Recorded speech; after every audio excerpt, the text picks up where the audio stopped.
Certainly there was much more than this to the engine of Holocaust that thundered across Europe in the early 1940s. As Richard L. Rubinstein has argued, for instance, the combination of bureaucratic domination of German social thought and the Nazis' perception of excess and superfluous populations within their midst is a critical factor in accounting for Auschwitz and Birkenau. 113 But the point here is simply to show that explaining the Jewish Holocaust, to the extent that such monstrosities can ever adequately be explained, requires the understanding of an intertwined complex of phenomena and understanding, at the very least, of the deep historical tradition of Christianity's persecution of Jews, of the modern evolution of racial antisemitism, of the Nazi eugenicists' attitudes toward non-Jewish life devoid of value, and of specific political, economic, and military events that occurred during the early 1940s.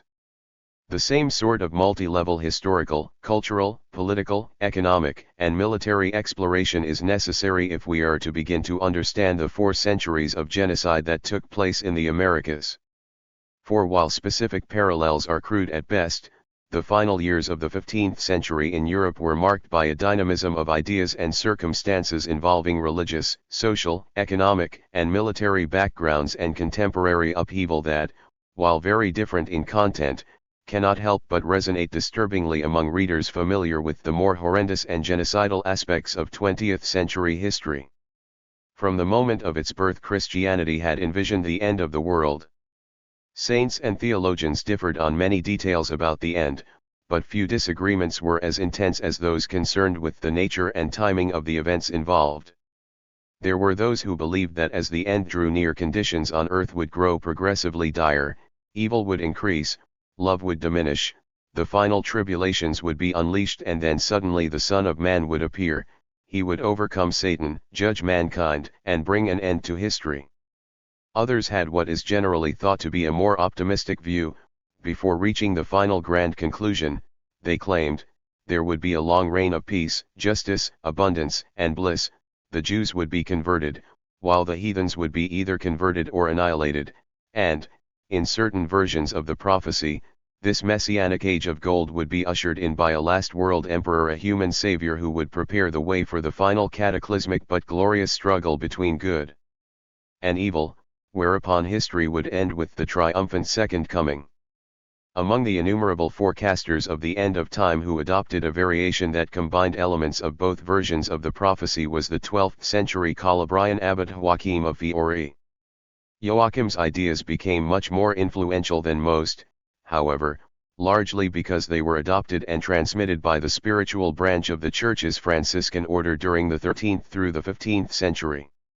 He and his followers made calculations from evidence contained in scriptural texts, calculations purporting to show that the sequence of events leading to the end of time would soon be, or perhaps already was, appearing. As word of these predictions spread, the most fundamental affairs of both church and state were affected.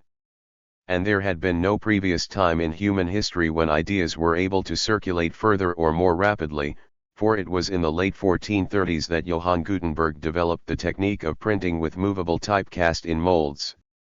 It has been estimated that as many as 20 million books and an incalculable number of pamphlets and tracts were produced and distributed in Europe between just 1450 and 1500.114.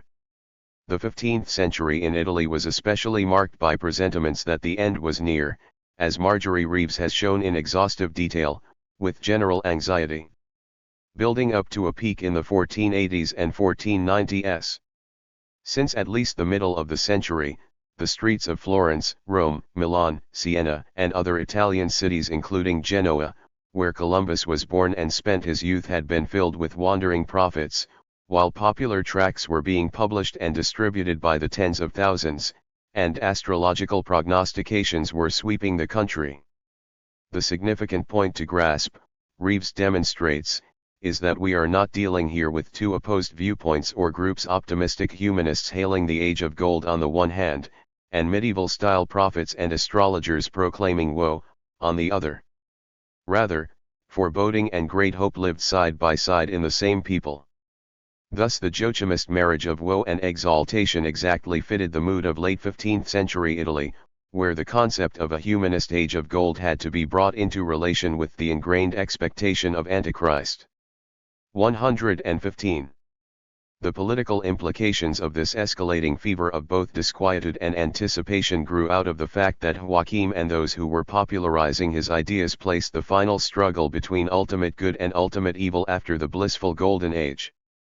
Thus, Joachim's central message remained his affirmation of a real though incomplete achievement of peace and beatitude within history, a belief that, in the minds of many, was quickly vulgarized into dreams of worldwide empire. 116 different European nations and their leaders, naturally, tried to claim this mantle and with it the title of Messiah Emperor as their own. But a prominent follower of Joachim in the 13th and early 14th century, Arnold of Villanova, had prophesied that the man who would lead humanity to its glorious new day would come from Spain.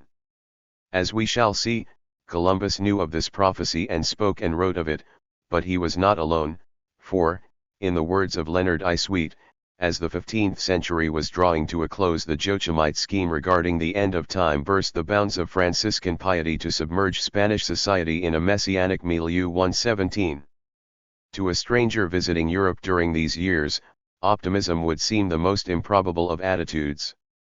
For quite some time the war with the infidel had been going rather badly, indeed, as one historian has remarked, as late as 1490 it would have seemed that in the 8 centuries-old struggle between the cross and the crescent, the latter was on its way to final triumph. The future seemed to lie not with Christ but with the prophet. 118 At the end of the 13th century, Jaffa and Antioch and Tripoli and Acre, the last of the Christian strongholds in the Holy Land, had fallen to the Muslims, and in 1453 Constantinople had been taken by Sultan Muhammad II. Despite all the rivers of blood that had been shed since the days of the First Crusade, the influence of Christianity at this moment in time was confined once again to the restricted boundaries of Europe. And within those boundaries things were not going well, either. Since the late 14th century, when John Wycliffe and his followers in England had publicly attacked the Church's doctrine of transubstantiation and claimed that all godly authority resided in the Scriptures and not to any degree in the good offices of the Church, the rumblings of Reformation had been evident. In the 15th century the criticism continued, from a variety of directions and on a variety of matters. On one side, for instance, there was John Huss, an advocate of some of Wycliffe's views and a critic of papal infallibility and the practice of granting indulgences. For his troubles, in 1415 Huss was burned at the stake after the inquisitors first stripped him of his vestments, cut the shape of a cross in his hair, and placed on his head a conical paper hat painted with pictures of devils, following which war broke out between Hussites and Catholics, war in which politics and religion were inextricably intertwined, and war that continued throughout most of the 15th century. 119 From another direction, criticism of the Church was emerging among Renaissance humanists such as Lorenzo Valla, who proved that the donation of Constantine, an 8th century document that granted great temporal powers to the papacy, was a forgery, and who, in the mid-15th century, attacked both monasticism and chastity as ideals. The papacy itself, meanwhile, recently had suffered through 40 years of the so-called Great Schism, during which time there were 2 and even 3 rival claimants as Pope of the Roman Catholic Church. After the schism was ended at the Council of Constance in 1418, for the rest of the century the papacy's behavior and enduring legacy continued to be one of enormous extravagance and moral corruption. As many of the late Middle Ages' most pious minds long had feared, observes the great historian of the Inquisition, Henry Charles Lee, Christianity was practically a failure. The Church, instead of elevating man, had been dragged down to his level. 120 This, of course, only further fanned the hot embers of Reformation, which would burst into flame during the first decades of the century to follow. On the level of everyday life, we saw in an earlier chapter the atrocious conditions under which most of the peoples of Europe were forced to live as the late Middle Ages crept forward. It was only 100 years before Columbus's mid-15th century birth that the Black Death had shattered European society along with enormous masses of its population. Within short order millions had died. About 1 out of every 3 people across the entirety of Europe was killed by the pandemic, and recovery was achieved only with excruciating slowness. Those few discreet folk who remained alive, recalled the Florentine historian Matteo Villani, expected many things.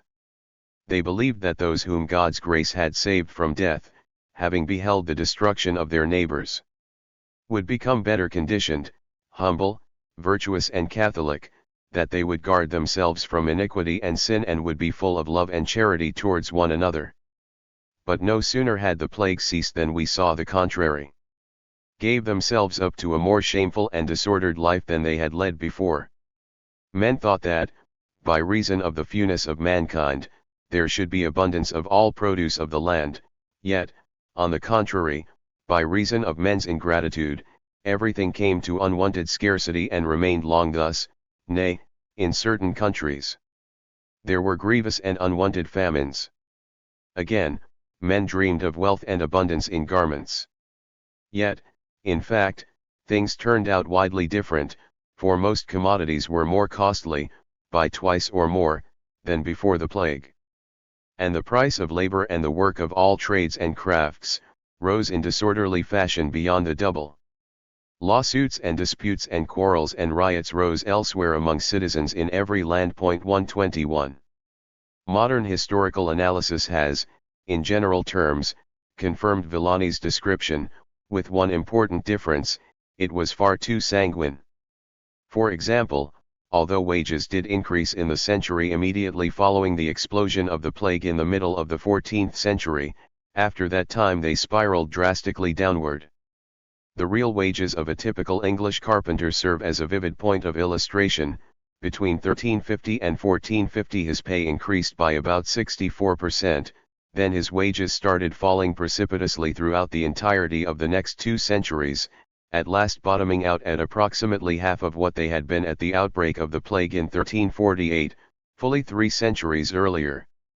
Meanwhile, during this same period, prices of foodstuffs and other commodities were soaring upward at an equivalent rate and more, ultimately achieving a 500% overall increase during the 16th century. 122.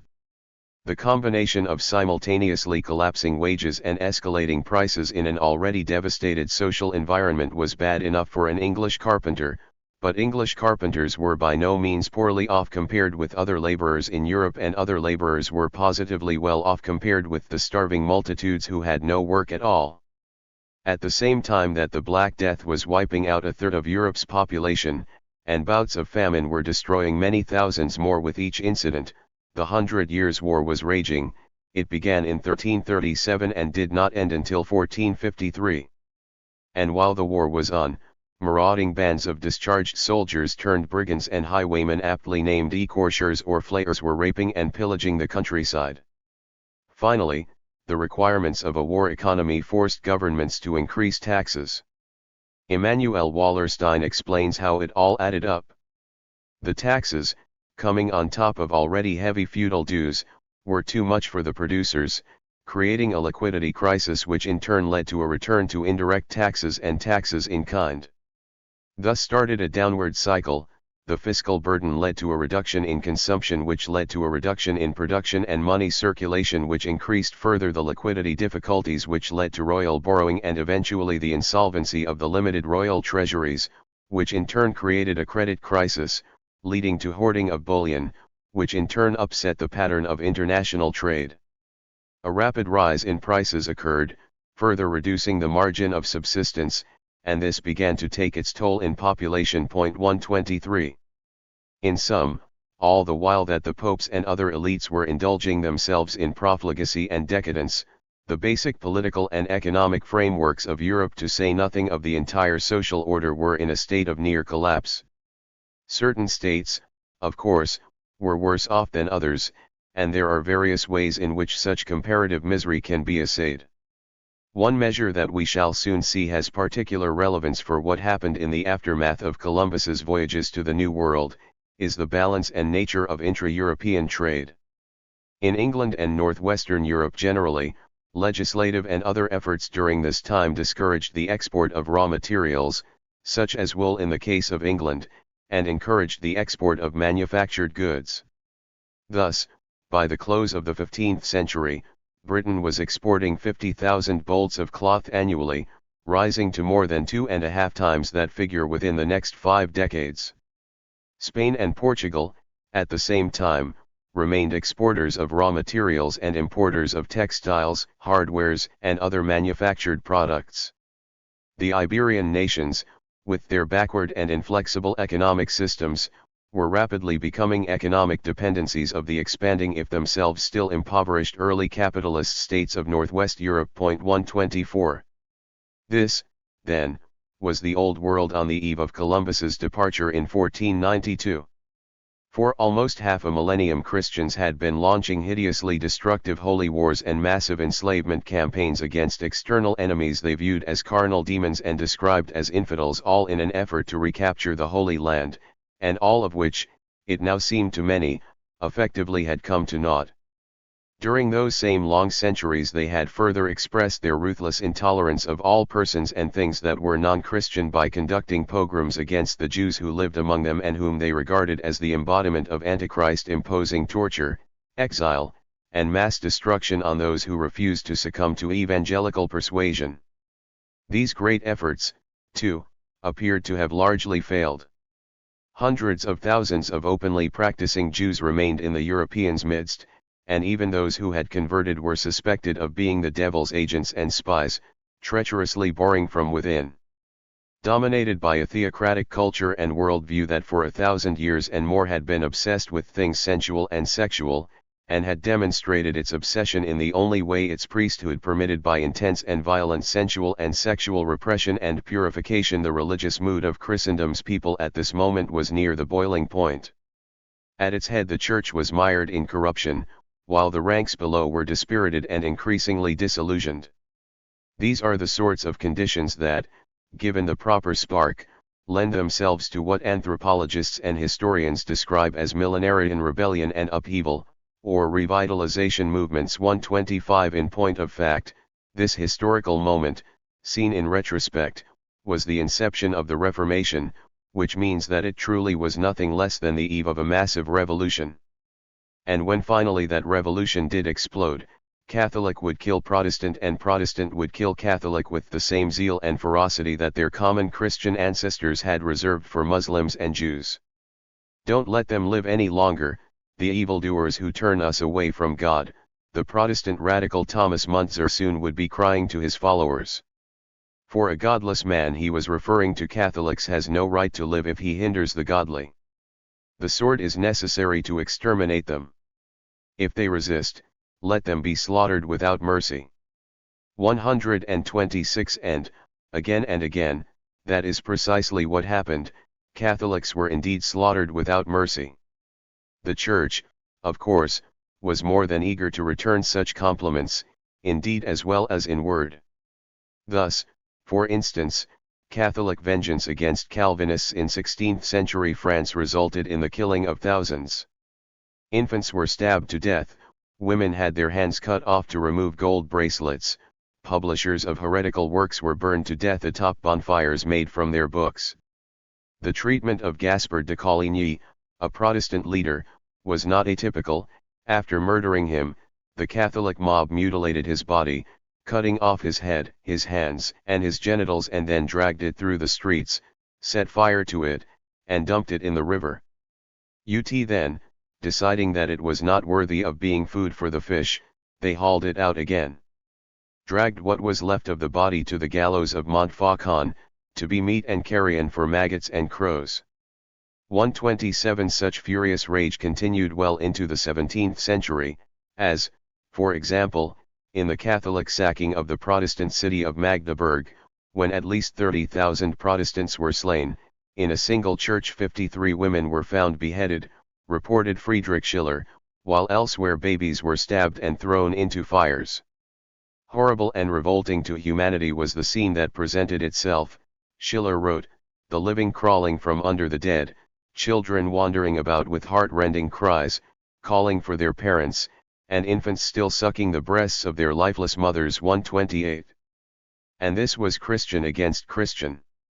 European against European. Civilized against civilized. There were, all Europeans knew, wild races, carnal and unchristian and uncivilized, who lived in as yet unexplored lands on the far distant margins of the earth. Some of them were beasts, some of them were human, and some of them hovered in the darkness in between. One day, perhaps one day soon, they would be encountered, and important decisions would then have to be made. If they possessed souls, if they were capable of understanding and embracing the holy faith, every effort would be made to convert them, just as every effort had always been made to convert Muslims and Jews. If they proved incapable of conversion, if they had no souls, if they were, that is, children of the devil, they would be slain. God demanded as much. For this era in the history of Christian Europe appeared to many to be the threshold of the end of time. 3 of the 4 horsemen of the apocalypse clearly were loose in the land: the rider on the red horse, who is war; the rider on the black horse, who is famine; and the rider on the pale horse, who is death. Only the rider on the white horse, who in most interpretations of the biblical allegory is Christ, had not yet made his presence known. And, although the signs were everywhere that the time of his return was not far off, it remained his godly children's responsibility to prepare the way for him. Before Christ would return, all Christians knew, the gospel had to be spread throughout the entire world, and the entire world was not yet known. Spreading the gospel throughout the world meant acceptance of its message by all the world's people, once they had been located, and that in turn meant the total conversion or extermination of all non-Christians. It also meant the liberation of Zion, symbol of the Holy Land, and it likely meant the discovery of the earthly paradise as well. Christopher Columbus knew all these things. Indeed, as we soon shall see, he was obsessed by them. In her own way, Isabella, the Queen of Spain, shared his grandiose vision and his obsession. Still, in his first approach to the Spanish court in 1486, seeking support for his planned venture, he had been rebuffed. It was, in retrospect, understandable. Spain was at that moment engaged intensely in its war with the Moors in Granada. The crown was impoverished. And Columbus offered a far from secure investment. 5 years later, however, the king and queen relented. The reason for their change of heart in 1491 has never been made entirely clear, but Isabella's unquenchable thirst for victory over Islam almost certainly was part of the equation. A successful voyage would bring Spain into contact with the nations of the East, whose help was needed in the struggle with the Turk, writes J.H. Eliot. It might also, with luck, bring back Columbus by way of Jerusalem, opening up a route for attacking the Ottoman Empire in the rear. Isabella was naturally attracted, too, by the possibility of laying the foundations of a great Christian mission in the East. In the climate of intense religious excitement which characterized the last months of the Granada campaign, even the wildest projects suddenly seemed possible of accomplishment. 129. And then, on January 2, 1492, the Muslims who controlled Granada surrendered. The first real victory of Christian over infidel in a very long time. Clearly it was a sign that God looked favorably upon the decision to fund the enterprise of the man whose given name meant Christ-bearer. On March 30 of that year, the Jews of Spain were allowed 4 months to convert to Catholicism or suffer expulsion, an ultimatum the Moors also would be presented with before the following decade had ended. And on April 30, 1 month later, a royal decree was issued suspending all judicial proceedings against any criminals who would agree to ship out with Columbus, because, the document stated, it is said that it is necessary to grant safe conduct to the persons who might join him, since under no other conditions would they be willing to sail with him on the said voyage. 130. With the exception of 4 men wanted for murder, no known felons accepted the offer. From what historians have been able to tell, the great majority of the crews of the Nina, the Pinta, and the Santa Maria, together probably numbering a good deal fewer than 100, were not at that moment being pursued by the law, although, no doubt, they were a far from genteel lot. 131. The 3 small ships left the harbor at Palos half an hour before sunrise, Columbus noted in his journal of August 3, and took the route for the Canary Islands, passing as they went the last Jewish stragglers who were being driven out of their homeland by way of the open sea. 132 This tiny ragtag fleet, representing a nation that was not much better than destitute and a church that was in disgrace, was off on its imperial and holy mission. The world would never again be the same. Before long, the bloodbath would begin. 6. C. Christopher Columbus viewed himself as a man of divine destiny in an age of apocalyptic promise. He was unequivocally sure of himself. And one thing of which he was especially certain was that the world was going to end in 150 years. He had made the calculations himself, but they were based on his careful reading of a work entitled Imago Mundi, by the Catholic cardinal and late chancellor of the University of Paris and high priest at the Inquisition and execution of John Hus for heresy, Pierre d'Ailly. Written in 1410, though Columbus's copy was printed in Louvain around 1480, Imago Mundi was an encyclopedia of sorts for the instruction of lay people in the fields of Christianity-infused geography and cosmology. 1. It was from this same book of compiled knowledge and ancient wisdom that Columbus had derived a potpourri of information allowing him to calculate that the distance across the Atlantic Ocean, known then as the Ocean Sea, was much shorter than it actually turned out to be. Long before he left on his famous voyage, more sophisticated navigators knew full well and told Columbus that his estimate was too short. That is a principal reason why the Portuguese crown turned down his request for assistance in 1484. But Columbus pressed on. His stubborn unwillingness to be persuaded by superior evidence and logic ironically resulted in his beating the Portuguese to the islands of the Caribbean. That only deepened his conviction, of course, and to the end of his life he continued to believe the illusion that his original calculations had been correct. 2. The Imago Mundi contained a wealth of equally dubious information on other matters that Columbus, like many in that era, readily took to heart. For what Columbus saw in the Cardinal's work, and what was intended by its author to be seen, was an outline of the history of the world past, present, and future. By combining and folding together the ideas of such writers as Roger Bacon, the 9th-century Arabian astronomer Albumassar, and others, Pierre d'Ailly had laid out for his readers, writes Pauline Moffat Watts, the horoscopes of the great religions and empires in much the same way that one would cast a personal horoscope. Once one has learned the proper techniques, believed all these writers and Columbus as well, one could predict the future, for all events are imprinted on the present. 3. Columbus read Ailly with the burning intensity of an autodidact who discovered in the Cardinal's writings nothing less than the divine path to truth.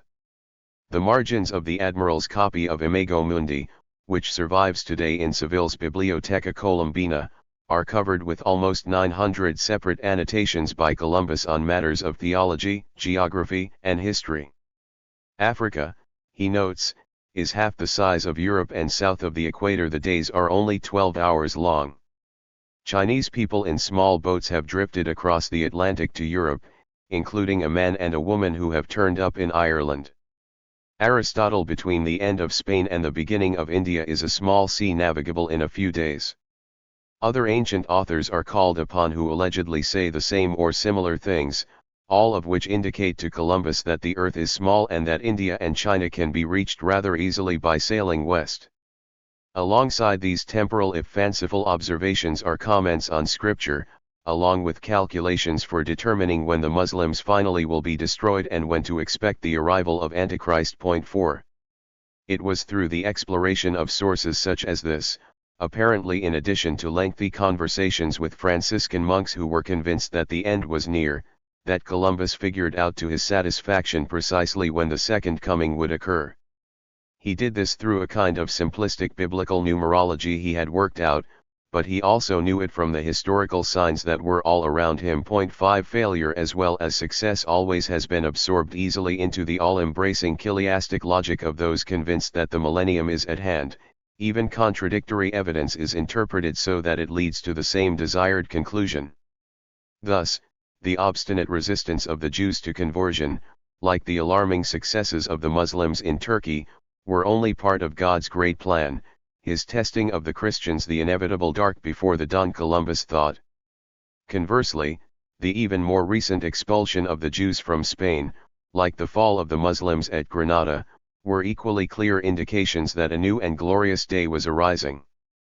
What was present in Columbus's mind and marginal jottings before his departure in 1492 became a fully elaborated theory following the end of his third voyage in 1500, when he began compiling what he called his Libro de las Profecias, his book of prophecy, a scrapbook of hundreds of quotations from scripture, from early Christian writers, and from classical authors, all purporting to demonstrate that the end of time was but a century and a half away, that the Jews and infidels and heathens throughout the entire world soon would be either destroyed or converted to Christ, and that before long the Holy Land would be recaptured.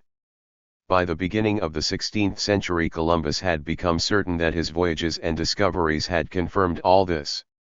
Moreover, not only would each of these miraculous events soon be initiated, so the prophecies said, by the Messiah Emperor from Spain, but the final conquests and the liberation of Jerusalem would be funded by vast quantities of gold that Columbus expected to discover either in those densely populated islands he had found lying off the coast of what he continued to think was Asia, or on the mainland of the continent itself. Indeed, for a time he thought he had discovered with the Lord's guidance, of course, King Solomon's mines, and it was this gold that would launch the crusade that would bring on the end of the world. Never was the popular image of the gold of the Indies more mystically spiritualized than on this occasion, writes John Letty Felon, adding, the discovery and the conquest of America, among many other things, was the last crusade. If Columbus had had his way, this would have been literally so. 6. But Columbus had read more than Aeolis Imago Mundi before embarking on his famous voyages. He also had read Plutarch and Marco Polo and several other works, including Pliny's Natural History, the earliest catalogue of the monstrous races that were said to live in distant realms, and John Mandeville's Travels, a largely plagiarized volume of supposed reports on the Holy Land and on the monstrous races of the East, a book that also happened to be the most popular prose work of the Middle Ages. 7 Columbus believed in and expected to encounter in his travels representatives of the monstrous races, just as he expected to find and never stopped searching for the fabled terrestrial paradise. Again, Columbus was far from alone in these assumptions. As he wrote in his letter to the King and Queen while returning from his first voyage, in these islands I have so far found no human monstrosities, as many expected, but elsewhere he wrote that within a few weeks of his first sighting of land he had been told by some Indians that on other islands there were men with one eye, and others with dogs' heads who ate men, and that in killing one they beheaded him and drank his blood and cut off his genitals. 8. In fact, there was no real evidence of cannibalism anywhere in the Indies, despite widespread popular belief to the contrary that continues to exist today, belief largely based on the fact that Columbus said the alleged man-eaters were called Caribs. Through Spanish and English linguistic corruption that name evolved into cannibal, and although both the more level-headed of Columbus's contemporaries and the consensus of modern scholarship have strenuously contradicted the charge, it has stuck as a truism in the Western imagination. 9 The important point here, however, is not the spuriousness of the claim that some of the natives ate human flesh, but only that Columbus and those who heard his report readily believed, indeed, needed to believe, that the charge was true. If no dog-headed people had yet actually been seen, or races without heads and with faces in their chests, or one-legged folk, or cyclopes, or other bizarre semi-human beasts, that did not mean they were not there. But for the time being rumors of some cannibals would do. As for the terrestrial paradise Columbus knew to exist, he found it. At least he thought he did. It took a while, 6 years and 3 long voyages, but in the autumn of 1498, while sailing along the coasts of Venezuela and Colombia and then on north to Honduras, the admiral noticed that the people he observed were not as dark or extremely black as he claimed they were in other regions, but are of very handsome build and whiter than any others I have seen in the Indies. Are more intelligent and have more ability.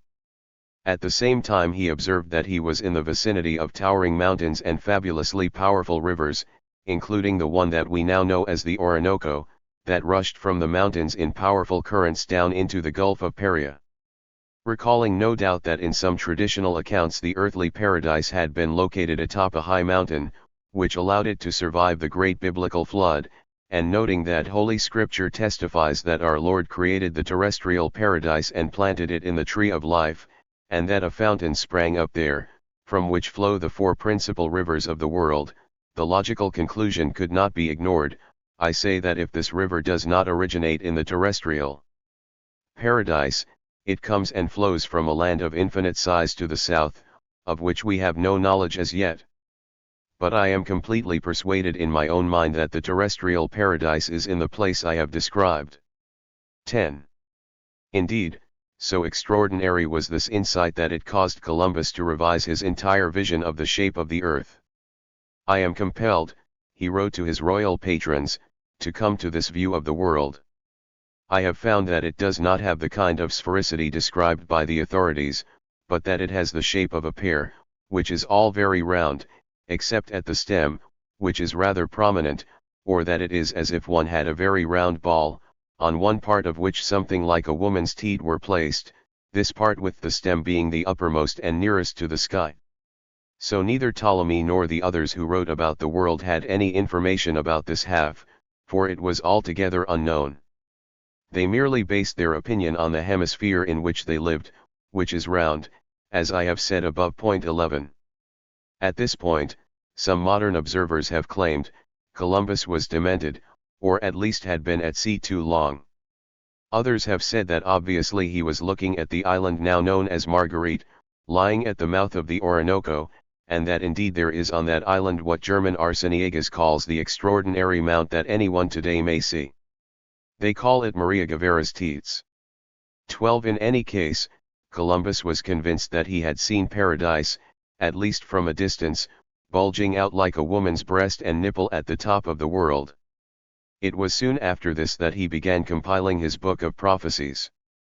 And when he died, just 6 years later, this man whose life has so aptly been described as a curious combination of the celestial and the crass, was laid out in the garb of a Franciscan monk and was buried in a Carthusian monastery. As it turns out, he had been deeply involved with the Franciscans for years, as the Franciscans had been deeply involved with the Inquisition for years, perhaps even was a lay member of the order, and in 1497 and 1498, while preparing for his third voyage, writes Leonard I. Sweet, Columbus wore the habit of a Mennonite friar, and was indistinguishable in the streets of Cadiz and Seville from his Franciscan friends. 13. Apart from his navigational skills, what most set Columbus apart from other Europeans of his day were not the things that he believed, but the intensity with which he believed in them and the determination with which he acted upon those beliefs. If most Christians at that time did not walk around wearing the robes of Franciscan monks, as Columbus did, few would have denied that the conversion of the world to Christianity was a necessary prerequisite to Christ's second coming, or that there were then present unmistakable signs that such mass conversions and mass destructions were imminent. Similarly, if most people did not cross the ocean in search of the terrestrial paradise or King Solomon's mines, as Columbus did, few would have denied that such places probably existed in some distant, hidden realm. And if most people did not take part in slaving voyages to the coast of Africa many times, as Columbus acknowledged that he had done, few would have found anything morally improper in such activities. Point 14. Columbus was, in most respects, merely an especially active and dramatic embodiment of the European and especially the Mediterranean mind and soul of his time, a religious fanatic obsessed with the conversion, conquest, or liquidation of all non-Christians, a latter-day crusader in search of personal wealth and fame, who expected the enormous and mysterious world he had found to be filled with monstrous races inhabiting wild forests, and with golden people living in Eden. He was also a man with sufficient intolerance and contempt for all who did not look or behave or believe as he did, that he thought nothing of enslaving or killing such people simply because they were not like him. He was, to repeat, a secular personification of what more than 1,000 years of Christian culture had wrought. As such, the fact that he launched a campaign of horrific violence against the natives of Hispaniola is not something that should surprise anyone. Indeed, it would be surprising if he had not inaugurated such carnage. But why did the firestorm of violence turn openly genocidal, and why did it continue for so long? Why did it take the grotesque forms that it did? Why was it morally justified in the terms that it was? And why, and in what ways, were the later British and American genocide campaigns different from those of the Spanish, if at least equally destructive in the long run? The answers to all these questions must be sought in the constant interplay of Western ideologies and material realities, beginning with the initial Spanish quest for gold and for glory, proceeding from there to evolving concepts of race along with traditional notions of divine providence and sin, and then back again to the hunger and thirst for wealth and for power, sought down different paths by different European peoples on the different American continents of the North and of the South. 2. Columbus drove a hard bargain with his royal patrons. Not only did he demand a substantial share of whatever treasure he might bring back from his journey across the Atlantic horizon, he also required of them, as he noted in the prologue to the journal of his first voyage, that henceforth I might call myself Don and be Grand Admiral of the Ocean Sea and Viceroy and perpetual Governor of all the islands and mainland that I should discover and win. 15. Since he thought he was sailing to China and India, these were not meager titles, were he to succeed in gaining them. For Columbus, like the conquistadors to follow, was driven by various forces in his quest to discover and conquer, but during this era when individualism was sharply ascendant in European culture, few if any motives were more important than what in Spanish is called el afán de honra and anxiety, a hunger for glory and for recognition, is the way one historian puts it. 16.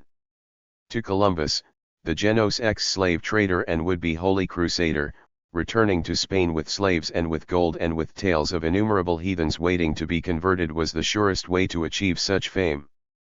Thus, within hours of landfall on the first inhabited island he encountered in the Caribbean, Columbus seized and carried off 6 native people who, he said, ought to be good servants.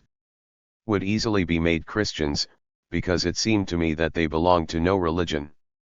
Bereft of religion though he thought these very handsome and very well proportioned people to be, the admiral was certain that they possessed gold. I was attentive and worked hard to know if there was any gold, he wrote during the second day of his visit, and saw that some of them wore a little piece hanging from a thing like a needle case, which they have in the nose, and by signs I could understand that, going to the S, or doubling the island to the S, there was a king there who had great vessels of it and possessed a lot. This was likely the island of Cipango or Japan, Columbus thought, the fabulous place Marco Polo had written about, and he set out the next day to find it. 17. And so the man who now could call himself Don moved from island to island, snaring more natives for eventual servitude, and grilling them incoherently as to the whereabouts of the great deposits of gold.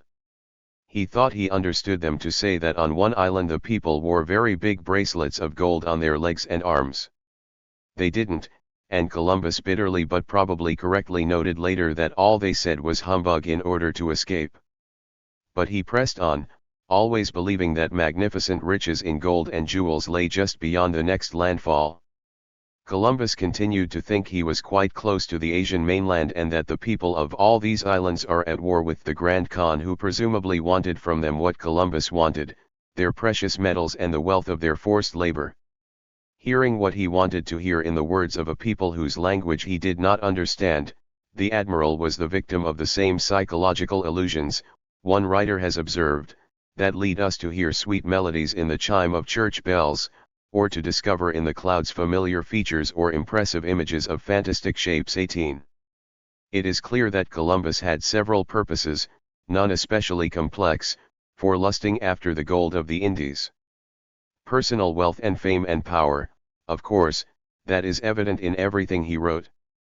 But there is no reason to believe he was not also sincere in his expressed desire to bring gold back to Spain in order to finance the last great crusade that would liberate the souls of all the world's infidels and heathens who were willing to convert, while at the same time crushing the bodies of those unwilling to cooperate.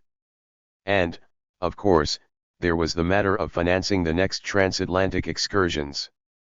As Leonardo Olszewski rightly puts it, gold represented the only profit immediately realizable of such costly enterprises, and provided the most direct means of financing an oceanic expedition in this critical epoch of Spain's economic life. 19. There was little doubt in Columbus's mind that with sufficient manpower, both military and ecclesiastical, he would reap with ease a vast fortune in gold and souls. Both of these godly gifts to the admiral and to his Spanish supporters were simply there for the taking.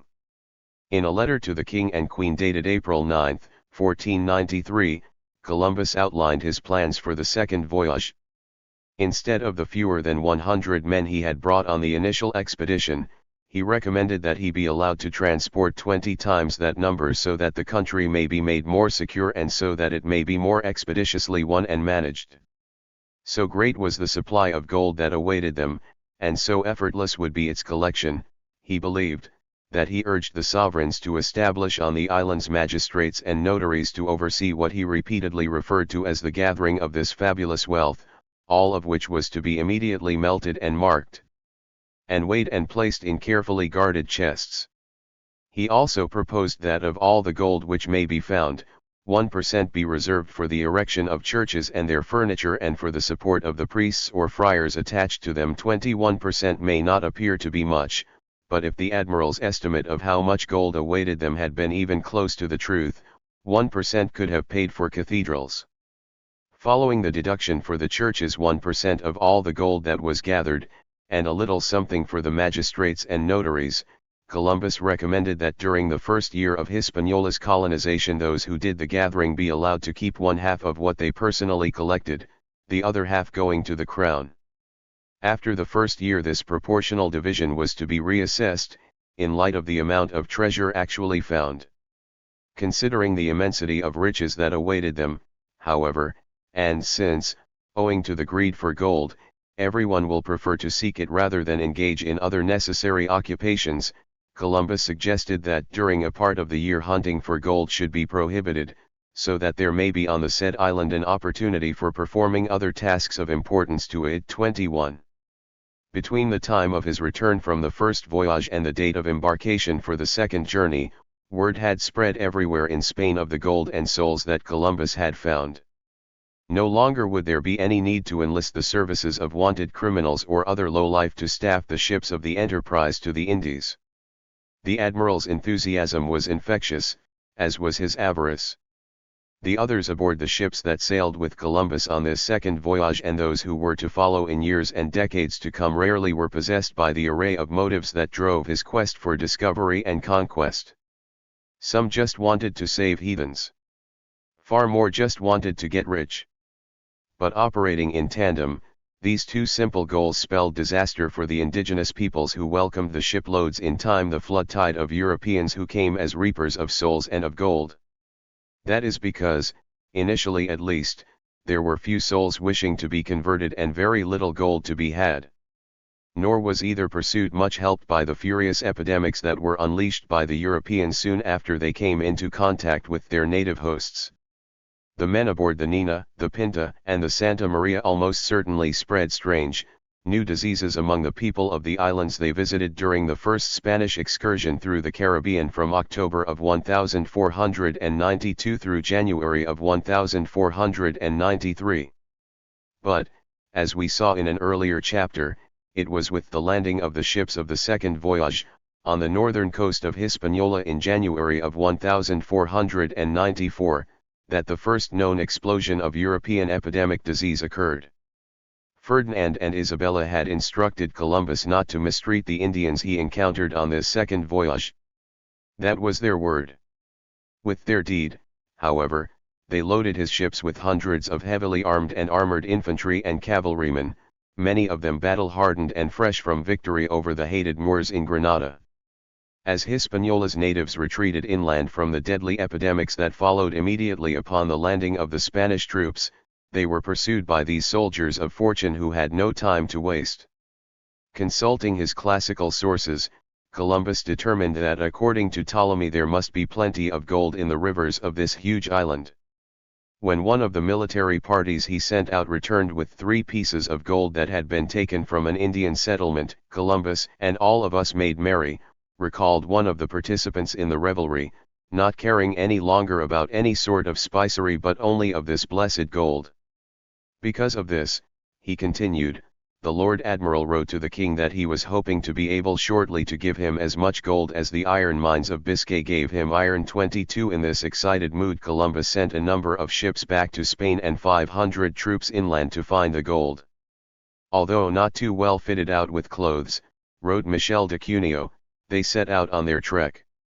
Atween going, staying, and returning, we spent 29 days with terrible weather, bad food, and worse drink.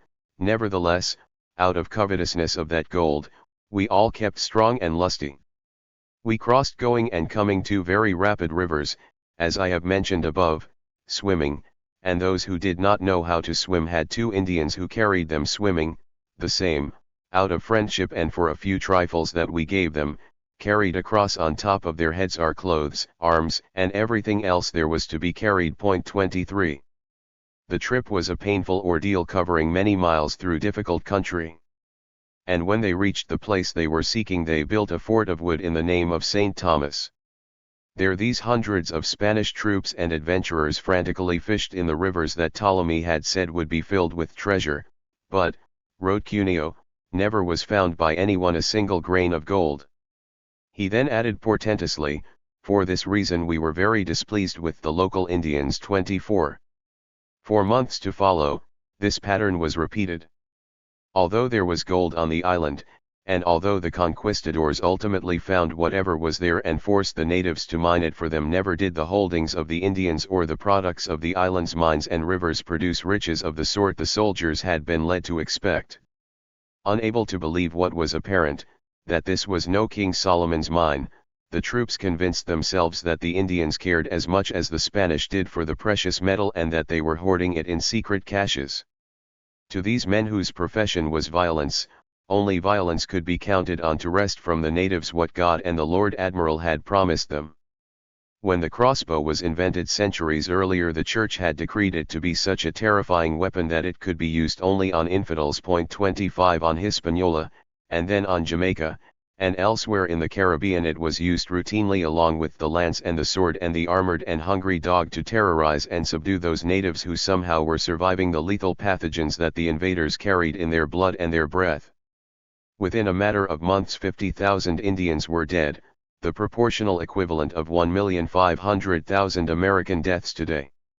Europe at this time was still excited over the mysteriousness of these newfound lands and their handsome and innocent people, but the men on the front lines of the endeavor to strip the Indies of its gold had long since overcome their sense of wonder with their greed and their furious sadism. Even the most educated and cultured and high-minded among the voyagers on this second expedition wasted no time in expressing their contempt for the native people. Cuneo, for example, the Italian nobleman and apparent boyhood friend of Columbus, repeatedly referred to the natives as beasts because he could not discern that they had any religion, because they slept on mats on the ground rather than in beds, because they eat when they are hungry, and because they made love openly whenever they feel like it. 26 This judgment comes, it will be recalled, from a man who took a fancy to a beautiful young native woman during this trip and, when she rebuffed his advances, thrashed her with a rope, raped her, and then boasted of what he had done. Cuneo's opinion of the natives was echoed by Dr. Diego Alvarez Chanca, a physician on the voyage who later was singled out by the Crown for a special award in recognition of his humanitarianism. For various reasons, including his disapproval of the Indians' method of laying out their towns and the fact that they ate cooked iguana, Dr. Chanca declared that the natives were barbarous and unintelligent creatures whose degradation is greater than that of any beast in the world. 27 Cuneo and Chanca and other island visitors who recorded their thoughts for posterity probably had little influence on the lance and sword and crossbow wielding conquistadors who accompanied them, but that is only because the conquistadors did not need the encouragement of their superiors to carry out what Las Casas called their massacres and strange cruelties against the native people. Back in Europe, on the other hand, these reports were read with avidity. And before long a consistent picture began to emerge. The lands of the Indies were indeed as wondrous as Columbus originally had described them. Thus, Andrés Bernaldez, chaplain to the Archbishop of Seville, member of the Royal Council, and Grand Inquisitor, described for his faithful readers the delightful islands of Hispaniola and Cuba, the most lovely that eyes have seen, whose fields were such that they appeared to be the loveliest gardens in the world. The people of the islands, however, said this holy man who once had rejoiced in the burning of Jews and Moors in living flames until they be no more were but a brutish race. Take no pleasure in anything save eating and women. 28.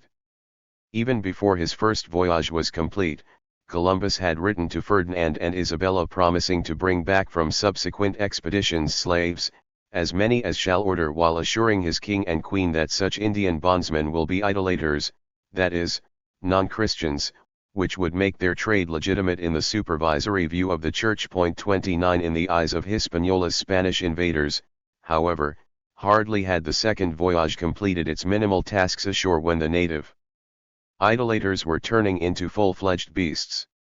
To some, that helped explain why the natives were dying so quickly and in such huge numbers, but in any case, die though they might, there were millions of them who could still be enslaved, and there was work to be done. Much gold remained to be seized. It is by no means surprising, then, that in only the second printed chronicle from the New World, the Spanish nobleman Guillermo Coma of Aragon dwelt at great length and in minute detail on the allegedly very dark and grim-visaged cannibals of the Indies. They customarily castrate their infant captives and boy slaves and fatten them like capons, was but one of his numerous imaginings. And with equal vividness and equal falsity he described the great quantities of gold that awaited the adventurous, who could gather nuggets almost like fruit from a tree. In that region, he told his readers, there are a large number of rivers and more than 24 streams, a country of such bountifulness that it is marvelous to describe and unbelievable to hear about. He continued. Gold is collected by cutting away the river banks. First the water rushes in, frothing and somewhat muddy, then it becomes clear again and the heavy grains of gold which lie at the bottom are plainly revealed. They weigh a drachma more or less. There is a very lovely tale, which I should have been ashamed to relate if I had not got it from a credible witness, that a rock close to the mountain, when struck with a club, poured out a great quantity of gold and that gold splinters flashed all over with indescribable brightness. 30. The story continues, reporting on other discoveries, such as that of a native goldsmith who supposedly crafted solid gold plates so large that no one man could lift them, and of rivers that flowed over beds that were thick with gold-bearing sand. And then Coma put all the pieces together, in homage to Columbus and the King and Queen of Spain, linking the recent memorable victory over the infidel Moors in Granada, the expulsion of the Jews from Spain, and now the exploration of the shores of the Orient, all events destined and intended for the enhancement of the religion of Christ. 31. Thus, the Indies, the most beautiful lands on earth, filled with more wealth than anyone could imagine, but also inhabited by very dark and grim-visaged cannibals and other uncivilized brutes who hoarded and hid the gold that the Spanish needed to fulfill the prophecies of the faith, the prophecies ordering them to convert or destroy the ungodly, be they Moors, Jews, or the beastly denizens of the shores of the Orient, and to bring God's kingdom home. Such was the rationale, at least, for the carnage that already was well underway, and no doubt there were those who believed it. Others were less starry-eyed, such as the famed conquistador Gonzalo Fernandez de Oviedo y Valdez, who advised would-be adventurers to mouth all the right words when applying for passage to the Indies, but who added that he knew as well as they that the truth is just the opposite. You are going solely because you want to have a larger fortune than your father and your neighbors. It was this same sort of cynicism that allowed Oviedo elsewhere to write sardonically of the sanctity he felt when killing Indians. Who can deny that the use of gunpowder against pagans is the burning of incense to our Lord? 32. This is not to say that belief in the earthly paradise and its golden race of people disappeared. After all, Columbus sincerely continued to look for it and thought he had found it when he encountered, as we saw earlier, people whiter than any others I have seen in the Indies, and who, not incidentally, were more intelligent and have more ability. But as time wore on, the dominant European image of the New World's indigenous peoples was one that fit well with other very ancient Old World traditions. Columbus's story of men with one eye, and others with dogs' noses, who ate men after decapitating them, castrating them, and finally drinking their blood soon became an article of faith among many Europeans.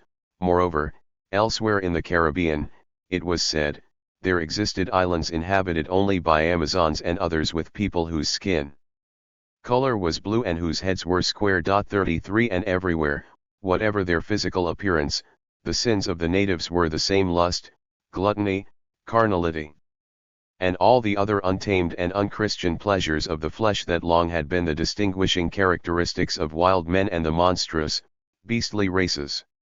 Some of this had been heard before, of course, during the long centuries of holy war with the Muslims and the equally holy persecution of the Jews.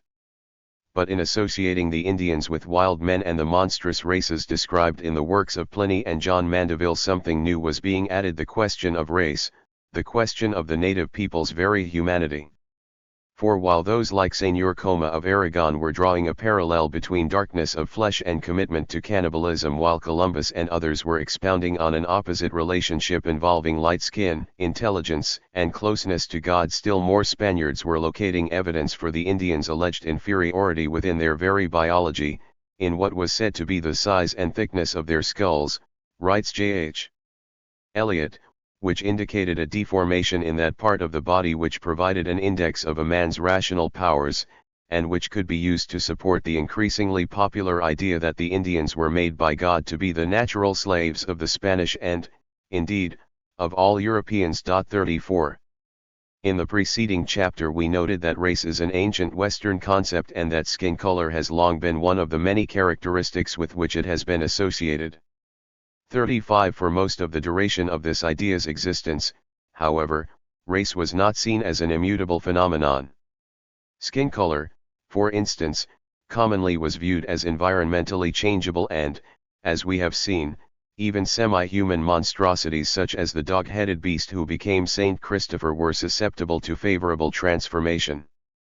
Such permittability of human essence was thoroughly compatible during Christianity's reign in Europe with the Church's fervent crusade to bring all the world's people under its heavenly wing.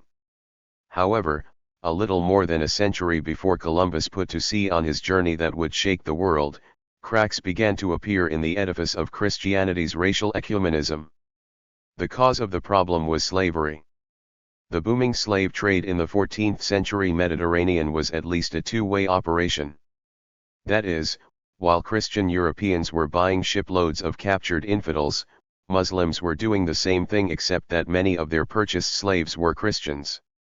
This greatly upset the Church and led to various methods of discouraging trade in Christian captives, including efforts to cut off all trade of any sort with Muslim countries and the excommunication of Christians caught buying or selling their religious brethren as bondsmen.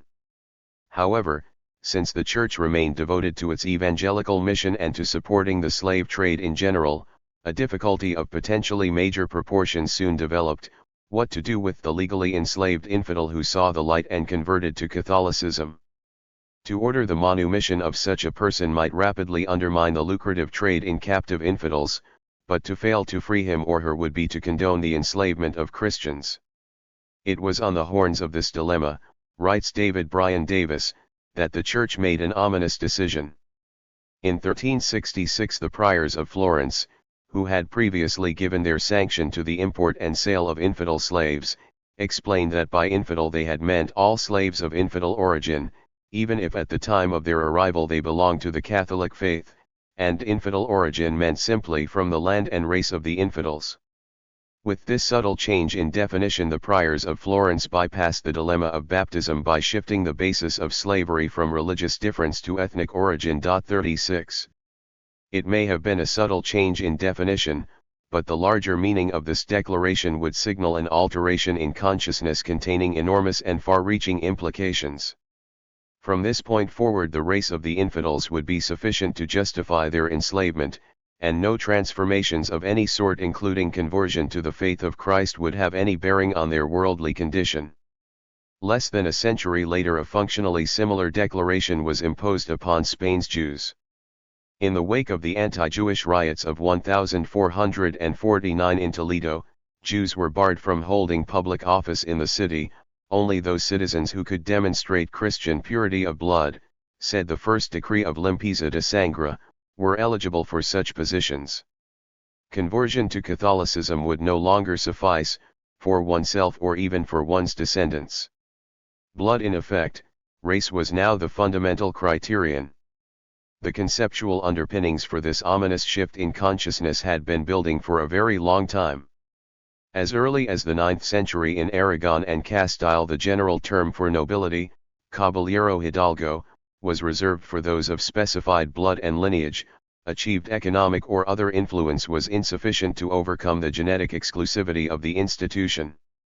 At issue was the nobleman's allegedly unique possession of vergüenza, the sense of honor that was bestowed solely through genealogical inheritance. As Alfonso X of Castile explained, in ancient times, in order to create knights, men chose hunters in the mountains who were men of great endurance, and carpenters, and smiths and masons because they were accustomed to giving blows and their hands are strong.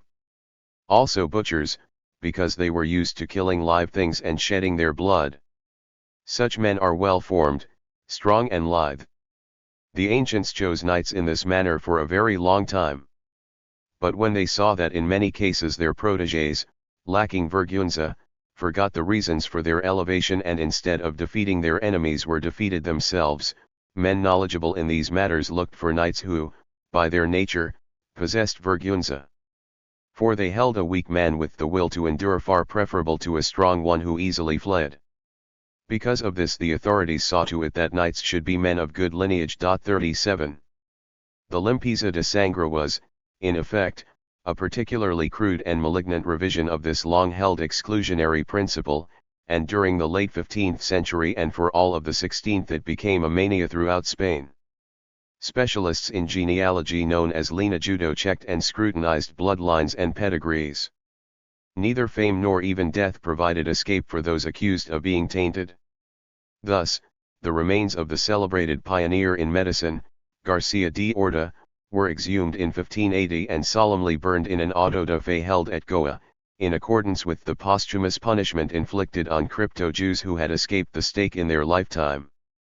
Catholic Spaniards with distant Jewish ancestors changed their names and falsified their genealogies to avoid the ruination of their reputations or the loss of their access to professions and education. For even the most humble peasant of pure Christian ancestry now could proudly regard himself as superior to the wealthiest Marrano. It was all just a matter of blood. 38. Historically, then, it was within this evolving context of ethnic and racial discrimination that there emerged in Europe the idea that the people of the Indies might be a separate, distinct, and naturally subordinate race.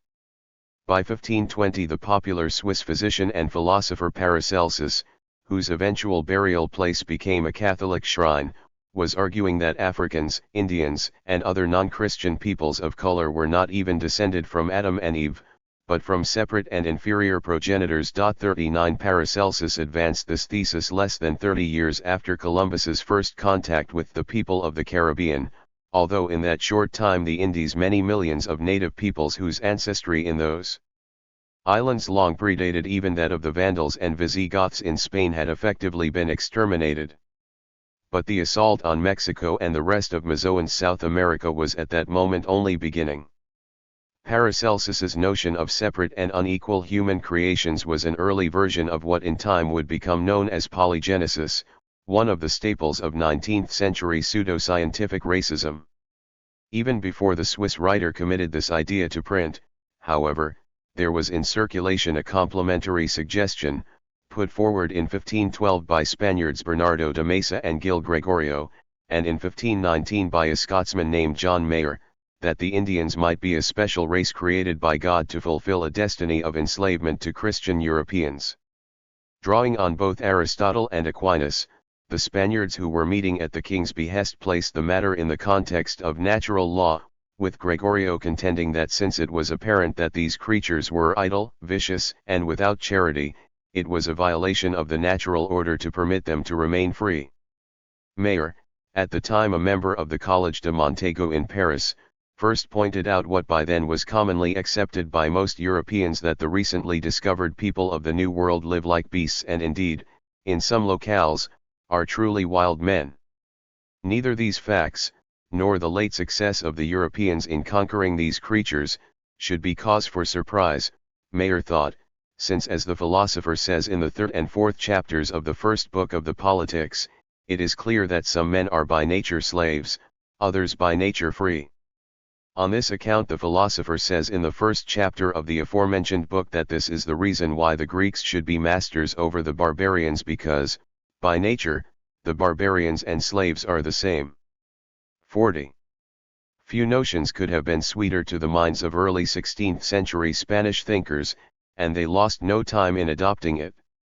From the time of that first royal junta in 1512, at which Mesa and Gregorio had used natural law to justify enslavement of the Indians, throughout the 1520s and 1530s and 1540s while the indigenous peoples of Middle and South America were being consumed by the millions in the same inferno of disease and fiery carnage that had turned the Caribbean's natives to ash, Spain's philosophers and theologians debated among themselves whether the Indians were men or monkeys, whether they were mere brutes, or were capable of rational thought, and whether or not God intended them to be permanent slaves of their European overlords.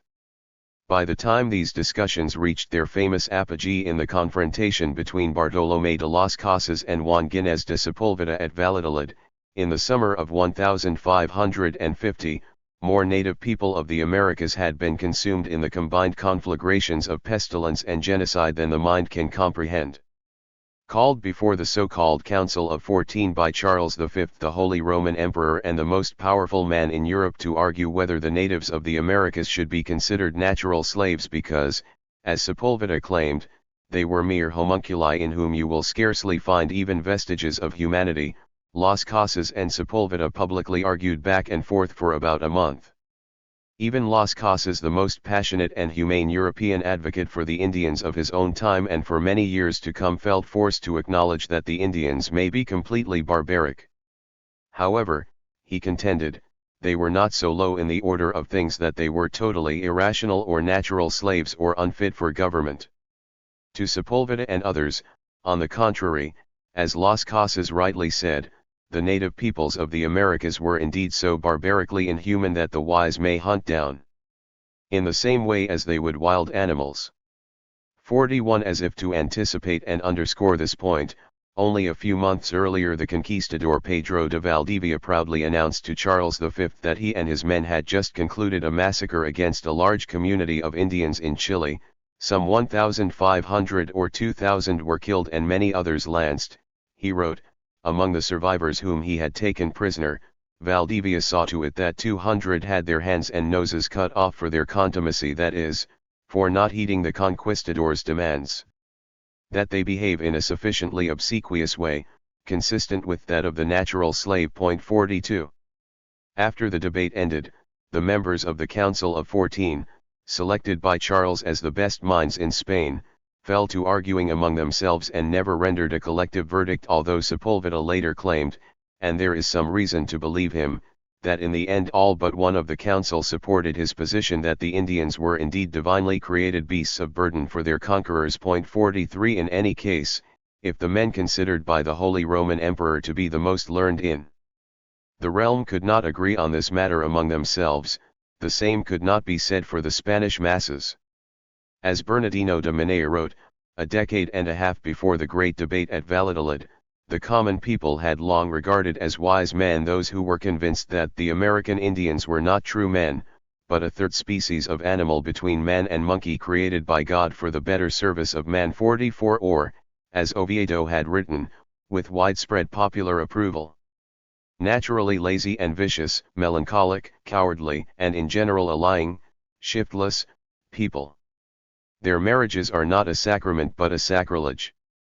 They are idolatrous, libidinous, and commit sodomy. Their chief desire is to eat, drink, worship heathen idols, and commit bestial obscenities. What could one expect from a people whose skulls are so thick and hard that the Spaniards had to take care in fighting not to strike on the head lest their swords be blunted? 45. If that was popular opinion early in the 16th century, it doubtless was even more widespread after the Valladolid debate was over. For on at least one topic virtually all historians of this subject agree, as the 16th century war on Spanish opinion regarding the Indians was marked by a decided decline of sympathy and narrowing of vision. In J.H. Eliot's words. 46 Eliot uses as an illustrative example a series of meetings held by the Spanish clergy stationed in Mexico between 1532 and 1585, during which verbal depictions of the region's native people drastically deteriorated. An even more vivid example of this transformation involved the fabled Tupinamba people of Brazil. When first contacted by Europeans in the early years of exploration, the Tupinamba were described as the most handsome and best proportioned people in the world, virtually creatures of perfection. They were, said Pedro Vaz de Caminha in 1500, people of fine bodies and good faces as to good men, and a kind and generous people of innocence and pure simplicity to boot. An imaginative Portuguese painting of the adoration of the Magi from this time even replaced one of the traditional wise men with a young and handsome representative of these Brazilian natives, replete with distinctive feather headdress and gold earrings, bracelets, and anklets. At almost this same time, however, woodcut illustrations began appearing in other parts of Europe depicting the Brazilians as cannibals and sexual libertines.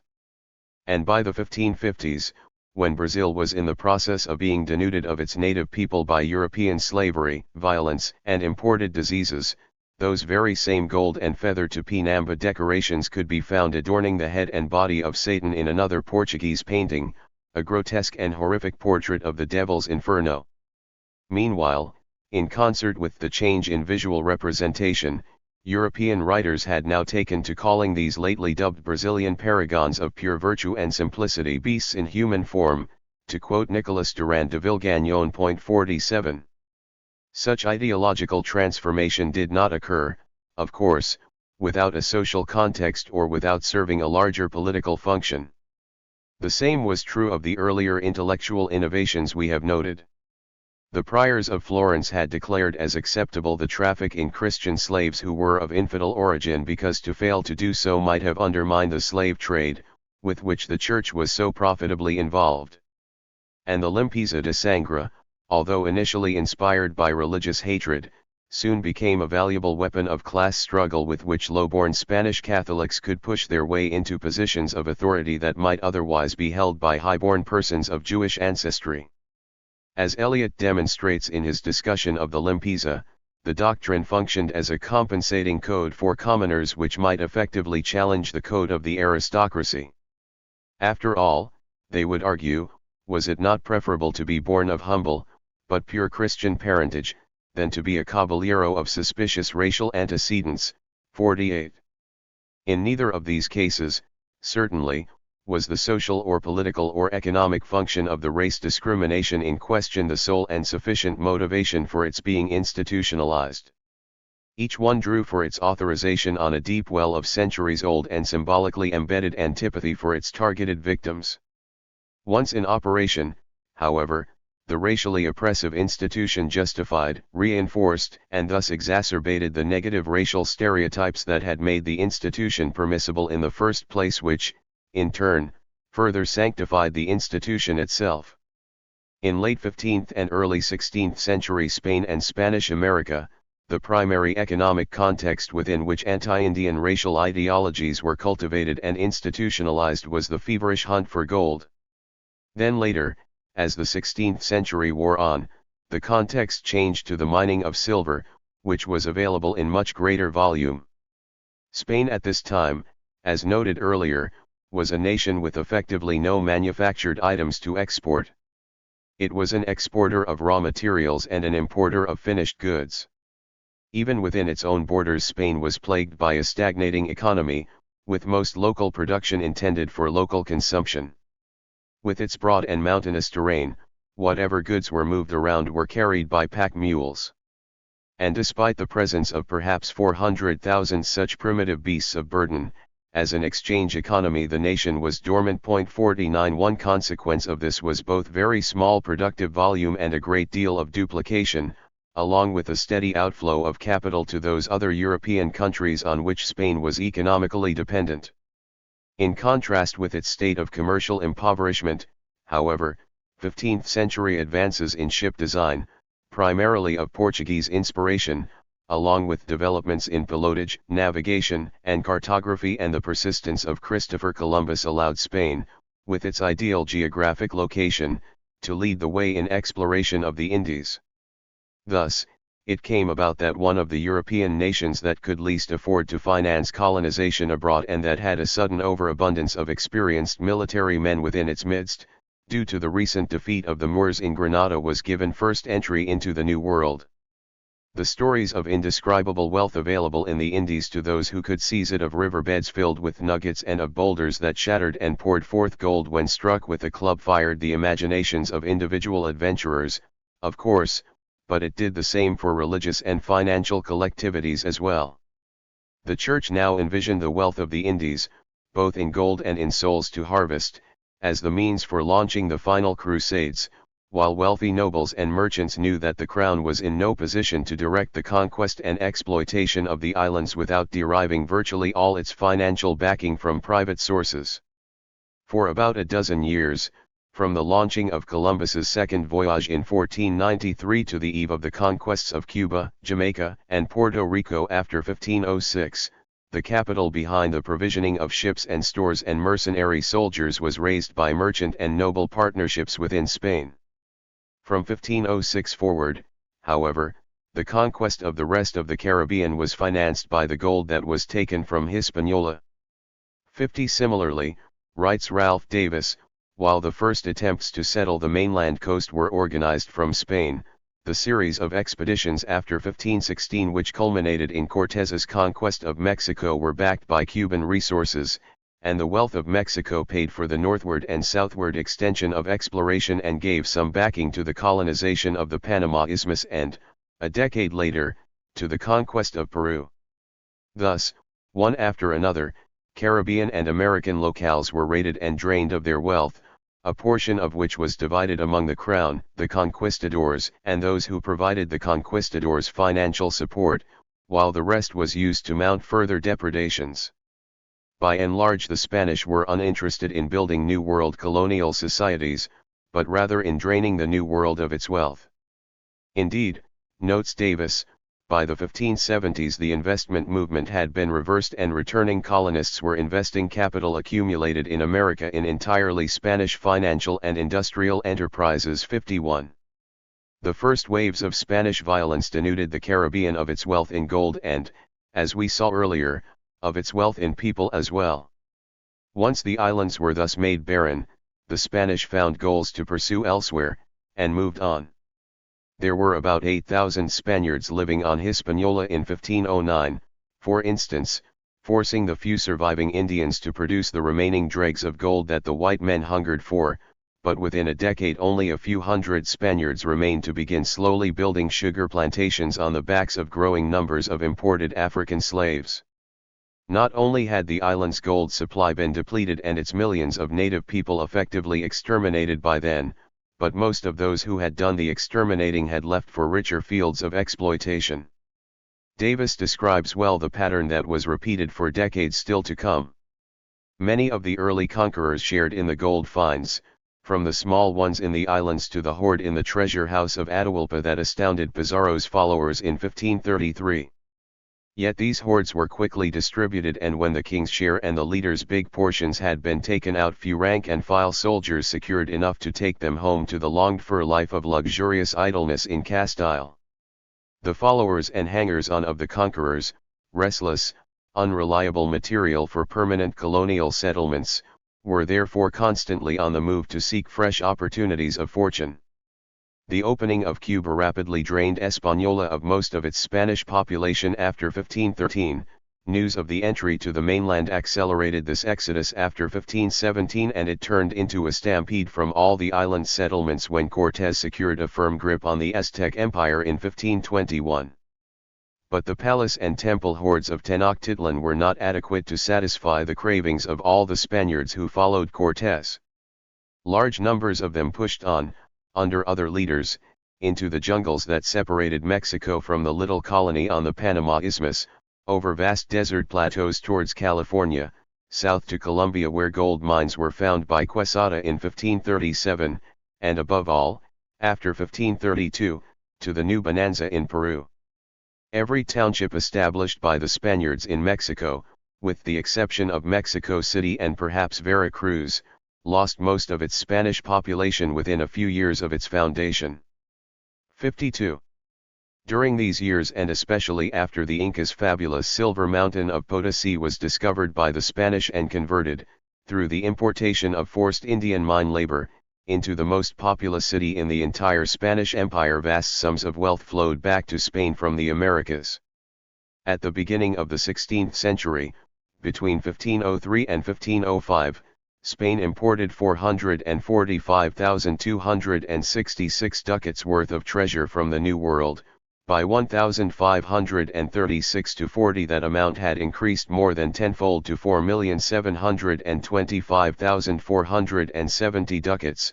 By 1571 to 75 it had more than tripled again to 14,287,931 ducats, and by the end of the century, between 1596 and 1600, it had almost tripled again to 41,314,201 ducats, nearly 100 times what it had been a century earlier. 53 But as quickly as those riches flowed back to Spain, they also flowed out of Spain's primitive and dependent economy into the pockets of the country's European creditors.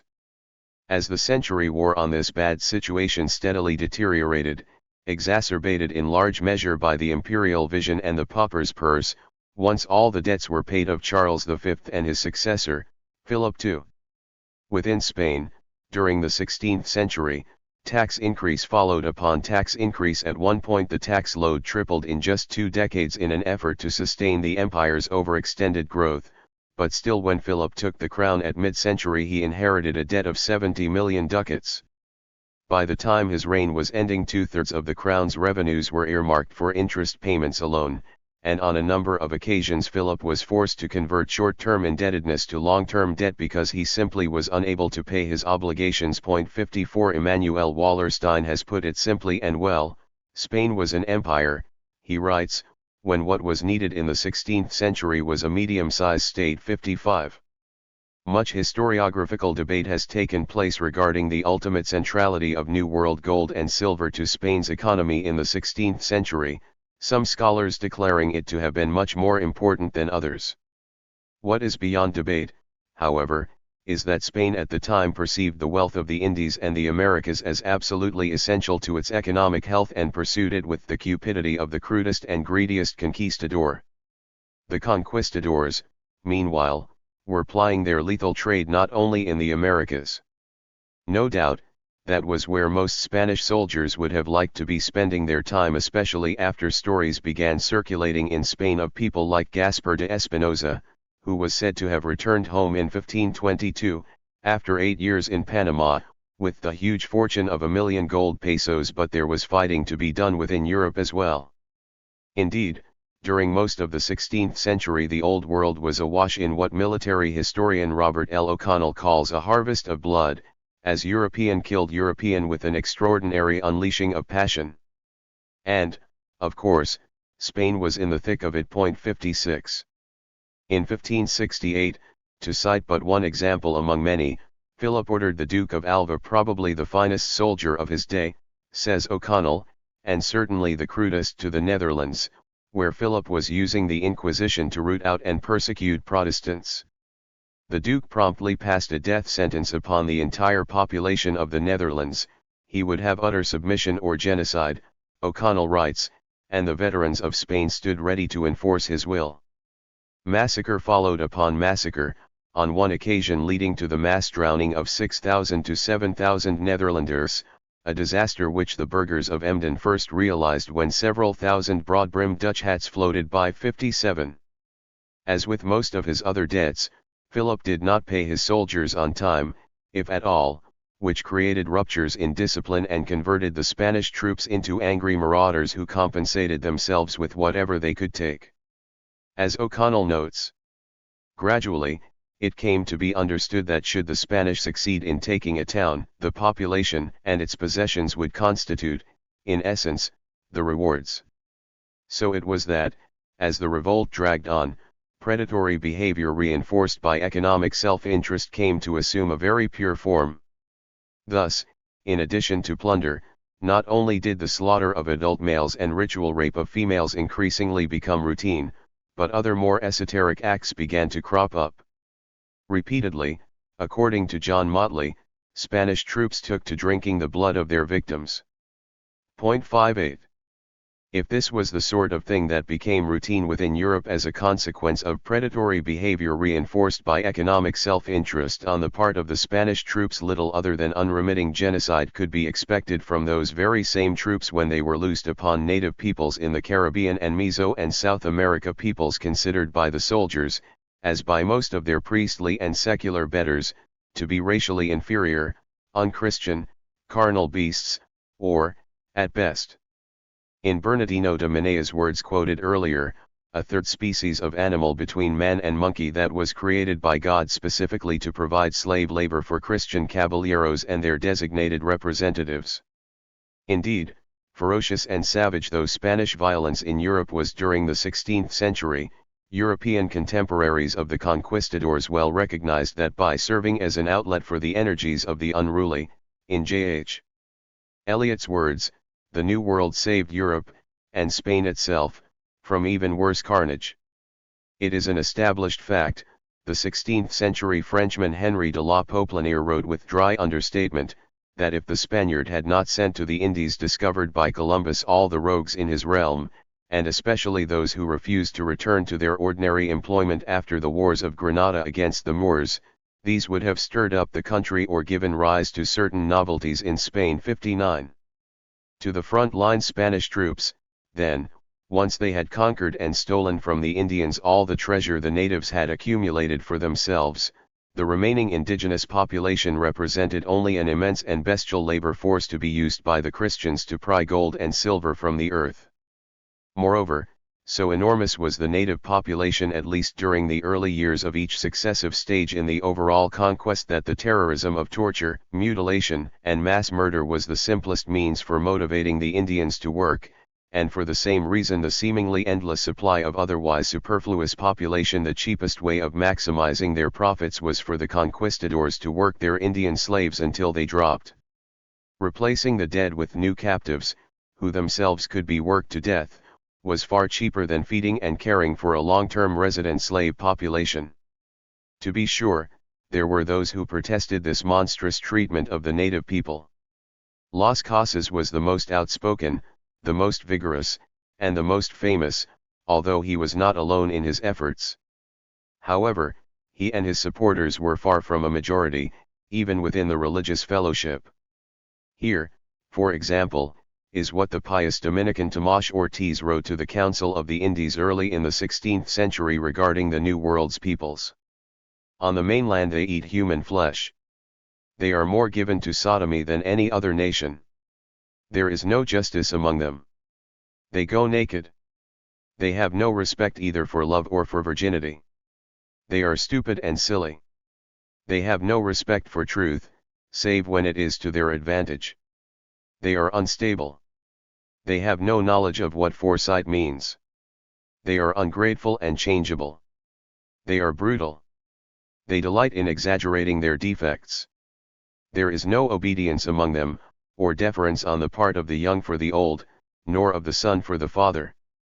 They are incapable of learning. Punishments have no effect on them. They eat fleas, spiders, and worms raw, whenever they find them. They exercise none of the human arts or industries. When taught the mysteries of our religion, they say that these things may suit Castilians, but not them, and they do not wish to change their customs. I may therefore affirm that God has never created a race more full of vice and composed without the least mixture of kindness or culture. The Indians are more stupid than asses, and refuse to improve in anything. 60. The only thing demonstrably true in this litany of Christian hate was that the Indians often were understandably reluctant to give up the faiths of their forefathers and adopt the foreign religious beliefs of the people who had come to kill and torture and enslave them. In addition, many of those who appeared to have undergone conversion turned out to be backsliders, or false conversions in the first place. The Spanish, of course, had a tried and true answer to problems of this sort: the Inquisition. So they instituted among the natives inquisitorial proceedings to locate and punish those Indians who had given false witness or who had returned to idolatry after claiming to have seen the light. Thus, the friars joined the conquistadors in burning Indians at the stake. 61.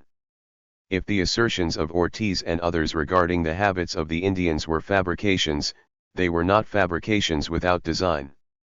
From the Spaniards' enumerations of what they claimed were the disgusting food customs of the Indians to the Indians' supposed nakedness and absence of agriculture, their sexual deviance and licentiousness, their brutish ignorance, their lack of advanced weaponry and iron, and their irremediable idolatry, the conquering Europeans were purposefully and systematically dehumanizing the people they were exterminating.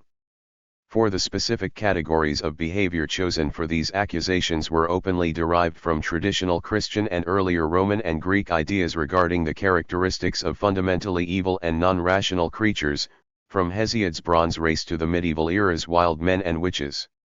Thus, time and again, the enslavement and terroristic mass slaughter of Indians by the Spanish was justified by pointing to the natives' supposed ignorance or their allegedly despicable and animalistic behavior as, for example, when Balboa's troops murdered hundreds of native people in one locale, hacking them to death and feeding them to the dogs, because Balboa claimed that some of their chiefs were addicted to the nefarious and dirty sin sodomy. 62. All this, of course, from the miraculous discovery of the Indies to the destruction of the heathenish Incas, was part of God's master plan. Indeed, the very priest who had persuaded Las Casas to become a friar, Father Domingo de Betanzos, had widely and influentially proclaimed a prophecy during the early years of the conquest that the Indians were beasts and that God had condemned the whole race to perish for the horrible sins that they had committed in their paganism. Although Betanzos eventually repudiated the prophecy just before dying while on a pilgrimage to the Holy Land several decades after pronouncing it, and apparently under pressure from some of his gentler Dominican brothers, by then it was commonly accepted truth by those of both high and low station, within the sacred as well as the secular communities. In fact, no sooner was Betanzos dead than his repudiated prophecy quickly was edited, revised, and recirculated by the Dominican chronicler de Villapadia. 63. Some explanation, after all, had to be given for the apparent ease with which the Indians went to their graves, whether from the storms of European epidemic disease or from the blades of Spanish rapiers. 64. Since, to the minds of Europeans at that time, such extraordinary events did not occur except by divine intent, what could God's purpose be in permitting or directing the mass destruction of the native peoples? The Spanish friars were divided on this question. Some of them argued, in line with Fathers Betanzos and Ortiz, that the Indians had such a terrible history of ungodliness and especially of indulgence in sins of the flesh that God was punishing them by exterminating them, and the Spanish were merely the means of carrying out his holy will. 65 others, such as the distinguished Franciscan monk and historian Geronimo de Mendieta, contended that, on the contrary, the massive Indian die-off was God's punishment to the Spanish for their horrendous mistreatment of the natives. Because of their great evil in oppressing the Indians, Mendieta concluded, God had decided to deprive the Spanish of their seemingly inexhaustible supply of slaves and forced labor. Once the Indians are exterminated, he wrote in his Historia Ecclesiastica Indiana from Mexico in the later 16th century, I do not know what is going to happen in this land except that the Spaniards will then rob and kill each other. He continued, and concerning the plagues that we see among, I cannot help but feel that God is telling us, you are hastening to exterminate this race. I shall help you to wipe them out more quickly. You shall soon find yourselves without them, a prospect that you desire so ardently. 66. In sum, whether God was punishing the Indians for their sins or the Spanish for their cruelties, both sides in this ecclesiastical debate were agreed that God wanted the Indians dead. The conquistadors were only too happy to oblige their Lord and be his holy instrument. If the divinely ordered immolation of these creatures, whom the wisest men in Spain, after all, had long since declared to be mere beasts and natural slaves, was in the end intended to be a punishment for the conquistadors' brutality, they could worry about that in the future, while counting their gold and silver. But the crown and the merchants who were funding the New World enterprise wanted their share of the treasure now. Moreover, apart from the diseases that God was using to kill off the native people, should anyone express concern over the massive killings that took place in the mines that were supplying all that treasure, the appeal to Aristotle, now enhanced with an insidious element of outright racism, was readily available, and ever more widely employed with every passing year. The Spanish magistrate Juan de Macenzo provides just one example among many. Writing of the native people of the Andes in his 1567 government of Peru, following 6 years of service in the viceroyalty there, Macenzo declared that men of this type or complexion are, according to Aristotle, very fearful, weak, and stupid. It is clear that this is their complexion from the color of their faces, which is the same in all of them. In addition to the color of their skin, the distinguished jurist wrote, there was the evidence from the strength and shape of their bodies. It can be known that they were born for this because, as Aristotle says, such types were created by nature with strong bodies and were given less intelligence, while free men have less physical strength and more intelligence. In sum, the Spanish were justified in working the Indians to death, and in killing outright those who were reluctant to serve their natural masters, because these brute creatures were nothing more than animals who do not even feel reason, but are ruled by their passions. 67 Within a few years after Macenzo's words appeared in print, the huge tide of silver pouring into Europe from the death camp mines of Peru, silver now worth at least 8 million ducats each year, reached its enormous all-time high. Meanwhile, upwards of 8 million Peruvian natives had been turned into corpses by the Spanish, with barely 1 million remaining alive. And before long, most of those survivors would be destroyed as well. 68. Some years ago a debate took place among historians of early America concerning the priority of racism or slavery in what both sides agreed was the ultimately racist enslavement of African Americans. Some contended that, of the two, racism was the primary phenomenon, since without it racial slavery of the sort that emerged in the Americas could not have come into being. Others claimed that true racism actually followed on the heels of black slavery in the Americas, forming into a system of thought in large part as rationalization for an otherwise morally indefensible institution. Although the first of these assertions clearly is correct, so too, in a more limited sense, is the second. While 16th and 17th century Western thought was thick with anti-African racist stereotypes, as black slavery as an economic institution took hold and grew, so also did elaborate racist justifications for its moral propriety, justifications which then further encouraged the continuing expansion of the institution itself. 69.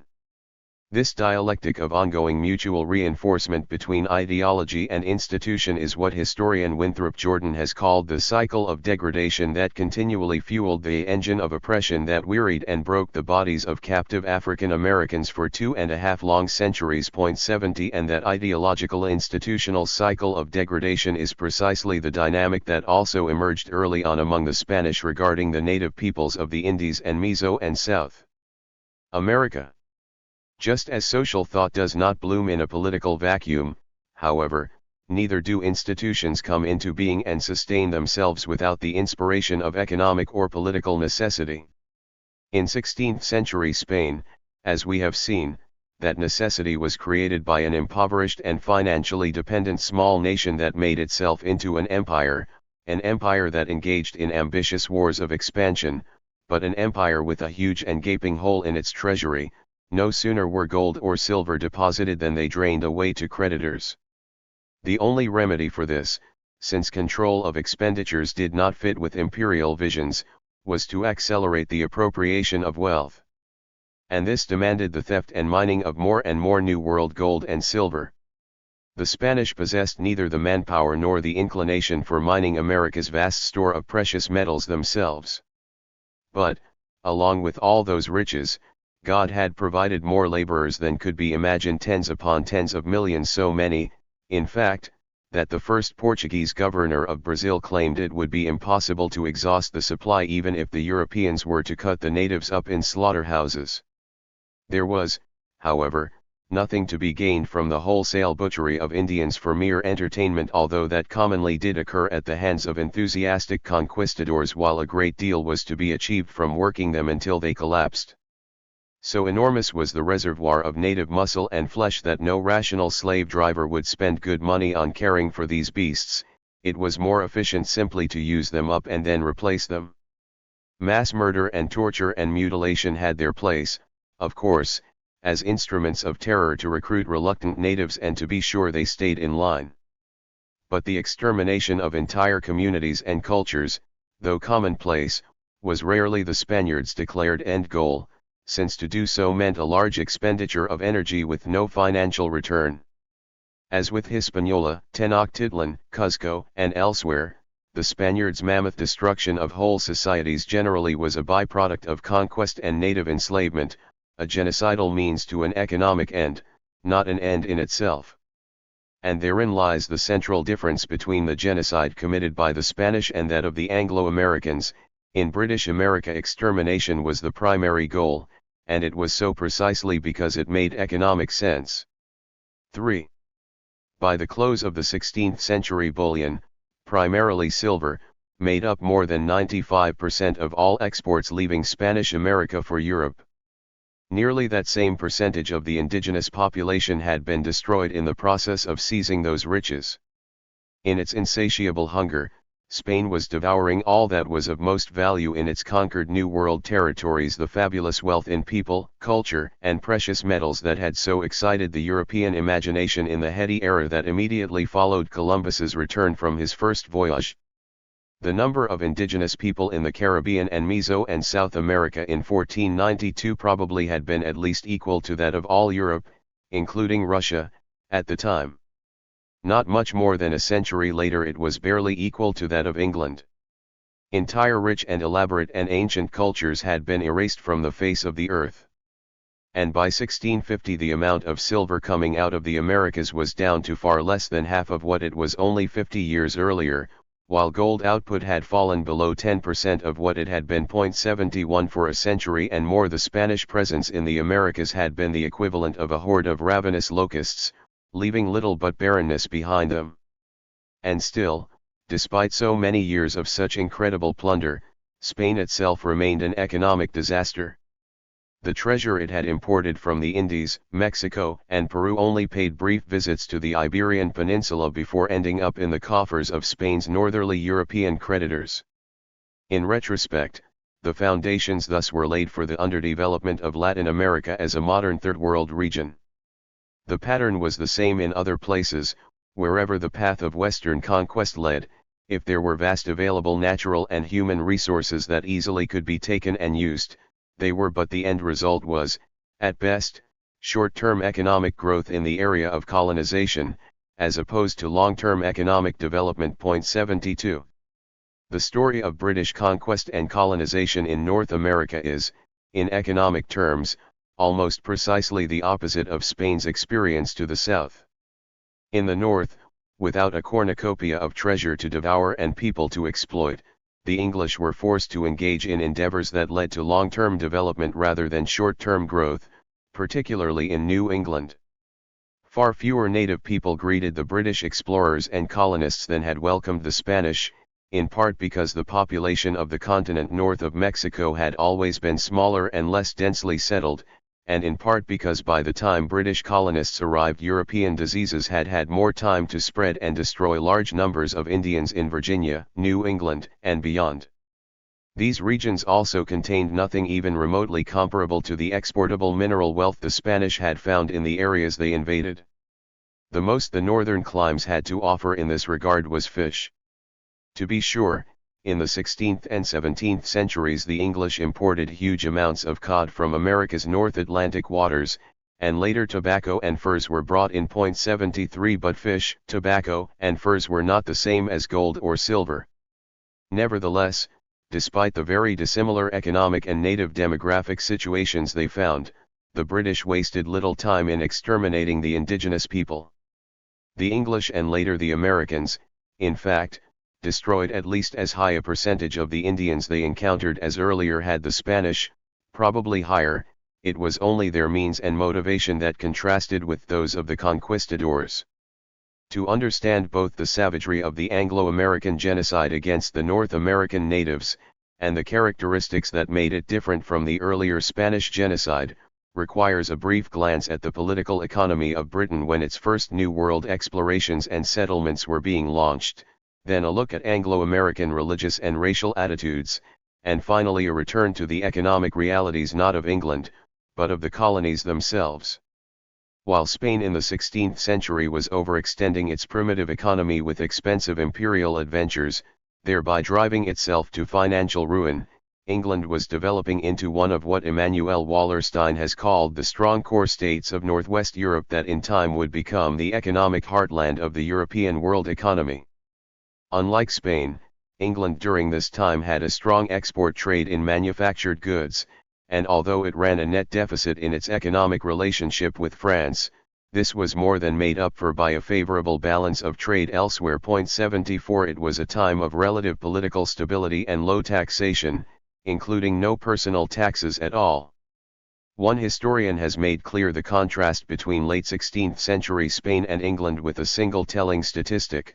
While in Spain Philip II may have absorbed 10% of Castile's national income to pay for his wars in the 1580s and 1590s, Ralph Davis writes, it is doubtful whether in the same years Elizabeth I, at her wits' end to meet war expenses, took more than 3% of the national income for them. 75. For better or for worse, and it was both. England's population was growing rapidly at this time as well. From approximately 2,500,000 at the time of Columbus's birth in the mid-1400s, it had doubled to about 5 million by 1620, when the first permanent British colony was being founded in New England. Although the overall economy was comparatively healthy, the nation contained large masses of desperately poor and potentially dangerous people. The government's response included the passage of poor laws which drove the poor out of the towns and cities and into marginal rural areas, and the encouragement of migration out of the country altogether.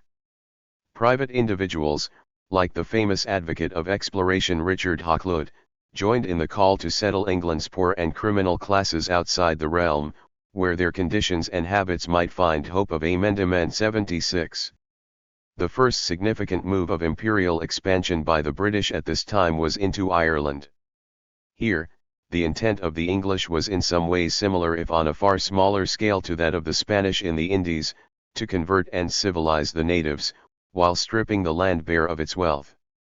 In the case of Ireland, that wealth was not in gold or silver, but in timber, and in just 1 century the English despoliation reduced the amount of Ireland's rich timber land from an area covering about 12% of its territory to practically 0.77. As we saw in a previous chapter, the English also imitated the Spanish in one other way. During their invasion of Ireland they tortured and killed huge numbers of Irish people.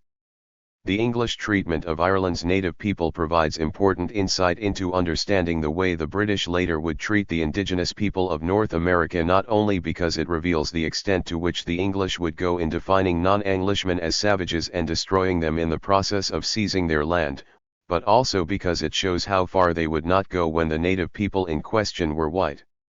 For while it is true that the English demolished large portions of the Irish population in the 16th century, massacring the people of Ireland in the same way their forebears had mass murdered Muslims, the example of the Irish does not equate with that of American Indians. On the contrary, it actually serves to demonstrate how differently the British treated people they regarded as lesser than themselves, but lesser in varying degrees, and different precisely because of the rapidly evolving European ideology of race. First, in their depredations and colonizing campaigns in Ireland, the English clearly distinguished between those natives who were Gaelic Irish and those certainly Irish who were known as Old English because they were descendants of earlier Anglo-Norman conquerors. Although both groups were regarded as barbaric by the English, even those British who most vociferously denounced all things Irish tended to make favorable exceptions for the Old English, since they were believed to have fallen into barbarism as a result of their long-term association with the Gaelic Irish. In contrast, as genealogically non-Anglo-Norman, the Gaelic Irish were considered always to have been barbaric. Further, in what might seem a paradox only to those innocent of the workings of the racist mind, The British sustained this invidious distinction even when they were arguing that the Old English could be more dangerous and treacherous opponents than were the more barbarous Gaelic Irish. As the Irish historian Nicholas Canny has shown, the British considered the Old English to be more formidable in these ways because they combined the perverse obstinacy of the authentic barbarian with the knowledge and expertise of civil people. 78. Authentic barbarians though they may have been in English eyes, nevertheless, the Gaelic Irish still were not so savage as the darker-skinned people the British at that same time were encountering on the huge continents of Africa and the Americas. As a result, whether living among the Gaelic Irish or the Old English populations, the British never set up segregated enclaves as those Englishmen who moved to North America did, and, despite the terrible levels of violence perpetrated by the English against the Irish, the English were always determined that in time they would assimilate all the Irish within English culture and society. Thus, writes Canny, while the establishment of British authority in Ireland was closely identified with war, brutality, and the confiscation of property, those on both sides who survived that ordeal learned how to live and associate with each other on the same territory. 79. This did not prevent enormous violence, not only in the 16th century, but during the Irish Rising of 1641–42 and long after, when tens of thousands of Irish died. However, the English all the while persisted in their efforts to meld the Irish into the British world. As Canny writes, more thought was given by Englishmen to this effort at the assimilation of a foreign population into an English-style polity than to any other overseas venture upon which they were then engaged. It will become immediately apparent that whatever the analogies drawn between the Irish and the American Indians, the reality was that English and Scots settlers of the 17th century encountered little difficulty in living in close proximity to the Irish, and that it seemed, for a time, that the different elements of the population would come together to constitute a single people. 80. Without minimizing, then, the carnage the English were willing to call down upon their Irish neighbors, such devastation like that wrought by Europeans upon other Europeans during the 30 Years' War was of the sort that Frantz Fanon once described as, in the long run, a family quarrel. 81. For even when such quarrels culminated in multiple and often horrendous instances of mass fratricide, rarely did the rhetoric or action lead to all-out efforts of extermination as they did in America. Repeatedly, when the struggle was an actual race war.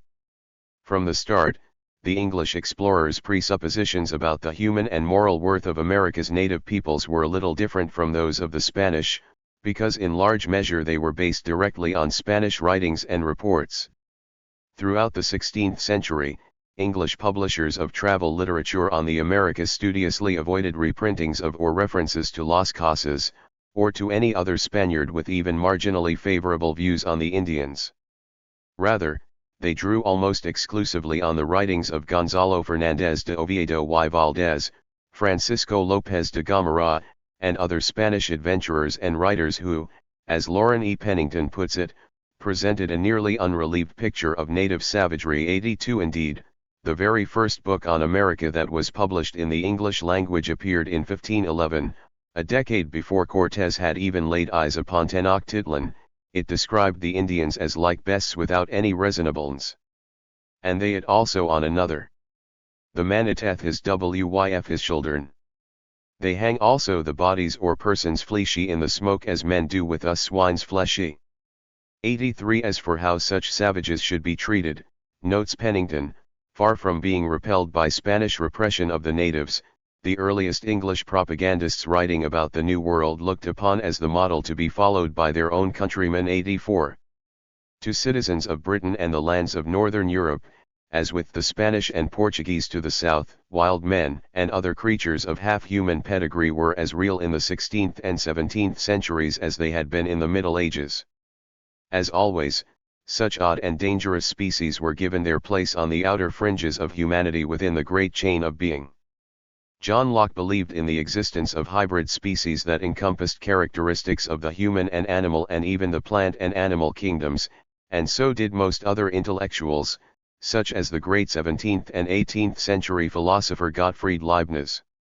As Leibniz wrote, in the midst of a long peroration on the subject, all the orders of natural beings form but a single chain, in which the various classes, like so many rings, are so closely linked one to another that it is impossible for the senses or the imagination to determine precisely the point at which one ends and the next begins, all the species which, so to say, lie near to or upon the borderlands being equivocal, and endowed with characters which might equally well be assigned to either of the neighboring species. Thus there is nothing monstrous in the existence of zoophytes, or plant animals, as Budius calls them. On the contrary, it is wholly in keeping with the order of nature that they should exist. 85. Added Locke. In all the visible corporeal world we see no chasms or gaps. All quite down from us the descent is by easy steps, and a continued series that in each remove differ very little one from the other. There are fishes that have wings and are not strangers to the airy region, and there are some birds that are inhabitants of the water, whose blood is as cold as fishes. There are animals so near of kin both to birds and beasts that they are in the middle between both. Amphibious animals link the terrestrial and aquatic together. Not to mention what is confidently reported of mermaids or seamen. There are some brutes that seem to have as much reason and knowledge as some that are called men, and the animal and vegetable kingdoms are so nearly joined, that if you will take the lowest of one and the highest of the other, there will scarce be perceived any great difference between them. 86. Until well into the 18th century others of the finest minds in Europe believed in, along with the principle of overlapping species continuity in the great chain of being, the existence of half-man/half-beast creatures who were the product of cross-species mating. As Keith Thomas has pointed out, even Linnaeus, in his famous 18th century classificatory system, found room for the wild man, four-footed, mute and hairy, and cited 10 examples encountered over the previous 2 centuries. In the popular mind, as in medieval days, Thomas writes, the early modern period swarmed with missing links, half man, half animal. 87. An example of especial relevance to the present discussion is the illustration of an acephala headless creature with his face in his chest among the depictions of America's native peoples in the Jesuit Joseph François Lafitaux's highly respected Customs of the American Indians, published in 1724.88. It is, therefore, far from surprising to find 16th century English sea captains, adventurers, and soldiers of fortune, all of whom had heard the most negative Spanish descriptions of the native peoples of the New World, solemnly performing inspections of captured Indians to see if they had cloven feet or other marks of the devil. To some Englishmen there also remained, for a time, the possibility that the New World natives were of some sort of Golden Age ancestry. Both these expectations can be found in the earliest writings of the British in America. Thus, for example, Arthur Barlow, after landing in Virginia in 1584 and take possession of in the right of the Queen's Most Excellent Majesty, under Her Highness Great Seal, recalled that upon encountering the Indians, we were entertained with all love and kindness and with as much bounty, after their manner, as they could possibly devise. We found the people most gentle, loving and faithful, void of all guile and treason, and such as lived after the manner of the Golden Age.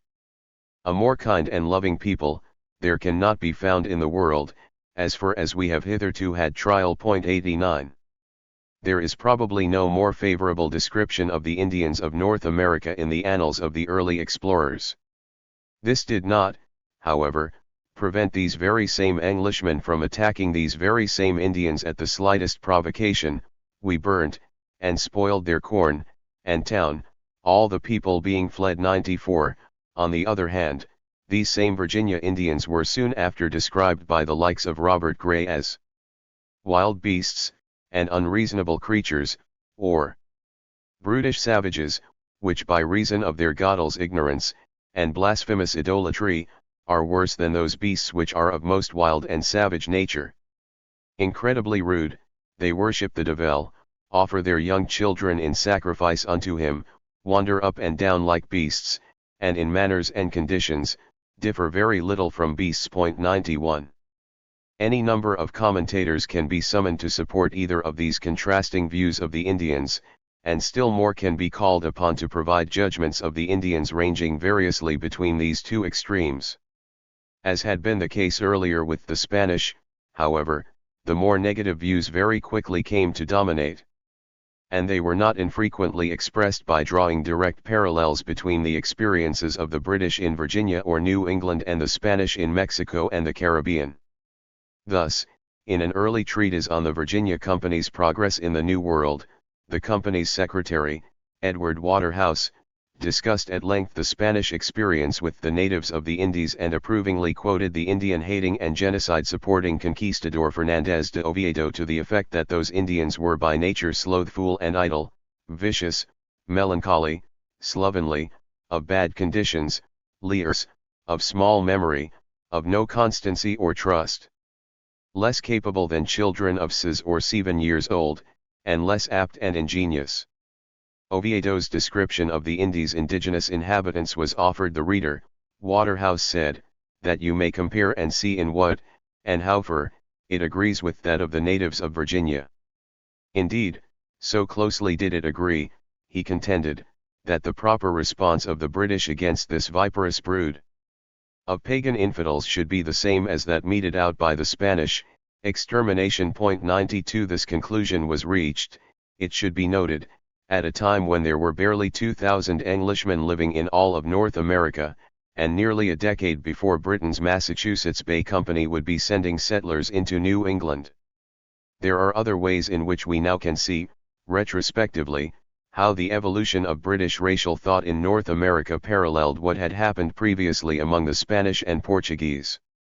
We noted earlier, for instance, how changing Portuguese attitudes toward the Indians of Brazil were illustrated dramatically in an early 16th century painting of the Gift of the Magi that used a depiction of a Brazilian Indian in place of one of the wise men calling on the Christ child, followed by a mid-16th century painting that used a feather-bedecked Indian of the same region to illustrate a depiction of Satan in his lair of hell.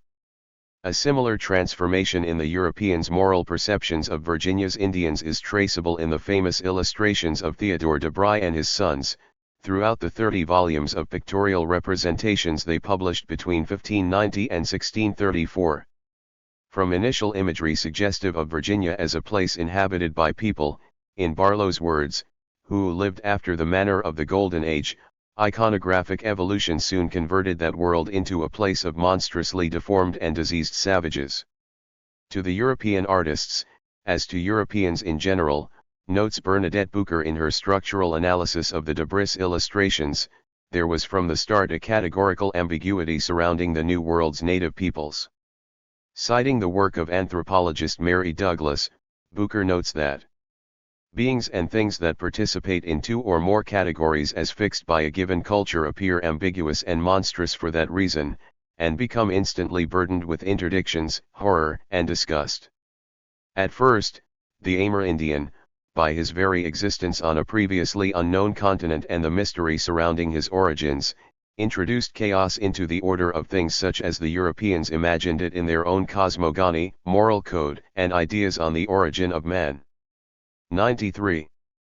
But before long, as Bucher says, the Europeans became fairly settled in their opinion that while the Indians were likely human, they were not so in an unambiguous sense, for if they were men, they were men without God, without law, without breeches. These final 2 words presumably are an unattributed reference to the closing sentence of Michel de Montaigne's famous ironic essay, of Cannibals, in which Montaigne, writing in the late 1570s, favorably compares the life and culture and dignity of the American Indian to that of the real savages of Europe, only to conclude sarcastically, but what of it? They don't wear breeches.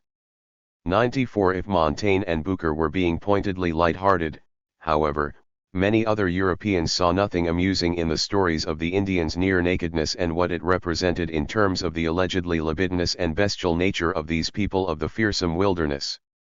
And there is no doubt that that is how Europe was coming to regard the New World peoples. Indeed, as John Hyam recently has demonstrated, artistic conventions of the time personified each of the world's continents as female, but in distinct and individually stereotyped ways. To differentiate America from Africa and Asia, artists relied chiefly on her partial or complete nudity. Asia was always fully clothed, often sumptuously so. Africa, attired in sometimes revealing but always elegant dress, was supposed to look Moorish, since Europeans were most familiar with the Mediterranean littoral. America alone was a savage. 95. In recent years some historians have begun pointing out that the British colonists in Virginia and New England greatly intensified their hostility toward and their barbarous treatment of the Indians as time wore on. One of the principal causes of this change in temperament, according to these scholars, was the Europeans' realization that the native people were going to persist in their reluctance to adopt English religious and cultural habits, no matter how intense the British efforts to convert them. No doubt they are correct in this interpretation, a notion that is not at all at odds with Bucher's structural analysis of the Debris iconography, with the earlier Spanish experience, or with the traditional Christian suspicion, at least since Augustine, that stubborn resistance to conversion by those living beyond the margins of civilization was a sign that they were less than rational and thus less than human, but this increased antipathy and violence was a matter of escalating degree, not a wholesale change in consciousness. 96 For as we have seen at some length in the preceding pages, the Europeans' predisposition to racist enmity regarding the Indians had long been both deeply embedded in Western thought and was intimately entwined with attitudes toward nature, sensuality, and the body. That there were some Europeans who appreciated and even idealized native cultural values and some settlers who ran off to live with the Indians because they found their life ways preferable to their own is undeniable. But these were rarities, and rarities with little influence, within a steadily rising flood tide of racist opinion to the contrary. 97.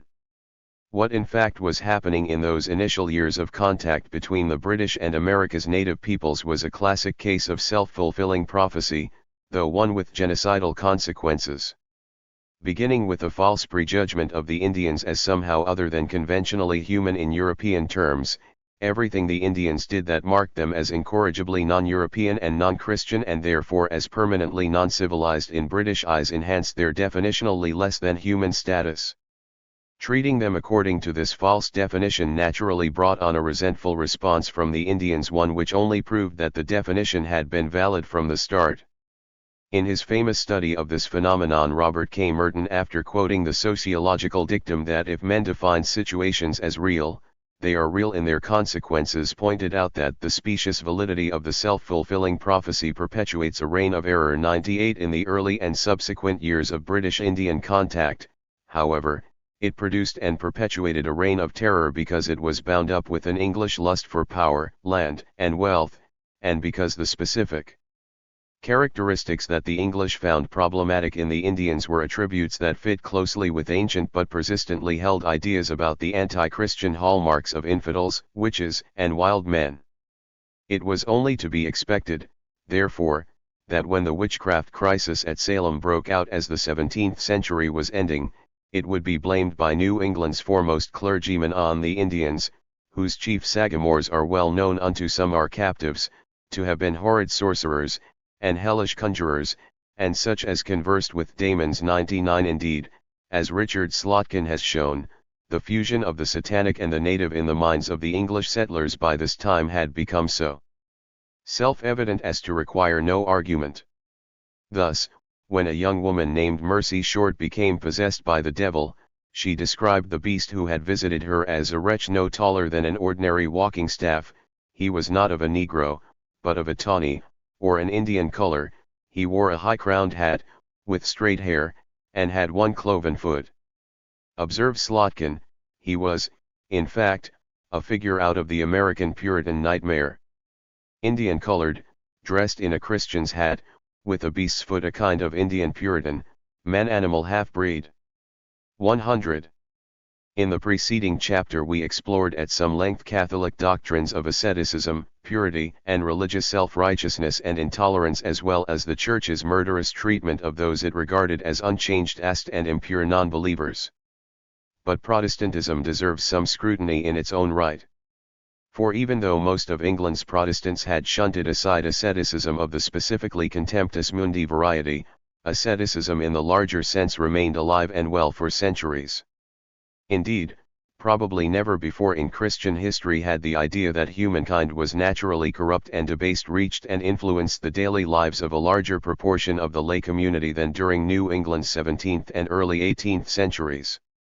New England Congregationalist Susanna Anthony was only one among many thousands of Protestant divines who as late as the 1760s delighted in examining her soul and in phrases reminiscent of her saintly Catholic sisters from 4 and 5 centuries earlier, discovering the sinfulness of my nature, the corrupt fountain from whence proceeded every sinful act. My heart has looked like a sink of sin, more loathsome than the most offensive carrion that swarms with hateful vermin. My understanding dark and ignorant, my will stubborn, my affections carnal, corrupt and disordered, every faculty depraved and vitiated, my whole soul deformed and polluted, filled with pride, enmity, carnality, hypocrisy, self-confidence, and all manner of sins. Woe is me, because of the leprosy of sin, by which I am so defiled, that I pollute all I touch. Good God, what a leprous soul is this! How polluted, how defiled! What a running sore, that pollutes all I touch! 101. Unlike her medieval Catholic forebears, Miss Anthony did not accompany this torrent of self-hatred with self-inflicted physical abuse. But like them before her, the more she expressed her loathing for the rottenness of her heart and will and all her sensual affections, the more admirable and godly a person she was in her own eyes and in those of others. Such sanctification of what one commentator has described as the furtive gratifications of an ascetic sadism was, after all, the evangelical way.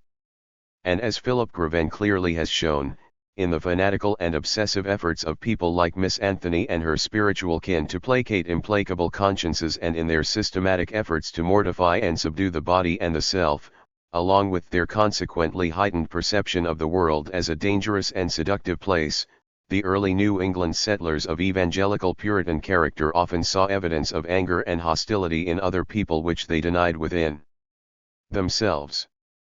And in no people did they see such things so clearly as in the indigenous people of the territory they were invading, who became the unwilling victims of the Protestants' unending warfare with the unregenerate world in which they lived. 102. This also is why what David Bryan Davis once said about the belated emergence of the anti-slavery movement was equally true regarding the unlikelihood of any semblance of humanitarian concern for the Indians gaining serious support during this time.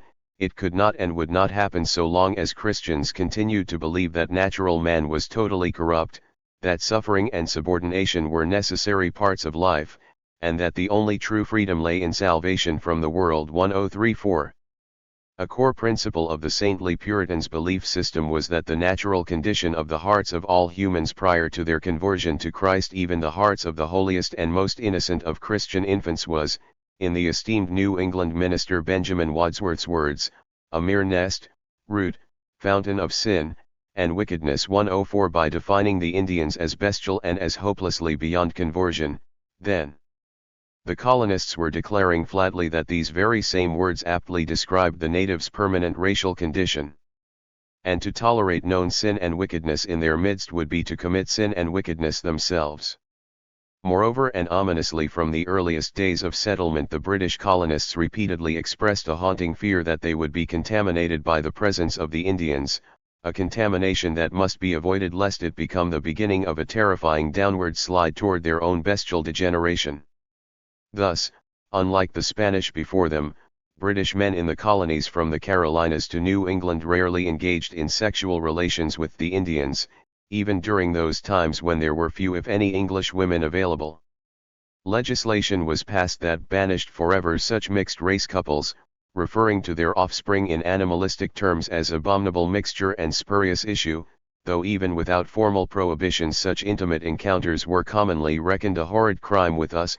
In the words of one colonial Pennsylvanian. 105. It is little wonder, then, that Mercy Short described the creature that possessed her as both a demon and, in Slotkin's words, a kind of Indian Puritan, man-animal half-breed, for this was the ultimate and fated consequence of racial contamination. Again, however, such theological, psychological, and legislative preoccupations did not proceed to the rationalization of genocide without a social foundation and impetus. And if a possessive and tightly constricted attitude toward sex, an abhorrence of racial intermixture, and a belief in humankind's innate depravity had for centuries been hallmarks of Christianity, and therefore of the West's definition of civilization. By the time the British exploration and settlement of America had begun, the very essence of humanity also was coming to be associated in European thought with a similarly possessive, exclusive, and constricted attitude toward property. For it is precisely of this time that R.H. Tawney was writing when he observed the movement away from the earlier medieval belief that private property is a necessary institution, at least in a fallen world. But it is to be tolerated as a concession to human frailty, not applauded as desirable in itself, to the notion that the individual is absolute master of his own, and, within the limits set by positive law, may exploit it with a single eye to his pecuniary advantage, unrestrained by any obligation to postpone his own profit to the well-being of his neighbors, or to give account of his actions to a higher authority. 106. The concept of private property as a positive good and even an insignia of civilization took hold among both Catholics and Protestants during the 16th century.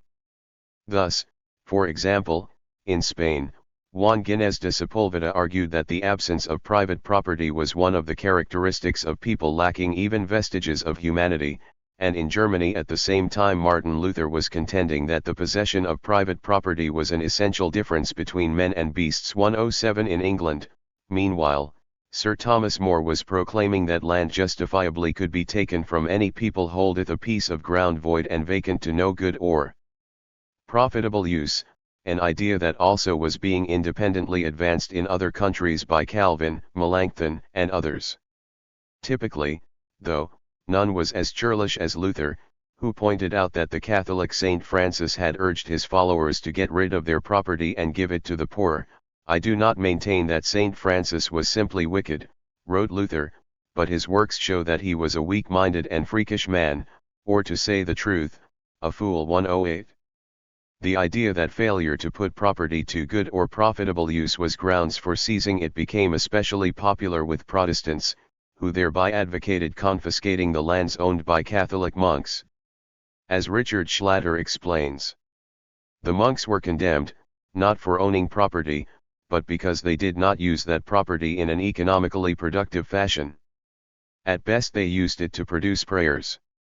Luther and the other Reformation leaders insisted that it should be used, not to relieve men from the necessity of working, but as a tool for making more goods. The attitude of the Reformation was practically, not prayers, but production. And production, not for consumption, but for more production. 109.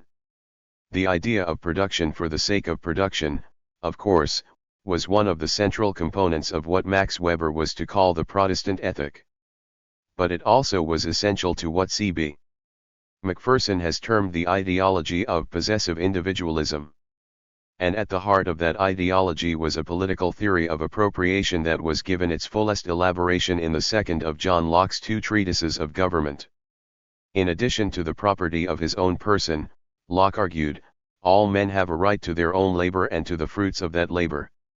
When a person's private labor is put to the task of gathering provisions from the common realm, the provisions thus gathered become the private property of the one who labored to gather them, so long as there are more goods left in the common realm for others to gather with their labor. But beyond the right to the goods of the land, Locke argued, was the right to the earth itself.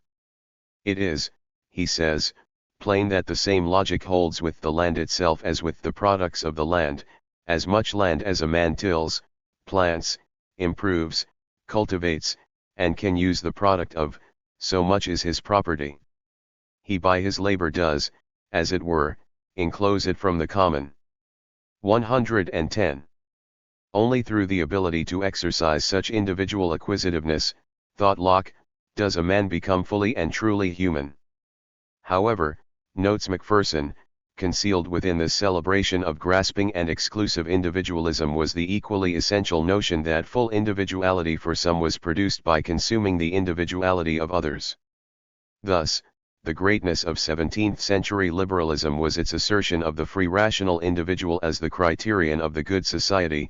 Its tragedy was that this very assertion was necessarily a denial of individualism to half the nation. 111 Indeed, more than a denial of individualism, Locke's proposals for how to treat the landless poor of his own country whom he considered a morally depraved lot were draconian. They were to be placed into workhouses and forced to perform hard labor, as were all their children above the age of 3. As Edmund S. Morgan observes, this proposal stopped a little short of enslavement, though it may require a certain refinement of mind to discern the difference. 112. Locke's work, of course, postdates the era of early British colonization in North America, but the kernels of at least these aspects of his thought were present and articulated prior to the founding of the English colonies in the work of Luther, Calvin, More, Melanchthon, and other British and continental thinkers. 113 An obvious conclusion derivable from such an ideology was that those without a Western sense of private property were, by definition, not putting their land to good or profitable use, as More phrased it, and that therefore they deserved to be dispossessed of it. Thus, in More's Utopia, first published in Latin in 1516 and in English in 1551, he envisions the founding of a colony wherever the natives have much unoccupied and uncultivated land. Should the natives object to this taking of their property, or should they refuse to live according to their laws, the settlers are justified in driving the natives from the territory which they carve out for themselves. If they resist, they wage war against them. 114 In practice this became known as the principle of vacuum domicilium, and the British colonists in New England appealed to it enthusiastically as they seized the shared common lands of the Indians. 115. One of the first formal expressions of this justification for expropriation by a British colonist was published in London in 1622 as part of a work entitled Mort's Relation, or a journal of the plantation of Plymouth. The author of this piece describes the lawfulness of removing out of England into parts of America as deriving, first, from the singular fact that our land is full. Their land is empty. He then continues. This then is a sufficient reason to prove our going thither to live lawful. Their land is spacious and void, and they are few and do but run over the grass, as do also the foxes and wild beasts. They are not industrious, neither have art, science, skill, or faculty to use either the land or the commodities of it, but all spoils, rots, and is marred for want of manuring, gathering, ordering, etc. As the ancient patriarchs therefore removed from straighter places into more roomy, where the land lay idle and wasted and none used it, though there dwelt inhabitants by them. So is it lawful now to take a land which none used and make use of it. 116. The most well-known and more sophisticated statement on the matter, however, came from the pen of the first governor of the Massachusetts Bay Colony, John Winthrop. While still in England, on the eve of joining what became known as the Great Migration to Massachusetts in the 1630s, Winthrop compiled a manuscript justifying the undertakers of the intended plantation in New England, and answering specific questions that might be raised against the enterprise. The first justification, as with Columbus nearly a century and a half earlier, was spiritual, to carry the gospel into those parts of the world, to help on the coming of the fullness of the Gentiles, and to raise a bulwark against the kingdom of Antichrist, an understandable reason for a people who believed the world was likely to come to an end during their lifetime. 117 Very quickly, however, Winthrop got to the possible charge that we have no warrant to enter upon that land which hath been so long possessed by others. He answered, that which lies common, and hath never been replenished or subdued is free to any that possess and improve it, for God hath given to the sons of men a double right to the earth. There is a natural right, and a civil right. The first right was natural when men held the earth in common, every man sowing and feeding where he pleased. Then as men and their cattle increased, they appropriated certain parcels of ground by enclosing and peculiar monuments, and this in time gat them a civil right. As for the natives in New England, they enclose no land, neither have any settled habitation, nor any tame cattle to improve the land by, and so have no other but a natural right to those countries, so as if we leave them sufficient for their use, we may lawfully take the rest, there being more than enough for them and us. 118. In point of fact, the Indians had thoroughly improved the land, that is, cultivated it for centuries. They also possessed carefully structured and elaborated concepts of land use and of the limits of political dominion, and they were, as Roger Williams observed in 1643, very exact and punctual in the bounds of their land, belonging to this or that prince or people. 119 This was, however, not private ownership as the English define the term, and it is true that probably no native people anywhere in the Western Hemisphere would have countenanced a land use system that, to return to Tawny's language, allowed a private individual to exploit with a single eye to his pecuniary advantage, unrestrained by any obligation to postpone his own profit to the well-being of his neighbors. And thus, in the view of the English, were the Indian nations savage. For unlike the majority of the Spanish before them who, in Las Casas's words, kill and destroy such an infinite number of souls only to acquire gold, and to swell themselves with riches in a very brief time and thus rise to a high estate disproportionate to their merits, all that the English wanted was the land. To that end, the Indians were merely an impediment. Unlike the situation in New Spain, the natives living in what were to become the English colonies had, in effect, no use value. With the exception of the earliest British explorers in the 16th century, England's adventurers and colonists in the New World had few illusions of finding gold or of capturing Indians for large-scale enslavement. Nor did they have an impoverished European homeland, like Spain, that was desperate for precious goods that might be found or stolen or wrenched from American soil in order to sustain its imperial expansion. They did, however, have a homeland that seemed to be bursting at the seams with Englishmen, and they felt they needed what in another language in another time became known as Lebensraum. And so, during the first century of successful British settlement in North America, approximately twice as many English men and women moved to the New World as had relocated from Spain to New Spain during the previous 100 years. And unlike the vast majority of the Spanish, the British came with families, and they came to stay. 120. To that flood of British colonists the Indians were, at best, a superfluous population at least once they had taught the English how to survive. In Virginia, true plantation agriculture did not begin until after most of the Indians had been exterminated, whereupon African slaves were imported to carry out the heavy work, while in New England the colonists would do most of the agricultural tasks themselves, with the help of British indentured servants, but they required open land to settle and to cultivate. A simple comparison between the inducements that were given the early Spanish and the early British New World settlers reveals the fundamental difference between the two invasions. The Spanish, with the repartimento, were awarded not land but large numbers of native people to enslave and do with what they wished. The English, with the head right, were provided not with native people but with 50 acres of land for themselves and 50 acres more for each additional settler whose transatlantic transportation costs they paid. These differences in what material things they sought had deep effects as well on how the Spanish and the English would interpret their respective American environments and the native peoples they encountered there. Thus, however much they slaughtered the natives who fell within their orbit, the Spanish endlessly debated the ethical aspects of what it was that they were doing, forcing upon themselves elaborate, if often contorted and contradictory, rationalizations for the genocide they were committing.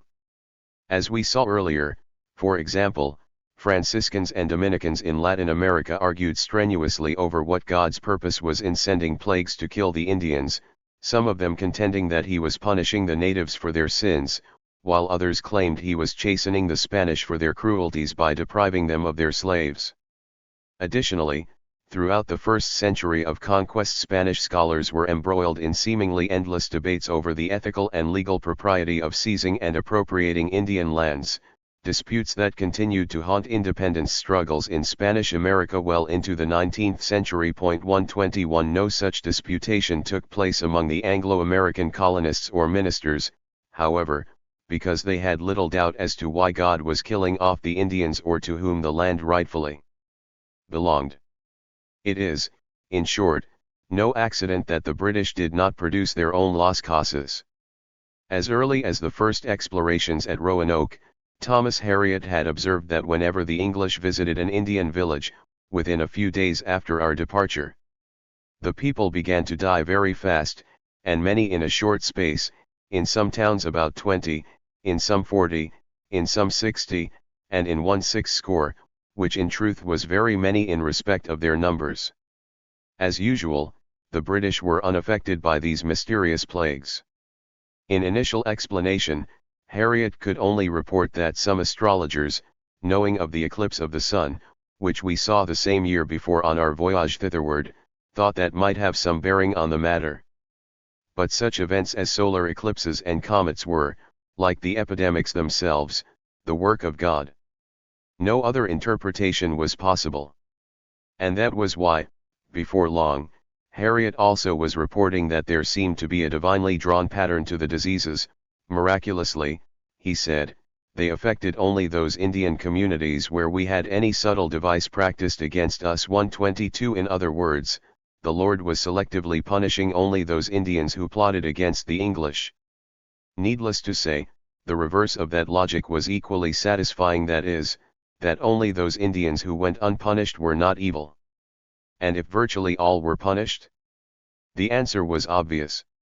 As William Bradford was to conclude some years later, when epidemics almost totally destroyed the Indian population of Plymouth Colony, without affecting the English, it pleased God to visit these Indians with a great sickness and such a mortality that of 1,000, above 9,500 of them died, and many of them did rot above the ground for want of burial. All followers of the Lord could only give thanks to the marvelous goodness and providence of God, Bradford concluded. It was a refrain that soon would be heard throughout the land. After all, prior to the Europeans' arrival, the New World had been but a hideous and desolate wilderness, Bradford said elsewhere, a land full of wild beasts and wild men. 123. In killing the Indians in massive numbers, then, the English were only doing their sacred duty, working hand in hand with the God who was protecting them. For nothing else, only divine intervention, could account for the prodigious pestilence that repeatedly swept the land of 19 out of every 20 Indian inhabitants, wrote Cotton Mather, so that the woods were almost cleared of these pernicious creatures, to make room for a better growth. Often this teamwork of God and man seemed to be perfection itself, as in King Philip's War. Mather recalled that in one battle of that war the English attacked the native people with such ferocity that their city was laid in ashes. Above 20 of their chief captains were killed, a proportionable desolation cut off the interior salvages, mortal sickness, and horrid famine pursued the remainders of them, so we can hardly tell where any of them are left alive upon the face of the earth. 124. Thus the militant agencies of God and his chosen people became as one. Mather believed, with many others, that at some time in the distant past the miserable salvages known as Indians had been decoyed by the devil to live in isolation in America in hopes that the gospel of the Lord Jesus Christ would never come here to destroy or disturb his absolute empire over them. 125. But God had located the evil brutes and sent his holiest Christian warriors over from England, where with the help of some divinely sprinkled plagues they joyously had irradiated an Indian wilderness. 126. It truly was, as another New England saint entitled his own History of the Holy Settlement, a wonder-working providence. 4. Again and again the explanatory circle closed upon itself. Although they carried with them the same 1,000 years and more of repressed, intolerant, and violent history that earlier had guided the conquistadors, in their explorations and settlements the English both left behind and confronted before them very different material worlds than had the Spanish. For those who were their victims it didn't matter very much. In addition to being unchristian, the Indians were uncivilized and perhaps not even fully human. The English had been told that by the Spanish, but there were many other proofs of it. One was the simple fact that the natives roamed the woods like wild beasts, with no understanding of private property holdings or the need to make improvements on the land. In their generosity the Christian English would bring to these benighted creatures the word of Christ and guidance out of the dark forest of their barbarism. For these great gifts the English only demanded in return it was, after all, their God-given right whatever land they felt they needed to bound and fence at will, and quick capitulation to their religious ways. In fact, no serious effort ever was made by the British colonists or their ministers to convert the Indians to the Christian faith. nor were the Indians especially receptive to the token gestures that were proffered. They were quite content with their people's ancient ways. 127 In addition, it was not long before the English had outworn their welcome with demands for more and more of the natives' ancestral lands. Failure of the Indians to capitulate in either the sacred or the secular realms, however, was to the English all the evidence they needed, indeed, all that they were seeking to prove that in their dangerous and possibly contaminating bestiality the natives were an incorrigible and inferior race. But God was making a place for his Christian children in this wilderness by slaying the Indians with plagues of such destructive power that only in the Bible could precedents for them be found. His divine message was too plain for misinterpretation. And the fact that it fit so closely with the settlers' material desires only made it all the more compelling. There was little hope for these devils' helpers of the forest. God's desire, proved by his unleashing wave upon wave of horrendous pestilence and pestilence that killed selectively only Indians, was a command to the saints to join his holy war. Writing of New England's Puritans, Sake van Berkovich makes clear an essential point.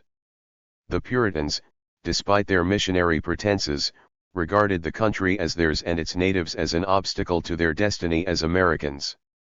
They could remove that obstacle either by conversion, or else by extermination, and since the former course proved insecure, they had recourse to the latter.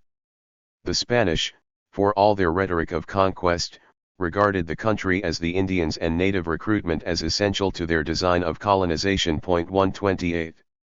Given that difference, Berkovich continues, the Iberian colonists saw themselves as Spaniards in an inferior culture.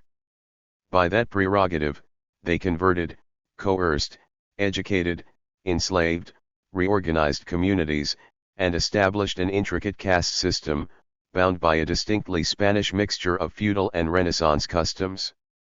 The Anglo-American colonists, in contrast, simply obliterated the natives they encountered, for they considered themselves, almost from the start, as new men, in Crevecoeur's famous phrase, in a new land, and not as expatriates in a foreign place.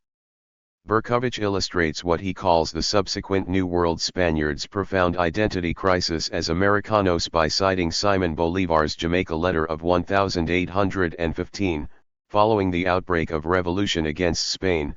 We were not prepared to secede from the mother country, Bolivar wrote, we were left orphans. Uncertain of our destiny. We scarcely retain a vestige of what once was. We are, moreover, neither Indian nor European, but an intermediate species between the legitimate owners of this country and the Spanish usurpers. 129. The point is further sharpened if we compare Bolivar's lament after more than 3 centuries of Spanish rule in Latin America with the boastful and self-confident words of Thomas Jefferson's first inaugural address, delivered more than a dozen years before Bolivar's letter and less than 2 centuries since the founding of the first permanent English colonies. A rising nation, spread over a wide and fruitful land, traversing all the seas with the rich productions of their industry, engaged in commerce with nations who feel power and forget right, advancing rapidly to destinies beyond the reach of the mortal eye. When I contemplate these transcendent objects, and see the honor, the happiness, and the hopes of this beloved country committed to the issue, and the auspices of this day, I shrink from the contemplation, and humble myself before the magnitude of the undertaking. 130. It was in pursuit of these and other grand visions that Jefferson later would write of the remaining Indians in America that the government was obliged now to pursue them to extermination, or drive them to new seats beyond our reach. For the native peoples of Jefferson's rising nation, of his beloved country, far from being Bolivar's legitimate owners, were in truth, most Americans believed, little more than dangerous wolves. Andrew Jackson said this plainly in urging American troops to root out from their dens and kill Indian women and their whelps, adding in his second annual message to Congress that while some people tended to grow melancholy over the Indians being driven by white Americans to their tomb, an understanding of true philanthropy reconciles the mind to these vicissitudes as it does to the extinction of one generation to make room for another. 131. Before either Jefferson or Jackson, George Washington, the father of the country, had said much the same thing, the Indians were wolves and beasts who deserved nothing from the whites but total ruin. 132 And Washington himself was only repeating what by then was a very traditional observation. Less than a decade after the founding of the Massachusetts Bay Colony in 1630, for example, it was made illegal to shoot off a gun on any unnecessary occasion, or at any game except an Indian or a wolf. As Barry Lopez has noted, this was far from a single incident comparison. So alike did Indians and wolves appear to even the earliest land-hungry New England colonist that the colonist fell to dealing with them in similar ways. He set out poisoned meat for the wolf and gave the Indian blankets infected with smallpox. He raided the wolf's den to dig out and destroy the pups, and stole the Indians' children. When he was accused of butchery for killing wolves and Indians, he spun tales of Mohawk cruelty and of wolves who ate fawns while they were still alive. Indians and wolves who later came into areas where there were no more of either were called renegades. Wolves that lay around among the buffalo herds were called loafer wolves, and Indians that hung around the forts were called loafer Indians. 133. As is so often the case, it was New England's religious elite who made the point more graphically than anyone. Referring to some Indians who had given offense to the colonists, the Reverend Cotton Mather wrote, "Once you have but got the track of those ravenous howling wolves, then pursue them vigorously, turn not back till they are consumed. Beat them small as the dust before the wind." Lest this be regarded as mere rhetoric, empty of literal intent, consider that another of New England's most esteemed religious leaders, the Reverend Solomon Stoddard, as late as 1703 formally proposed to the Massachusetts governor that the colonists be given the financial wherewithal to purchase and train large packs of dogs to hunt Indians as they do bears. There were relatively few Indians remaining alive in New England by this time, but those few were too many for the likes of Mather and Stoddard. The dogs would be an extreme terror to the Indians, Stoddard wrote, adding that such dogs would do a great deal of execution upon the enemy and catch many an Indian that would be too light of foot for us. Then, turning from his equating of native men and women and children with bears deserving to be hunted down and destroyed, Stoddard became more conventional in his imagery. If the Indians were as other people, he acknowledged, it might be looked upon as inhumane to pursue them in such a manner, but, in fact, the Indians were wolves, he said, and are to be dealt with all as wolves. 134 For 200 years to come Washington, Jefferson, Jackson, and other leaders, representing the wishes of virtually the entire white nation, followed these ministers' genocidal instructions with great care. It was their Christian duty as well as their destiny. In sum, when in 1492 the seal was broken on the membrane that for tens of thousands of years had kept the residents of North and South America isolated from the inhabitants of the Earth's other inhabited continents, the European adventurers and colonists who rushed through the breach were representatives of a religious culture that was as theologically arrogant and violence-justifying as any the world had ever seen. Nourished by a moral history that despised the self and that regarded the body and things sensual as evil, repulsive, and bestial, it was a culture whose holiest exemplars not only sought out pain and degradation as the foundation of their faith, but who simultaneously both feared and pursued what they regarded as the dark terrors of the wilderness in the world outside as well as the wilderness of the soul within.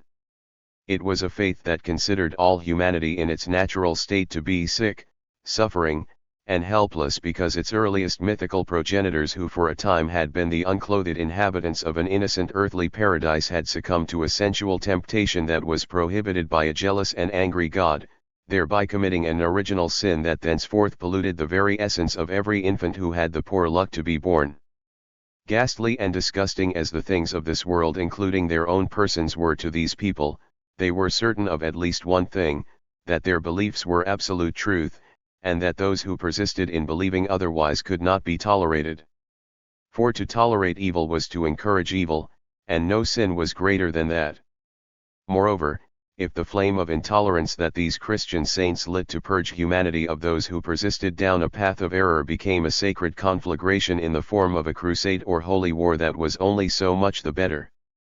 Such holocausts themselves were part of God's divine plan, after all, and perhaps even were harbingers of his Son's imminent second coming. It is impossible to know today how many of the very worldly men who first crossed the Atlantic Divide were piously ardent advocates of this worldview, and how many merely unthinkingly accepted it as the religious frame within which they pursued their avaricious quests for land and wealth and power.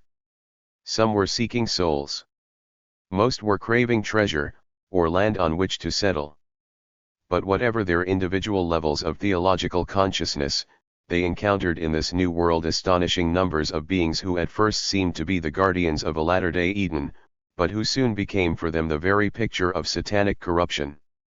And through it all, as with their treatment of Europe's Jews for the preceding half-millennium and as with their response to wildness and wilderness since the earliest dawning of their faith, the Christian Europeans continued to display a seemingly antithetical set of tendencies: revulsion from the terror of pagan or heretical pollution and, simultaneously, eagerness to make all the world's repulsive heretics and pagans into followers of Christ.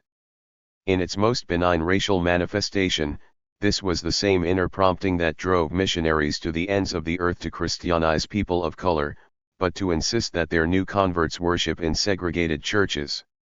Beginning in the late 18th century in America, this conflict of racial abhorrence and mission, and along with it a redefined concept of holy war, became secularized in the form of an internally contradictory political ideology.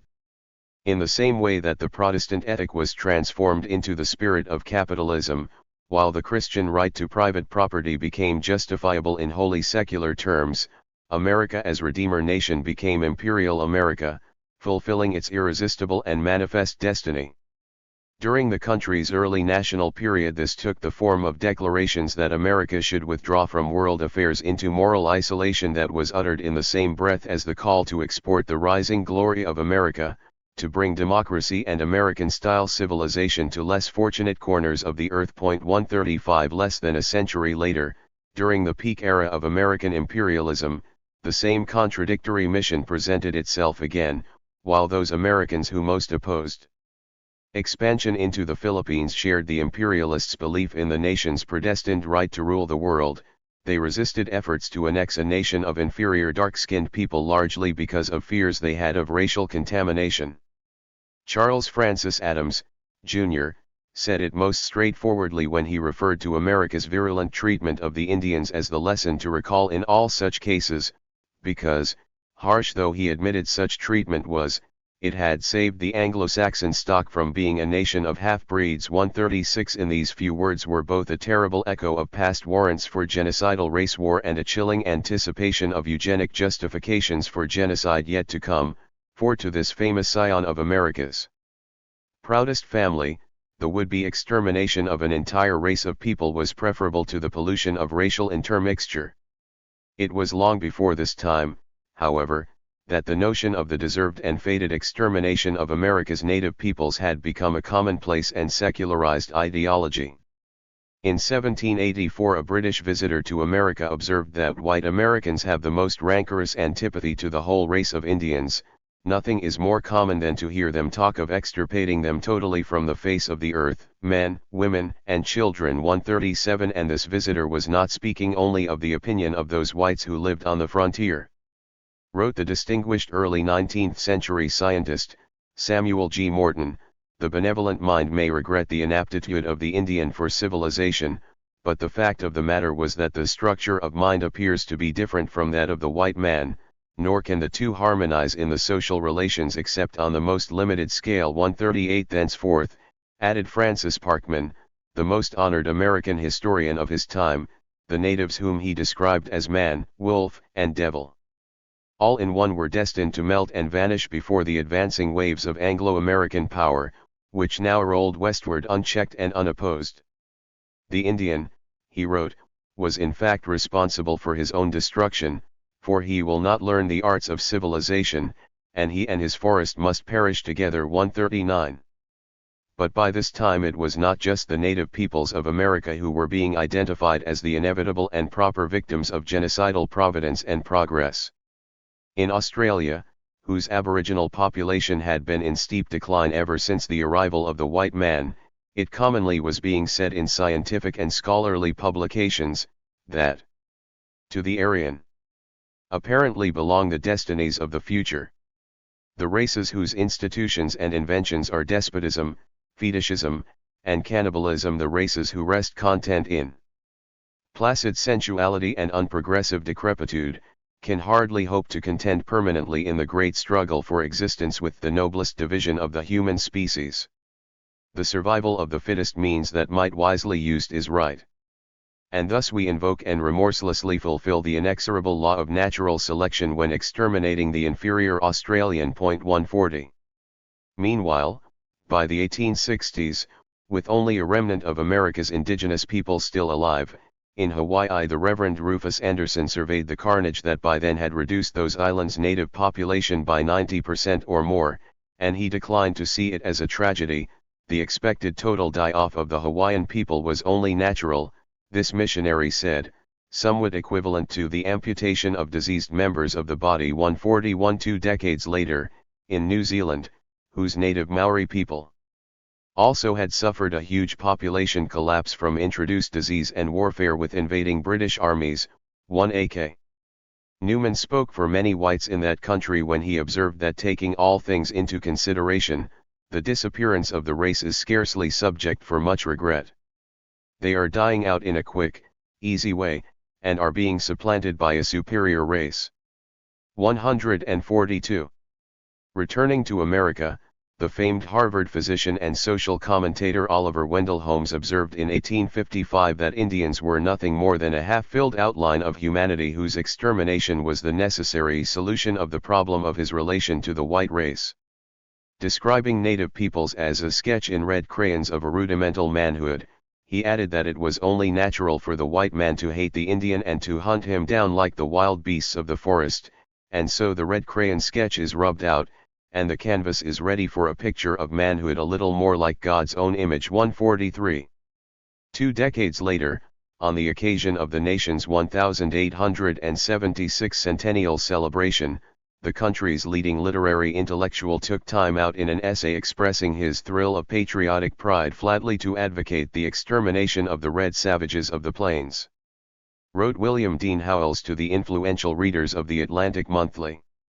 The red man, as he appears in effigy and in photograph in this collection, is a hideous demon, whose malign traits can hardly inspire any emotion softer than abhorrence. In blaming our Indian agents for malfeasance in office, perhaps we do not sufficiently account for the demoralizing influence of merely beholding those false and pitiless savage faces. Moldy flour and corrupt beef must seem altogether too good for them. 144.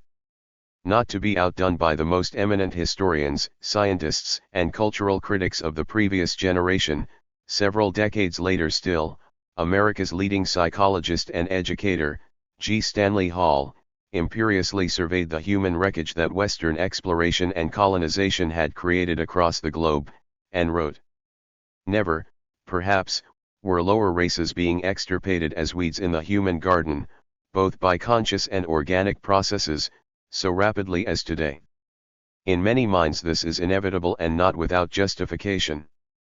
Pity and sympathy, says Nietzsche, are now a disease, and we are summoned to rise above morals and clear the world's stage for the survival of those who are fittest because strongest. The world will soon be overcrowded, and we must begin to take selective agencies into our own hands. Primitive races are either hopelessly decadent and moribund, or at best have demonstrated their inability to domesticate or civilize themselves. 145. And not to be outdone by the exalted likes of Morton, Parkman, Holmes, Howells, Adams, or Hall, the man who became America's first truly 20th century president, Theodore Roosevelt, added his opinion that the extermination of the American Indians and the expropriation of their lands was as ultimately beneficial as it was inevitable. Such conquests, he continued, are sure to come when a masterful people, still in its raw barbarian prime, finds itself face to face with the weaker and wholly alien race which holds a coveted prize in its feeble grasp. It is perhaps not surprising, then, that this beloved American hero and Nobel Peace Prize recipient also believed that degenerates as well as criminals and feeble-minded persons be forbidden to leave offspring behind them. The better classes of white Americans were being overwhelmed, he feared, by the unrestricted breeding of inferior racial stocks, the utterly shiftless, and the worthless 146. These were sentiments, applied to others, that the world would hear much of during the 1930s and 1940s. 147 For the extirpation of the lower races that Hall and Roosevelt were celebrating drew its justification from the same updated version of the great chain of being that eventually inspired Nazi pseudoscience. Nothing could be more evident than the fundamental agreement of both these men with the central moral principle underlying that pseudoscience, as expressed by the man who has been called Germany's major prophet of political biology, Ernst Haeckel, when he wrote that the lower races sepulvitus homunculi with few vestiges of humanity, Mather's ravenous howling wolves, Holmes's half-filled outline of humanity, Howells's hideous demons, Hall's weeds in the human garden, Roosevelt's weaker and wholly alien races were so fundamentally different from the civilized Europeans we must, therefore, assign a totally different value to their lives. 148 Nor could anything be clearer, as Robert J. Lifton has pointed out in his exhaustive study of the psychology of genocide, than that such thinking was nothing less than the harsh, apocalyptic, deadly rationality that drove forward the perverse holy war of the Nazi extermination campaign. 149. The first Europeans to visit the continents of North and South America and the islands of the Caribbean, like the Nazis in Europe after them, produced many volumes of grandiloquently racist apologia for the genocidal Holocaust they carried out. Not only were the lower races they encountered in the New World dark and sinful, carnal and exotic, proud, inhuman, unchristian inhabitants of the nether territories of humanity, contact with whom, by civilized people, threatened morally fatal contamination, but God, as always, was on the Christians' side. And God's desire, which became the Christians' marching orders, was that such dangerous beasts and brutes must be annihilated. Elie Wiesel is right, the road to Auschwitz was being paved in the earliest days of Christendom. But another conclusion now is equally evident: on the way to Auschwitz the road's pathway led straight through the heart of the Indies and of North and South America. Epilogue. It is unlikely to have escaped notice that this book is being published to coincide with the Columbian quincentennial, the 500th anniversary of the beginning of the genocide that nearly expunged the Western Hemisphere of its people. It is, however, less probable that many readers will know that 1992 also is the 50th anniversary of the Nazis' conversion of Auschwitz from a prisoner of war and concentration camp into a chamber of unspeakable horrors, designed to exterminate systematically as many as possible of Europe's Jews, Gypsies, and other Nazi-characterized useless lives. As we have seen, one of the preconditions for the Spanish and Anglo-American genocides against the native peoples of the Americas was a public definition of the natives as inherently and permanently, that is, as racially inferior beings. To the conquering Spanish, the Indians more specifically were defined as natural slaves, as subhuman beasts of burden, because that fit the use to which the Spanish wished to put them, and because such a definition was explicable by appeal to ancient Christian and European truths through Aquinas and on back to Aristotle. Since the colonizing British, and subsequently the Americans, had little use for Indian servitude, but only wanted Indian land, they appealed to other Christian and European sources of wisdom to justify their genocide. The Indians were Satan's helpers, they were lascivious and murderous wild men of the forest, they were bears, they were wolves, they were vermin. Allegedly having shown themselves to be beyond conversion to Christian or to civil life, and with little British or American need for them as slaves in this case, straightforward mass killing of the Indians was deemed the only thing to do. Native peoples, however, are not alone as objects of Christianity's disdain. During most of the past millennium of European history, since at least the first pogrom in Germany in the year 1096, Jews have lived in wary knowledge of their own precarious existence. Entire volumes exist that detail Christian Europe's long entrenched and pathological hatred of Jews and all things Jewish. There is neither room nor need to recount again that bitter history here. But one example will make a necessary point. In a lengthy tract of 1543 entitled On the Jews and Their Lies, Martin Luther referred to Jews as a plague, a pestilence, as venomous, bitter worms, as a desperate, thoroughly evil, poisonous, and devilish lot, as useless, evil, pernicious people, as tricky serpents, assassins, and children of the devil, as a brood of vipers, and as mad dogs. With his characteristically crude eloquence, Luther, of course, was only speaking the thoughts that countless Christian saints and saintly aspirants had held and expressed regarding Jews for centuries. So, too, was he representing the ideas of Christian masses when he offered his sincere advice. To set fire to their synagogues or schools and to bury and cover with dirt whatever will not burn, so that no man will ever again see a stone or cinder of them. I advise that their houses be razed and destroyed. I advise that all their prayer books and Talmudic writings, in which such idolatry, lies, cursing, and blasphemy are taught, be taken from them. That their rabbis be forbidden to teach henceforth on pain of loss of life and limb. That safe conduct on the highways be abolished completely for the Jews. That all cash and treasure of silver and gold be taken from them and put aside for safekeeping. I recommend putting a flail, an axe, a hoe, a spade, a distaff, or a spindle into the hands of young, strong Jews and Jewesses and letting them earn their bread in the sweat of their brow. But if the authorities are reluctant to use force and restrain the Jews' devilish wantonness, the latter should, as we said, be expelled from the country and be told to return to their land and their possessions in Jerusalem, where they may lie, curse, blaspheme, defame, murder, steal, rob, practice usury, mock, and indulge in all those infamous abominations which they practice among us, and leave us our government, our country, our life, and our property, much more leave our Lord the Messiah, our faith, and our church undefiled and uncontaminated with their devilish tyranny and malice. 1. Even to someone possessed of Luther's towering ferocity and hate, however, Jews in that time were not yet considered a separate category of being. Indeed, after almost 200 pages of vituperative screed such as that extracted out above, Luther closes his diatribe by saying, "May Christ, our dear Lord, convert them mercifully and preserve us steadfastly and immovably in the knowledge of Him, which is eternal life. Amen." 2.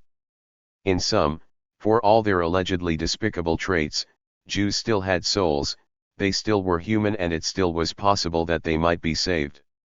Time, of course, would change that perception, at least for some later Christians of Teutonic ancestry.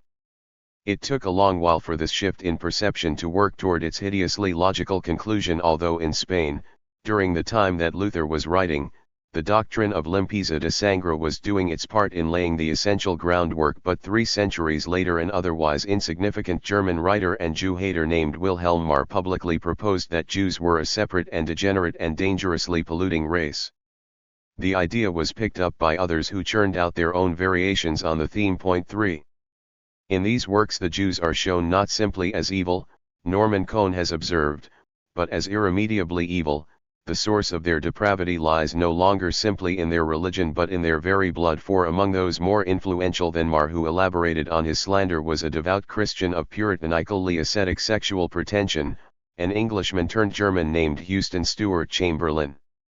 To Chamberlain a fight to the death, a holy war between Jews and Aryans was inevitable, and once the Jewish race was decisively defeated, writes Cohn of Chamberlain's grand design, the Germanic race would be free to realize its own divinely appointed destiny, which was to create a new, radiant world, transfused with a noble spirituality and mysteriously combining modern technology and science with the rural, hierarchical culture of earlier times. 5. If that is a dream of manifest destiny, that sounds disturbingly familiar to students of early American history, with echoes in the writings of John Winthrop, Thomas Jefferson, and others. Chamberlain once made an arresting historical connection of his own. Upon meeting Hitler, he wrote, he thought of Martin Luther. 6. Chamberlain's intuition wasn't wrong. And therein, at first, appears to be a paradox. For we have suggested that Luther's Judeophobia, hateful though it was separated from Judeocide, from the Holocaust, by the absence in Luther's thought of a racial definition of the Jews, a definition that was essential to Hitlerian genocidal ideology. It is a distinction that should not be minimized. But neither should something else be forgotten. For all that Hitler held Christianity in low regard, Central to his thinking, as well as to that of the Christian fathers, was an intense concern with human depravity, with pollution, with defilement, and with cleansing, purity, and purgation, as well as an absolute and violent animosity for all who disagreed with him. Point 7. It is, of course, only coincidental, but during the summer of 1924, while Hitler was imprisoned outside Munich and was dictating to Rudolf Hess the contents of Mein Kampf, the author Joseph Conrad died of a heart attack near Canterbury, England. On the surface, there was almost nothing that the two men had in common. Among his numerous crimes against humanity, for instance, Hitler was to become the architect of Operation Barbarossa, the furious invasion of the Soviet Union that killed more than 3 million Soviet troops during just the first 3 months of fighting, while Conrad had condemned all European imperialism, and especially the exploitation of Africa, as the vilest scramble for loot that ever disfigured the history of human conscience and geographical exploration. 8. But just as Hitler had nothing but scorn and hatred for altruistic behavior, so Conrad was filled with a more genteel contempt for human promise. Thus, the day after reading A Life of Saint Teresa, he wrote to his close friend Cunningham Graham: "The mysteries of the universe made of drops of fire and clods of mud do not concern us in the least. The fate of humanity condemned ultimately to perish from cold is not worth troubling about. If you take it to heart, it becomes an unendurable tragedy. If you believe in improvement, you must weep, for the attained perfection must end in cold, darkness and silence." Point 9.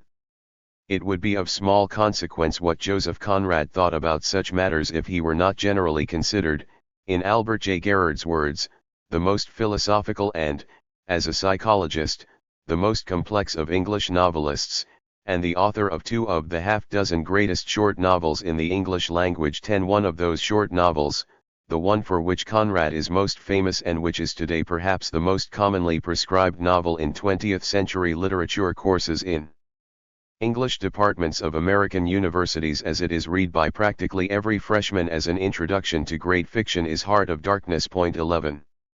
There exist few, if any, superior fictional portrayals of the Christian West's obsession with the immersion of the self in its own alleged vileness, or of Christian culture's irresistible attraction to and simultaneous terror in the face of savagery and wilderness and wildness and the dark.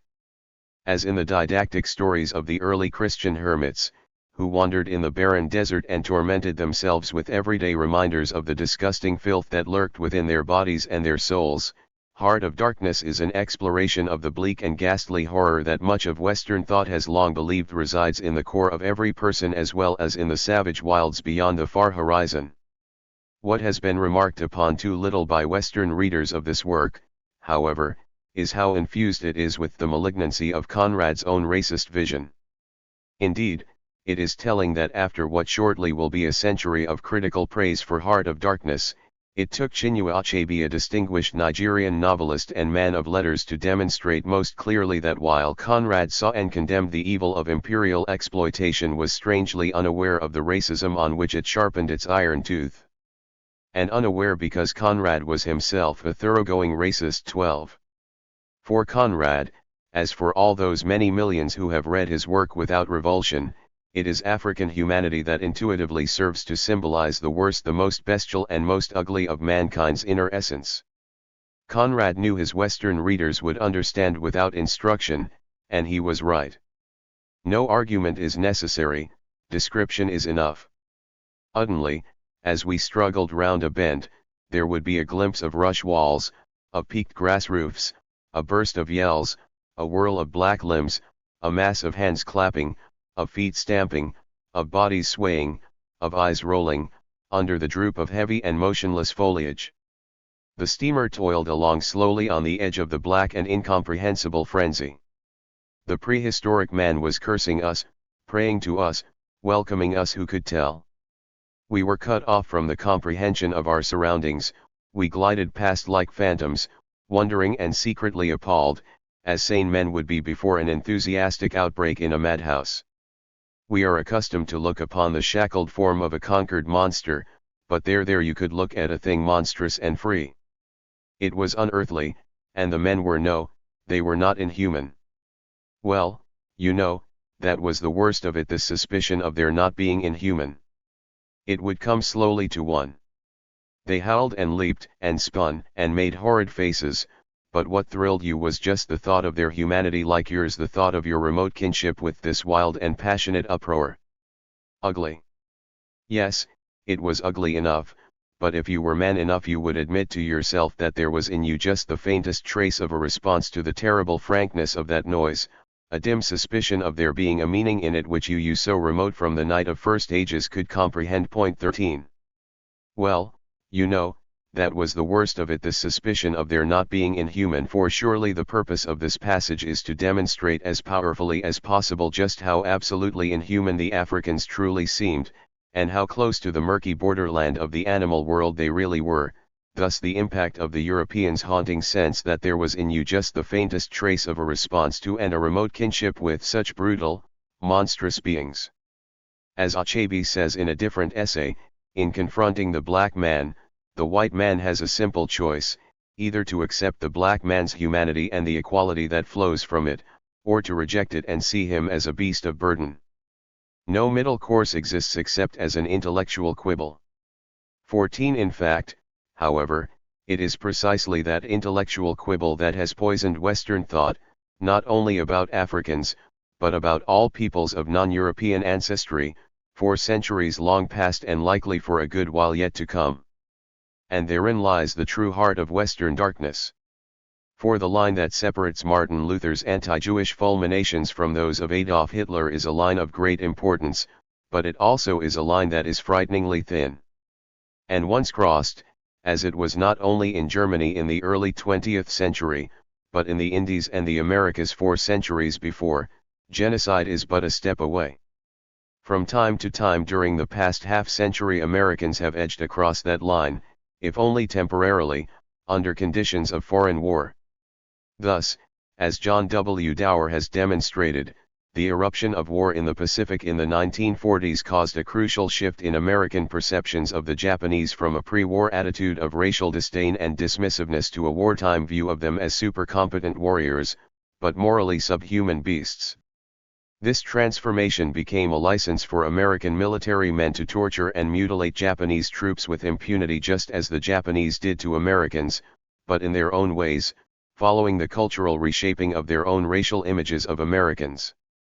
As one American war correspondent in the Pacific recalled in an Atlantic Monthly article, "We shot prisoners in cold blood, wiped out hospitals, strafed lifeboats, killed or mistreated enemy civilians, finished off the enemy wounded, tossed the dying into a hole with the dead, and in the Pacific boiled the flesh off enemy skulls to make table ornaments for sweethearts, or carved their bones into letter openers." Point 15. Dower provides other examples of what he calls the fetish of collecting grisly battlefield trophies from the Japanese dead or near dead, in the form of gold teeth, ears, bones, scalps, and skulls, practices receiving sufficient approval on the home front that in 1944 Life magazine published a human interest story along with a full-page photograph of an attractive blonde posing with a Japanese skull she had been sent by her fiancé in the Pacific 1617. A little more than 2 decades after that Life photograph and article appeared, General William C. Westmoreland was describing the people of Vietnam as termites, as he explained the need to limit the number of American troops in that country. If you crowd in too many termite killers, each using a screwdriver to kill the termites, you risk collapsing the floors or the foundation. In this war we're using screwdrivers to kill termites because it's a guerrilla war and we cannot use bigger weapons.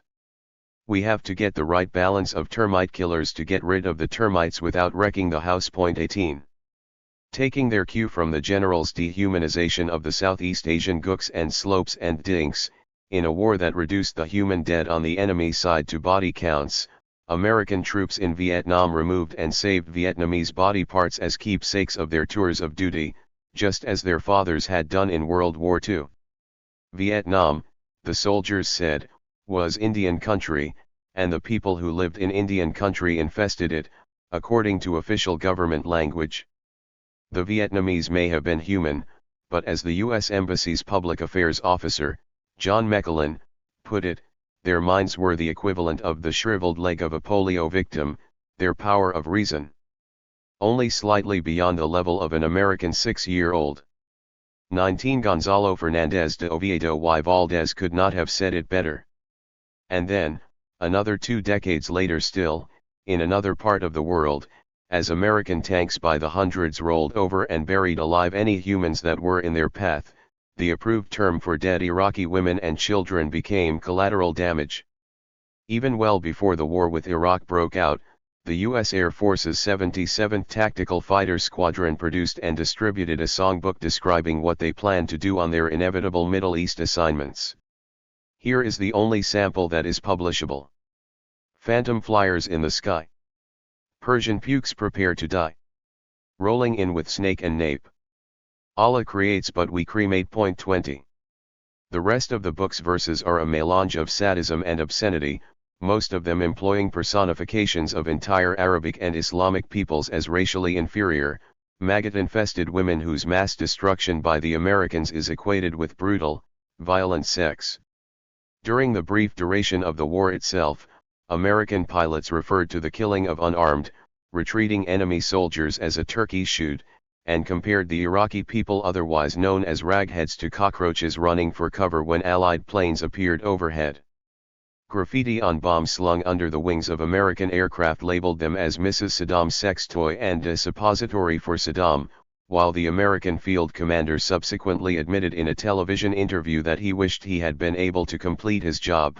We could have completely closed the door and made it a battle of annihilation, he said. It was literally about to become the Battle of Cannae, a battle of annihilation before to his disappointment the general was called off. 21. It should be noted that the 3rd century BC Battle of Cannae, during which Carthaginian troops under the command of Hannibal almost completely exterminated a group of 80,000 to 90,000 Romans, is still regarded as an exemplar of total destructiveness to military historians. Even today, Italians living in the region where the attack took place refer to the site of the massacre as Campo di Sangue, or Field of Blood. In his own words, this is what General Norman Schwarzkopf had hoped to create in Iraq. And when confronted by the press with evidence that appeared to demonstrate the American government's lack of concern for innocent civilians who died as a direct consequence of the war, and with the United States medical team's estimate that hundreds of thousands more Iraqi children were likely to die of disease and starvation caused by the bombing of civilian facilities, the Pentagon's response either was silence, evasion, or a curt war is hell. 22. Indeed it is.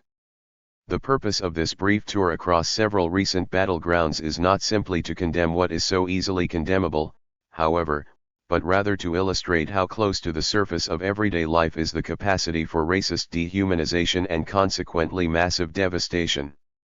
For among the many things that warfare does is temporarily define the entire enemy population as superfluous, as expendable, a redefinition that must take place before most non-psychopaths can massacre innocent people and remain shielded from self-condemnation. And nothing is more helpful to that political and psychological transformation than the availability of a deep well of national and cultural consciousness that consigns whole categories of people to the distant outback of humanity. But even the worst wars end. Military defeat leads to political surrender, for it is politics that most wars are about. Genocide is different. The purpose of genocide is to do away with an entire people, or to indiscriminately consume them, either by outright mass murder or by creating conditions that lead to their oblivion. Thus, the slave labor projects that worked people to death in the synthetic rubber factory at Auschwitz, or in the nearby coal mines, were no less genocidal than the gas chambers there and in other camps. Moreover, although Arno J. Meyer may well be correct in contending that from 1942 to 1945, certainly at Auschwitz, but probably overall, more Jews were killed by so-called natural causes than by unnatural ones, natural causes being sickness, disease, undernourishment, hyperexploitation, as opposed to unnatural causes such as shooting, hanging, phenol injection, or gassing. There can be no denying, as Meyer himself insists, that those who died naturally were no less victims of genocide than others who were murdered outright. 23 Indeed, it is insufficient to stop even here. For as Michael R. Morris rightly states, It is clearly wrong to separate from the essence of the Holocaust those Jews who never survived long enough to reach the camps, or who were shot down by the Einsatzgruppen in the Soviet Union, or who starved in the ghettos of Eastern Europe, or who were wasted by disease because of malnutrition and neglect, or who were killed in reprisal in the West, or who died in any of the countless other, terrible ways no less a part of the Holocaust because their final agonies do not meet some artificial standard of uniqueness. Point 24. The same is true of the anti-Indian genocide in the Americas.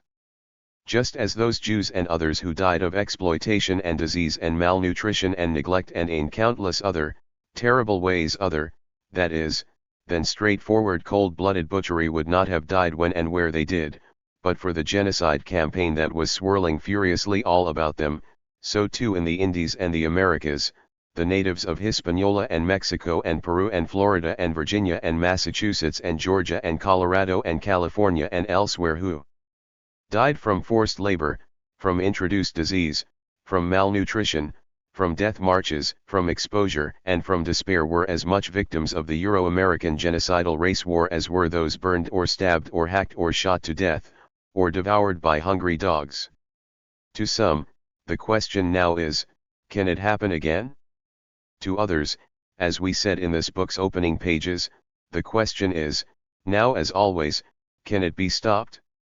For in the time it has taken to read these pages, throughout Central and South America Indian men and women and children have been murdered by agents of the government that controls them, simply because they were Indians. Native girls and boys have been sold on open slave markets, whole families have died in forced labor, while others have starved to death in concentration camps. Point 25. More will be enslaved and more will die in the same brutal ways that their ancestors did, tomorrow, and every day. For the foreseeable future.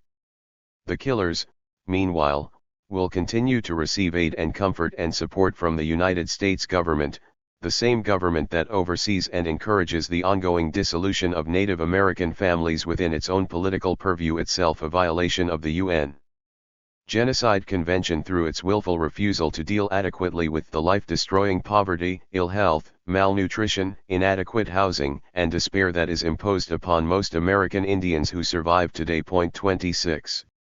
That is why, when the press reported in 1988 that the United States Senate finally had ratified the United Nations Genocide Convention after 40 years of inaction, while more than 100 other nations had long since agreed to its terms, Leo Kuper, one of the world's foremost experts on genocide, wondered in print whether the long delay, and the obvious reluctance of the United States to ratify the Genocide Convention derived from fear that it might be held responsible, retrospectively, for the annihilation of Indians in the United States, or its role in the slave trade, or its contemporary support for tyrannical governments engaging in mass murder.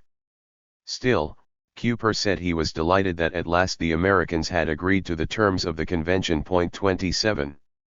Others were less pleased, including the governments of Denmark, Finland, Ireland, Italy, the Netherlands, Norway, Spain, Sweden, and the United Kingdom, who filed formal objections with the United Nations regarding the U.S. action.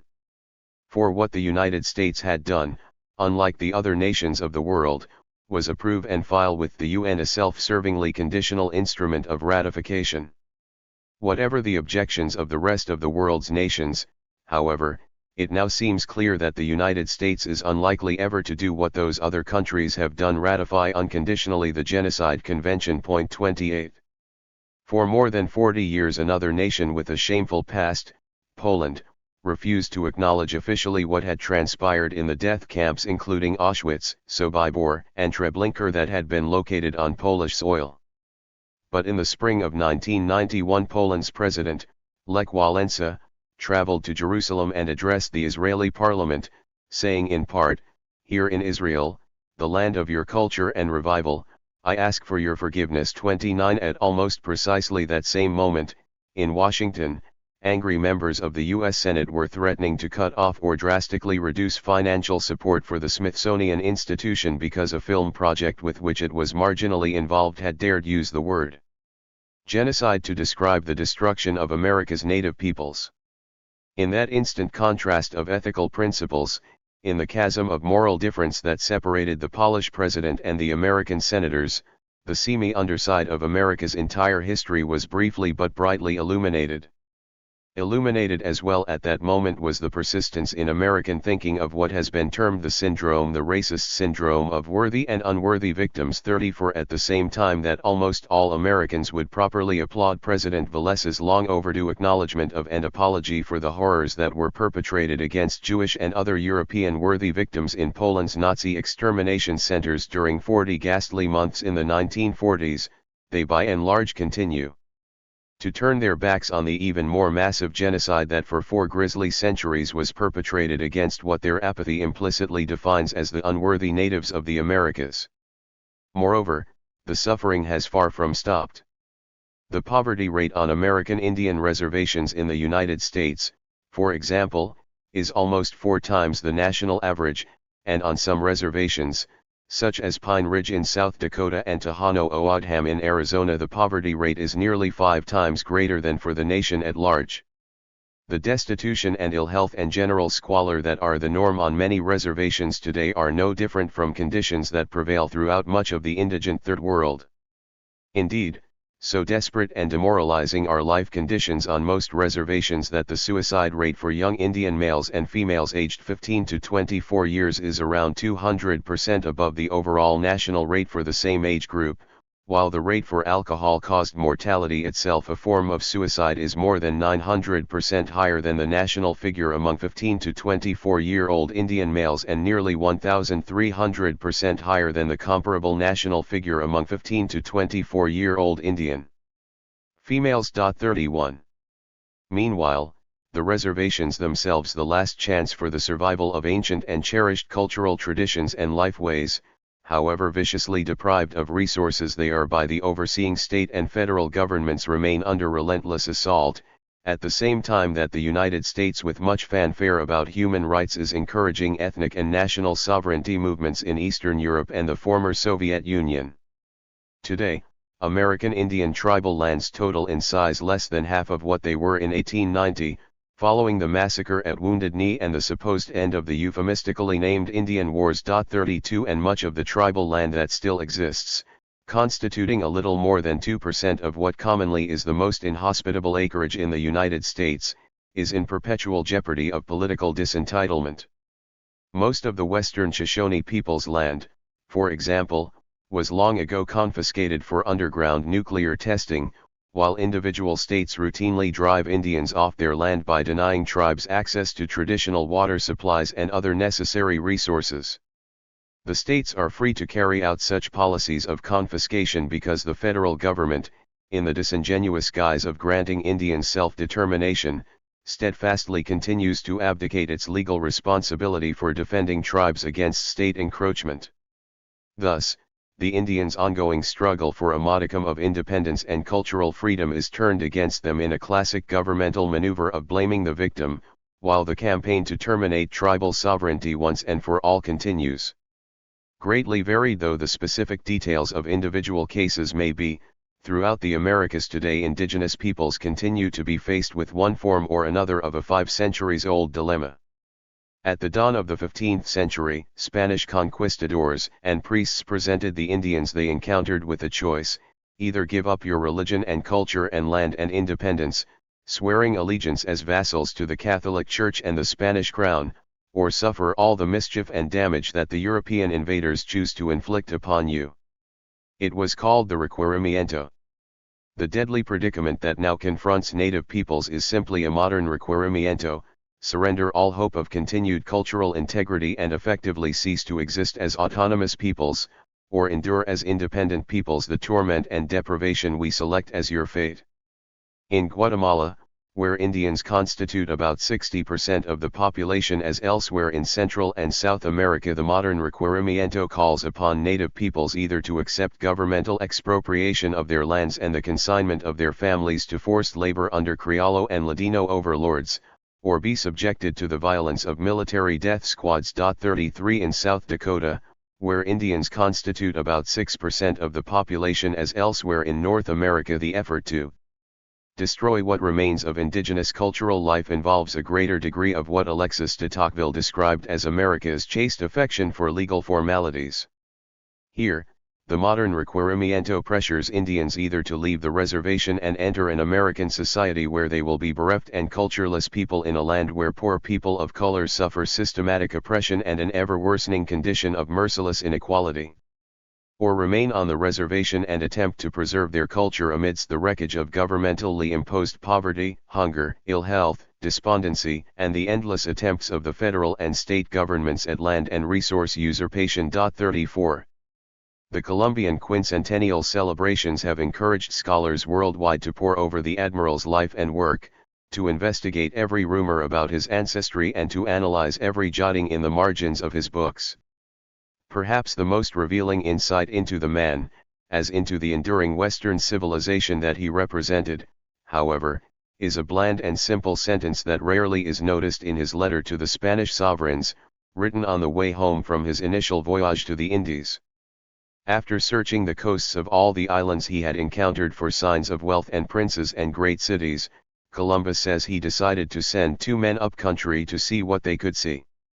They traveled for 3 days, he wrote, and found an infinite number of small villages and people without number, but nothing of importance. 35. People without number but nothing of importance. It would become a motto for the ages. Appendixes. Appendix I. On pre-Columbian settlement and population. Until the 1930s, it generally was believed that the earliest human inhabitants of the Americas had moved from the Alaskan portion of Beringia to what is now known as North America no more than 6,000 years ago. Following the development of radioactive carbon dating techniques in the 1940s and 1950s, this date was pushed back an additional 6,000 years to the end of the Wisconsin Ice Age, around 12,000 years ago. During this time the most recent interstadial, or regional dissipation of the massive continent-wide glaciers that previously had blocked passage to the south, opened up an inland migratory corridor. Once settled in what is now the upper Midwestern United States, it was supposed, these migrants branched out and very slowly made their way overland, down through North, Central, and South America to the southern Andes and Tierra del Fuego at the southernmost tip of the southern continent. Some scholars had long suspected that even this projected date of first arrival was too recent, but it wasn't until the latter 1950s and early 1960s that they began being taken seriously. 1 For it was then, slowly but steadily, that human habitation dates of 12,000 BC and earlier from the most southerly parts of the hemisphere began turning up in the archaeological record.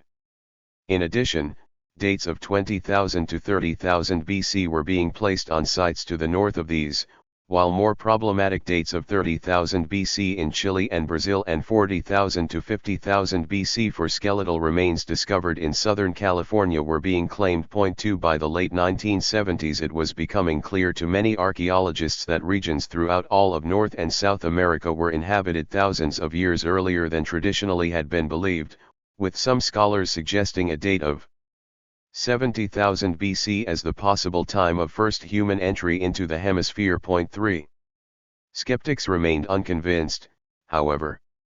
Then Monte Verde was discovered, a human habitation site in a remote Chilean forest with unambiguous evidence of a complex human community at least 13,000 years old.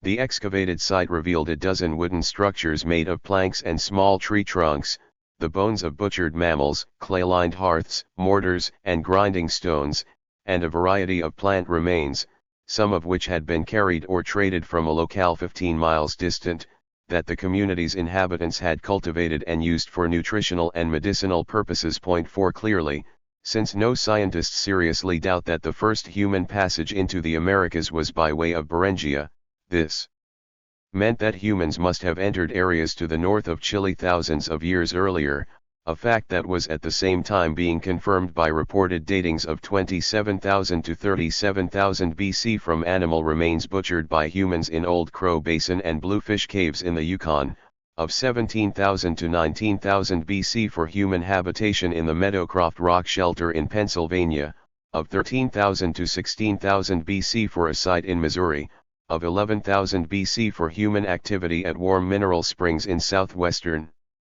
Florida, and elsewhere. 5. Then, a few years later, at Monte Verde in Chile again, Archaeologist Tom D. Dillahay discovered definite human artifacts that dated to at least 30,000 BC, an age that corresponds closely to dated charcoal remains from what are believed to have been human hearths at Pedro Furida in northeast Brazil. 6 Since it is a truism of archaeological research that the earliest sites discovered today are always unlikely to be anything temporally close to the first sites that actually were inhabited, both because of the degradation of ancient materials and a site discovery process that makes finding a needle in a haystack a comparatively easy task, there increasingly is little doubt from the archaeological evidence that the northerly parts of the Americas had to have been inhabited by humans at least 40,000 years ago, and probably earlier. 7. A welcome recent trend in this research is the attention scholars from a variety of other disciplines, including linguistics and genetics, have been paying to data in their fields regarding the first human occupation of North America. As a result, the earliest dates suggested by the archaeological evidence are now receiving independent confirmation. At present, the most intense controversies regarding the early settlement of the Americas in these fields surround work that is being done on DNA linkages and language analysis. Geneticists and biochemists who have studied mitochondrial DNA samples from widely separated Native American peoples today have come to equally widely separated conclusions. One group of scientists finds a high level of shared heritage, suggesting that the great majority of American Indians are descended from a single population that migrated from Asia up to 30,000 years ago. Another group, studying the same type of data from different sources, contends that their findings point to at least 30 different major population movements, by different peoples, extending back about 50,000 years. A similarly structured debate exists among the linguists. It commonly is agreed that the people living in the Americas prior to 1492 spoke at least 1,500 to 2,000 different languages, and probably hundreds more that have been lost without a trace. These languages derived from a cluster of more than 150 language families, each of them as different from the others as Indo-European is from Sino-Tibetan. 8 Some linguists claim, however, to have located a trio of language families, or proto-languages, from which that great variety of languages developed, Amarant, Nadine, and Eskimo-Aleut. Others contend that these three proto-languages can be further reduced to a single language that was spoken by one ancestral group that entered North America about 50,000 years ago, while still others argue that the multitude of Indian languages cannot be traced to fewer than the 150 known language families, and that there is no way convincingly to link that knowledge to estimates of the earliest human entry into North America. 9. Beyond these specific controversies, however, at least one recent study, building on these data and combining language and geographic research, clearly shows that there already was enormous language and geocultural diversity in North America south of the glacial mass during the apex of the last ice age, that is, between 14,000 and 18,000 years ago.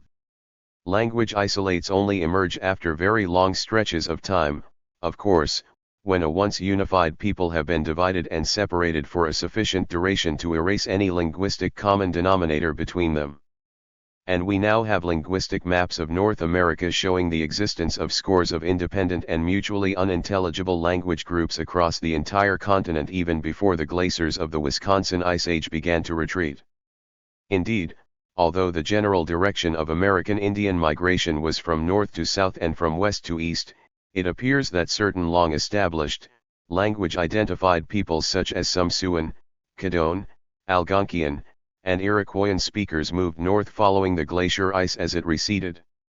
For as the huge frigid barrier slowly melted, invitingly large glacial lakes emerged, their clear waters trapped between the ice to the north and the southerly high ground, while thick, broadleaf deciduous forests spread northward in the wake of the glacier's retreat. 10.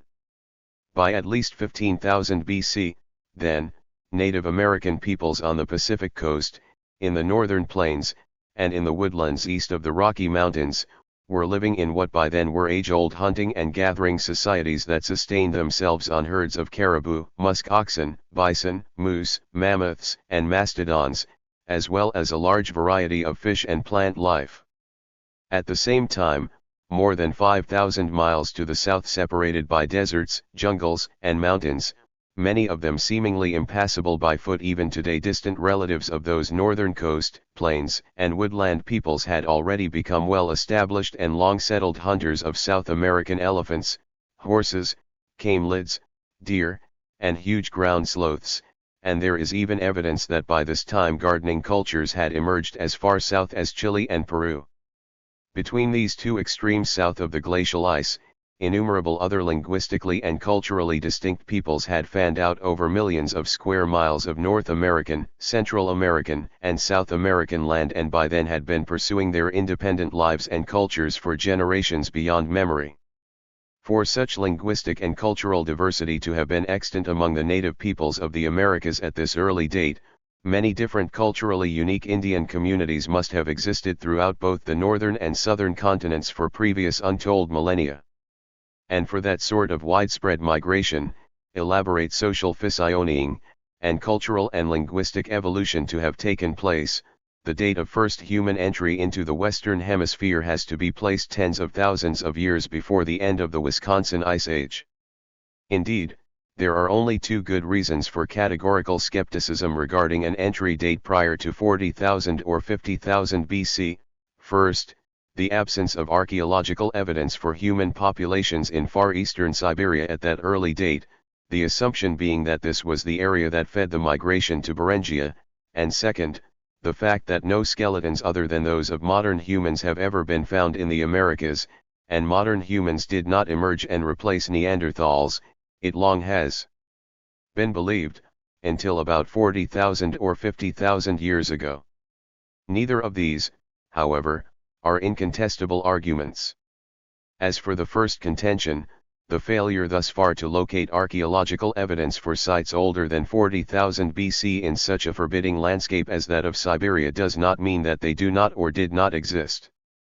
As archaeologist Fumiko Ikawa-Smith has pointed out, given the weather conditions in this region, early inhabitants may have preferred the milder climates close to the shore, and their remains may have been obliterated by subsequent marine transgressions, as indeed has happened to early human habitation sites throughout the island Pacific. 11 Moreover, far eastern Siberia was not necessarily the sole source of the early Beringian migration.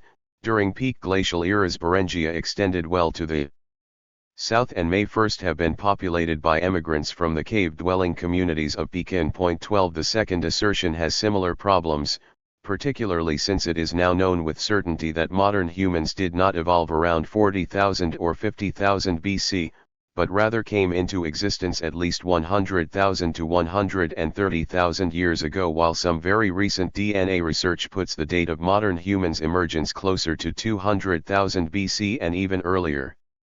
13 Although no archaeological evidence has yet been uncovered that would indicate the presence of modern humans in the icy realms of northeastern Asia earlier than 40,000 or so BC, the entire history of the field of archaeology is testament to the truism that absence of evidence for the existence of a phenomenon is not sufficient grounds for categorically declaring it to be or to have been non-existent. Site degradation and loss is a very serious problem in regions such as this, and there is always a new discovery to be made. This is an especially relevant consideration when the temporal gap between archaeological evidence for modern humans in northeastern Asia and in other parts of the world has now yawned open to a range of between 60,000 and 90,000 and possibly as much as 150,000 years. In sum, there is no necessary barrier to the possibility that humans, whether of modern or pre-modern type, entered the Western Hemisphere as early as 60,000 or 70,000 years ago, although the best scientific evidence to date, drawing on coal scent findings from several disciplines, suggests a more prudent estimate would be for an entry date of around 40,000 BC, or perhaps a little earlier. In mapping the pre-Columbian native languages of North America, an extraordinarily dense collection of different tongues are found along the western seaboard, especially between present-day southern British Columbia and San Francisco. Unless the post-Columbian disease holocaust in the eastern part of the continent was immensely greater than most scholars now believe, resulting in the extinction of many scores of entire language groups before they could be separated out and distinguished by early European explorers and settlers, The especially thick concentration of different languages along the west coast suggests that to have been the path of earliest human dispersal and settlement. Whether the earliest southward moving exodus from Beringia, over the course of many thousands of years, was carried out primarily on land or on sea, or whether the path of the earliest population movements down through North America toward Mexico was along the west coast or through a temporary ice-free corridor in what is now America's northern Midwest, are still other controversies that remain unsettled. Traditionally, it has been held that the earliest migrants south from Alaska had to wait for temporary melts to open inland passageways through the glaciers that blocked their way. Such ice-free interstadials occurred at least 5 times during the Wisconsin era, each one lasting for thousands of years, with the midpoint of the most temporally distant one located about 75,000 years ago. It now appears increasingly likely, however, that early Alaska inhabitants might not have had to follow an inland path, but rather may have made their way south along the Pacific coastline, either overland, along a narrow, unglaciated, but exposed part of the continental shelf, or by sea, in coast-hugging wooden dugouts or skin boats. 14. Since it is known that the first human inhabitants of New Guinea and Australia had to carry out at least part of their journey to those lands across a sea gap in eastern Indonesia, and since the initial settlement of New Guinea and Australia occurred at least 50,000 years ago, and probably much earlier, it certainly is possible, perhaps likely, that America's first people had the technological skills to make seaborne, stepping stone migrations down the western coastline tens of thousands of years before the end of the last ice age. 15. Moreover, if that was the primary path of migration, it now is forever hidden from archaeological inquiry, because any coastal settlements or villages that may have existed 40, 50, or 60,000 years ago were located on the continental shelf that, like the homeland of Beringia, presently is hundreds of feet beneath the ocean's waves. 16. If the evolving scholarly estimates of the date when humans first entered the Western Hemisphere seem dramatic, changing within the past half-century from about 4000 BC to around 40,000 BC, and perhaps even earlier, the proportionate change is at least equally striking for advances in knowledge during that same time regarding the magnitude of human population in the Americas prior to European contact. The earliest recorded estimates of New World population came from the first Spanish intruders in the late 15th and early 16th century. While they of course could make no estimates for lands they had not seen, they did produce figures for the areas in which they had traveled. Bartolomé de las Casas, for example, put the figure for the island of Hispaniola at between 3 million and 4 million at the time of the Spanish arrival, although Las Casas himself did not visit the island until 10 years after Columbus's first voyage, by which time the population was only a fraction, perhaps 10% of what it had been prior to European contact. Gonzalo Fernández de Oviedo, who arrived in the Americas a decade later than Las Casas, claimed that Panama and the adjacent portion of southern Central America originally held around 2 million indigenous people. And even as late as the 18th century, Francisco Javier Clavijero claimed that Mexico had an abundance of 30 million people prior to the Spanish conquest. 17. Because the post-conquest native population collapses in these and other regions were so massive and so sudden, many later writers found these first estimates and their implications for an originally enormous hemispheric population impossible to believe. As a result, by the 1920s there was general scholarly agreement that the combined population of North and South America in 1492 was probably no more than 40 million to 50 million people. 18. Within a decade, however, prevailing opinion had dropped even those reduced numbers down to less than 14,000,000, and in 1939 anthropologist Alfred L. Kroeber published a highly influential report suggesting that the population of the entire Western Hemisphere in 1492 was only about 8,400,000, with North America accounting for less than 1 million of that total. 19. Recognizing that all these estimates were founded upon a great deal of speculation and very little knowledge of local conditions, Kroeber suggested that work begin on detailed region-by-region analyses. The charge was accepted, particularly by a group of scholars from various disciplines at Kroeber's own University of California at Berkeley, most notably Carl Sauer, Sherburne F. Cook, and Woodrow Borah. The result was a path-breaking revolution in historical demographic technique that in time became known as the Berkeley School. Examining enormous amounts of data from a great variety of sources ranging from church and government archives listing tribute, baptismal, and marriage records, to the environmental carrying capacities of known cultivated lands and much more, these researchers concentrated their efforts at first on California and central Mexico, extending their inquiries later to regions as diverse as New England, the Yucatan, and the island of Hispaniola. 20. The results of these efforts were the most detailed and methodologically sophisticated population estimates ever conducted for the pre-European Americas. And the figures they turned up were astonishing: 25 million people for central Mexico alone and 8 million people for Hispaniola are just two of the more striking recalculations by members of the Berkeley School. By the early 1960s, the accumulated body of such studies was sufficient to allow Woodrow Borah to assert that the pre-Columbian population of the Americas was probably upwards of 100 million. Soon after, anthropologist Henry F. Dobbins published a famous watershed analysis of all the major studies that had been conducted up to that time. His conclusion was that North and South America contained between 90 million and more than 112 million people before the coming of the Spanish. 21 Comparative figures for selected other parts of the world at this same time put the population of Europe at 60 million to 70 million, Russia at 10 million to 18 million, and Africa at 40 million to 72 million. 22. Subsequently, since the mid-1960s, scores of scholars from around the world have published new pre-Columbian population estimates of unprecedented sophistication for nations, tribes, and regions from northernmost Canada to southern Chile and for most other major habitation sites lying in between. One after another they have confirmed the general principle that the populations of individual locales were much higher in pre-Columbian times than heretofore suspected. Conservative-minded historical demographers have been reluctant to extrapolate from these findings to overall hemispheric projections, but even the more cautious among them generally now concede that the total population of the Americas prior to 1492 was in the neighborhood of 75 million persons, about 10% of whom lived north of Mexico.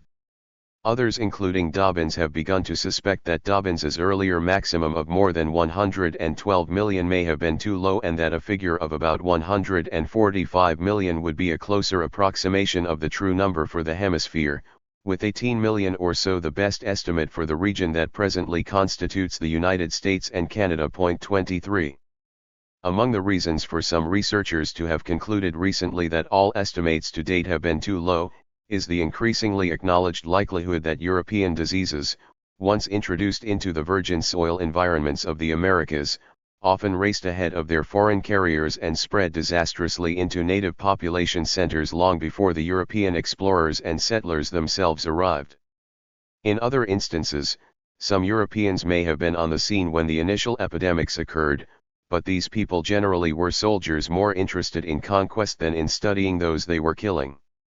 New archaeological studies in particular locales have demonstrated that this previously invisible population loss may have been widespread, a phenomenon that also is now being uncovered among post-European contact indigenous peoples as far away from the Americas as New Zealand, the Pacific islands of Fiji, and Hawaii. 24 If this did indeed happen on a large scale throughout the Americas, as Dobbins and others now contend that it did, even the higher range of current hemispheric population estimates may be too low. This is because the historical consequence of such archaeological research findings is the discovery that time and again the first European observers and recorders in an area arrived only well after it was totally bereft of its long-established human inhabitants, or at the very least that such observers and recorders found and incorrectly took to be the norm prior to their arrival only residual populations so small and demoralized that they provided no hint of true previous population magnitude or cultural vitality. 25. Even if certain plagues, such as smallpox, did not always precede the appearance of the European disease carriers themselves into certain regions, however, Those who still disagree with Dobbins and his supporters on this point acknowledge that population loss among native societies routinely reached and exceeded 95%, a rate of decline more than sufficient to account for a pre-Columbian hemispheric population in the neighborhood of 100 million and more. 26 Comparative research in South America and Hawaii has shown, moreover, that cultural and biological outgrowths of military assault and epidemic disease, such as severe psychological disorientation and high levels of pathogen and stress-induced infertility, can by themselves be primary agents in population losses of near extermination magnitude. 27 In sum, while debate continues as to the actual population of the Americas prior to the arrival of Europeans at the end of the 15th century, few informed scholars any longer contend that it was not at least within the general range of 75 to 100 million persons, with roughly 8 million to 12 million living north of Mexico, while some of the more outstanding scholars in the field have begun to suspect that the true figure was even higher than the highest end of this range. Appendix 2. On Racism and Genocide. In the preceding pages I have referred repeatedly to European and white American attitudes toward the native peoples of the Americas as racist and to the Euro-Americans' furious destruction of the native peoples of the Americas as genocide. The definitions of both these terms have been subject to discussion in recent years. Some readers may have wished to see in the text reference to those discussions, but to do so would have necessitated lengthy digressions that other readers might have found more distracting than enlightening. Therefore, I have added as an appendix the following remarks. There are various ways in which cultures can construct ideologies of degradation, and such ideologies can be, and are, attached to any number of characteristics that serve to socially transform a collection of individuals within a culture into a group: gender, nationality, age, sexual preference, social and economic class, religion, and much else, including race. It is race that is the issue here. And the question, as it has been posed in recent years, is this: did those Europeans and early American white colonists treat Indians and Africans as they did, at least in part because of a racist ideology that long had been in place, or was Euro-American racism in the Americas a later development, even a product of white versus Indian and white versus black conflict? In short, which came first, the carrying out of terrible and systematic damage to others, or the ideology of degradation? To some, understandably, this may seem an academic question, in the worst sense of that term. After all, to the American native woman having her breasts cut off by sadistically gleeful Spanish conquistadors, or watching her infant thrown to a pack of dogs, or to the native man about to be impaled on a sword of European manufacture, or watching his village and his family being burned to cinders by Puritans who boasted that our mouth filled with laughter, and our tongues with singing, while they attempted to exterminate an entire people from the earth, it no doubt mattered little whether the genocidal racism of their tormentors had preceded or followed from the first meetings of their societies. 1. If such questions concern us now, for reasons other than academic curiosity, they do so in order that we may better understand how such horrors could have been perpetrated, and how perhaps they may be anticipated and avoided in the future.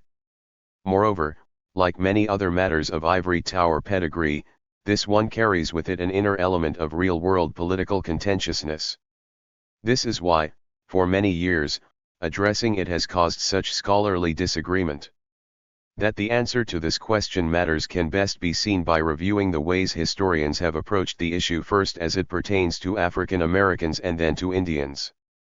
Until well into the 20th century, most white American historians spent little time arguing over the chronological priority of racism or slavery in the historical mistreatment of Africans in America. This was so for a reason that by itself is revealing. It was not a subject that lent itself to disagreement because those historians' own low regard for blacks was so second nature to them that they simply assumed it to be a natural, justified, and nearly universal attitude, and one that thereby must have long predated the formal enslavement of Africans. And the formal enslavement of blacks in America, they assumed, certainly began immediately upon the involuntary arrival in the colonies of the first Africans in 1619. Although there were some earlier historians who raised questions that had bearing on this matter, it was not until the 1950s that they began to propose, in numbers and with some vigor, the thesis that slavery had preceded racism in America point to working within a social climate to which they could not have been immune, a climate that was registering a rising chorus of insistent claims by African Americans for equal access to the social and political benefits of American life. These historians contended that slavery emerged gradually as an institution, following the first arrivals of blacks in North America, and that racism emerged still later, in part as a rationale for the maintenance of what by then had become a racially defined slave society. Point 3 Although this was an argument not without some documentary support, it also was an argument suited to the politics of academic liberals who then were coming to agree with historian Kenneth Stamp that innately Negroes are, after all, only white men with black skins. Nothing more, nothing less. 4. From this political and ethical perspective, in the midst of a civil rights movement that was attempting to make such integrationist ideals conform with reality, the liberal historian's notion that racism was, in Winthrop Jordan's words, scarcely more than an appurtenance of slavery, squared nicely with the hopes of those even more directly concerned with the problem of contemporary race relations. For if prejudice was natural, there would be little one could do to wipe it out. Prejudice must have followed enslavement, not vice versa, else any liberal program of action would be badly compromised. 5. There was, of course, another benefit not mentioned by Jordan that was gained from such a reading of the historical record. The moral core of Western culture in general, and American culture in particular, appeared far more favorable in the light of an interpretation that found racism to be an aberration, rather than a constant, in Western history.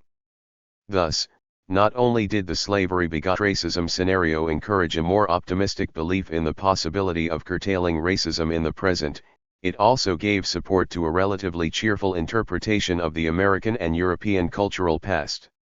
Not everyone was convinced, however. In 1959, Carl and Degler published an article, Slavery and the Genesis of American Race Prejudice, strongly arguing that slavery took root very early in American colonial society and that it did so in large part because of the white colonists' pre-existing racist attitudes visible, among other places, in Elizabethan literature, including Shakespeare's Othello and Titus Andronicus, but also evident in the relative prices of black and white servants, discriminatory court decisions, and more. 6 The ensuing flurry of debate on the issue had a number of internal problems, not the least of which was a tendency to assume that the general attitudes and behaviors of the white colonists were very nearly monolithic. Thus, whenever one partisan found an exception to the other's body of data, he or she was likely to hold it up as a refutation of the other's entire thesis.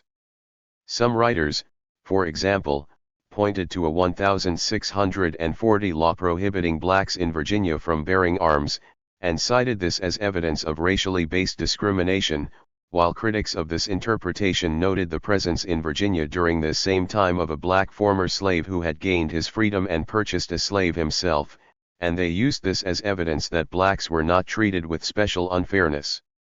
Within a few years, however, Degler's general contention was given an able assist by Winthrop Jordan, first in an article of his own, then in 1968 with his massive and justly celebrated study, White Over Black, American Attitudes Toward the Negro, 1550 to 1812.7.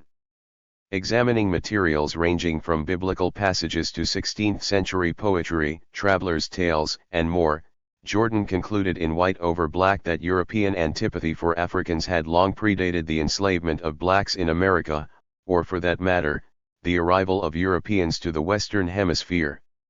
From the first, he wrote, Englishmen tended to set Negroes over against themselves, to stress what they conceived to be radically contrasting qualities of color, religion, and style of life, as well as animality and a peculiarly potent sexuality. 8 In short, virtually all the elements that would go into the full-blown 18th and 19th century ideology of anti-black racism were present in European thought long before the arrival of the first blacks in Virginia in 1619.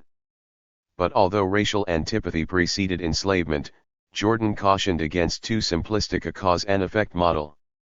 A predisposition to invidious racial distinctions was not in itself sufficient to explain the wholesale enslavement and the horrendously systematic degradation of Africans that emerged in 18th and 19th century North America. Rather, Jordan suggested that both slavery and prejudice species of a general debasement of the Negro, each of them once they were joined constantly reacting upon each other in a dynamic cycle of degradation that created a unique engine of oppression. 9. In this conclusion, Jordan actually was delivering heavily documented support to an insight first expressed by Alexis de Tocqueville more than a century earlier. Since the age of the ancients, Tocqueville had said, a scornful attitude toward the enslaved had followed upon their enforced servitude, a scornful attitude that remained for a time after the abolition of slavery, but one that eventually dissipated. However, in America, he wrote, the insubstantial and ephemeral fact of servitude is most fatally combined with the physical and permanent fact of difference in race. Memories of slavery disgrace the race, and race perpetuates memories of slavery. Added to this, Tocqueville noted, was the fact that for whites in general, including himself, this man born in degradation, this stranger brought by slavery into our midst, is hardly recognized as sharing the common features of humanity. His face appears to us hideous, his intelligence limited, and his tastes low. We almost take him for some being intermediate between beast and man. To induce the whites to abandon the opinion they have conceived of the intellectual and moral inferiority of their former slaves, the Negroes must change, but they cannot change so long as this opinion persists. 10. In sum, as Jordan later picked up the argument, while the roots of a racist antipathy among whites toward blacks did indeed clearly precede the rise of the institution of slavery in America, this is a less important independent phenomenon than some may have thought, since once the attitude and the institution became fused, and they did so at a very early date, they reinforced one another, strengthening and deepening the white commitment to both of them.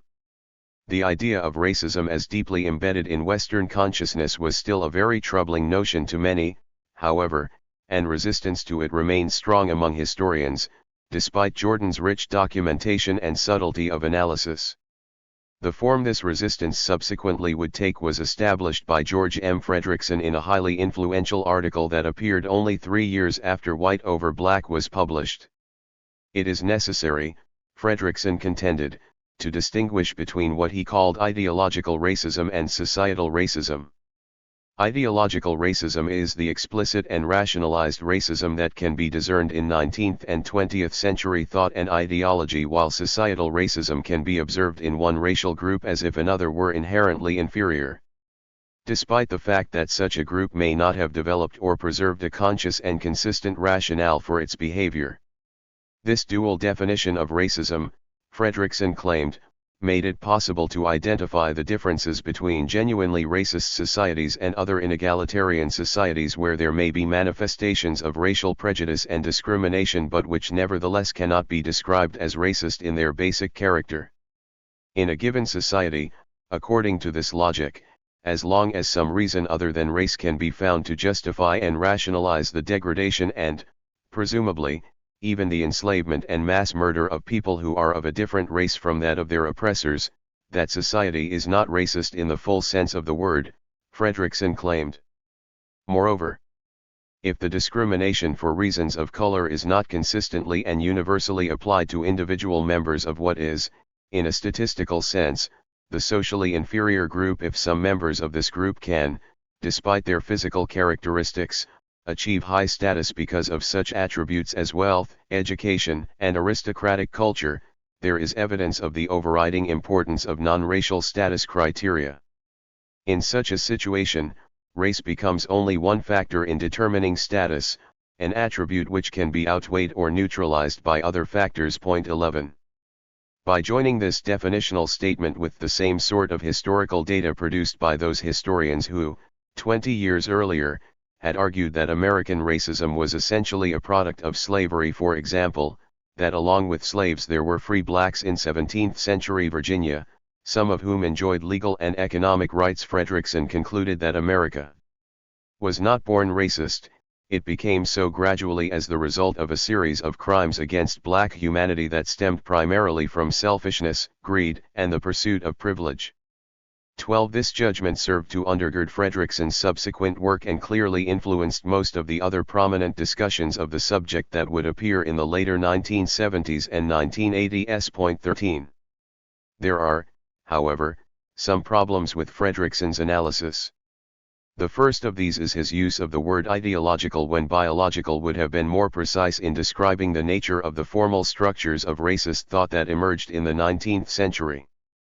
Prior to the rise of the biological and zoological pseudosciences that served as the underpinnings for what Fredrickson calls ideological racism, and after the decline of those pseudosciences in the 20th century, there existed and continues to exist in America a widespread, systematic, and ideologically justified degradation of entire categories of people who are readily identifiable by characteristics that commonly are associated with race. 14. The fact that in pre-pseudoscience days the categorical justifications drew heavily on religious and philosophical structures of thought, while in post-pseudoscience days most justifications tend to draw on historical and environmental principles such as the culture of poverty or the Black American family's alleged tangle of pathology, does not make these systems of discrimination any less ideological than those biological fictions that dominated racist thinking in the 19th century and part of the 20th. Biology certainly can become ideological, but ideology is not necessarily based on biology. As for the idea that racism proper did not and could not emerge until the rise of an explicit and rationalized pseudoscientific ideology regarding the term race itself, as Richard Drennan has remarked, this is roughly equivalent to saying, though the parallel is more benign, that the practice of birth control waited upon Margaret Sanger to coin the term 15. In addition, since traditional pseudoscientific racism is no longer in vogue and, indeed, since the very idea of race has long been scientifically discredited as a valid way of categorizing humans by Fredrickson's definition, racism in the full sense of the word does not and cannot exist today. 16. That will be news to its victims. If these difficulties with Fredrickson's definition of racism necessarily result in the dubious conclusion that, to use Fredrickson's terms, genuine or explicit racism was a momentary aberration in human history, arising in the early 19th century and dying out around the middle of the 20th century, an additional problem with his definition is that one logical consequence of it leads to the remarkable discovery that true racism has, in fact, never existed, at least in America. For Fredrickson and most other historians writing on the topic continue to assert that for racism proper to exist, to quote again the passage in Fredrickson cited above, it must be universally applied to individual members of what is, in a statistical sense, the socially inferior group. Should any exceptions to such categorical discrimination for reasons of color exist in an otherwise seemingly racist time and place, the exceptions serve as evidence of the overriding importance of non-racial status criteria and as sufficient documentation to establish that such a society cannot correctly be labeled racist. It is by appealing to this definition that Fredrickson and others continue to assert that the existence of free blacks in 17th century Virginia, and particularly of someone like Anthony Johnson, who arrived in Virginia as a slave from Africa and somehow became a freeman, a landowner, and the owner of a slave, proves that 17th century Virginia was not a racist society, that racism only emerged in later years. 17 Again, not only can this criterion be used to argue that racism is not a serious and tenacious problem today, but in addition it speciously serves to establish that even the Deep South in the middle of the 19th century was not ideologically or explicitly racist. For if Anthony Johnson, with his small plot of land and single slave, is a sufficient example to show that 17th century Virginia was not racist, what are we to make of William Ellison, a black former slave who lived in South Carolina from the 1790s until the outbreak of the Civil War, acquiring in that time a 900-acre plantation, more than 60 slaves, and more wealth than 95% of the South's white men? And at least half a dozen other Southern blacks at this time among the more than 3,600 African Americans who then possessed over 12,000 slaves were wealthier and owned more slaves than Ellison. 18. If ever a region in America could properly be described as racist, it was the Deep South in the decades immediately preceding the Civil War. Thus, we are left with a choice between one of two conclusions: either the existence of Ellison and other wealthy, slave-owning Southern blacks at this time proves that the Deep South was not then a truly racist society, in which case, no locale in America, at any time, can ever have been categorically and explicitly racist, or the criteria used by Fredrickson and others are inappropriate and ineffective for use in locating and defining a racist society. It should not be necessary to point out that only the latter choice makes any sense at all.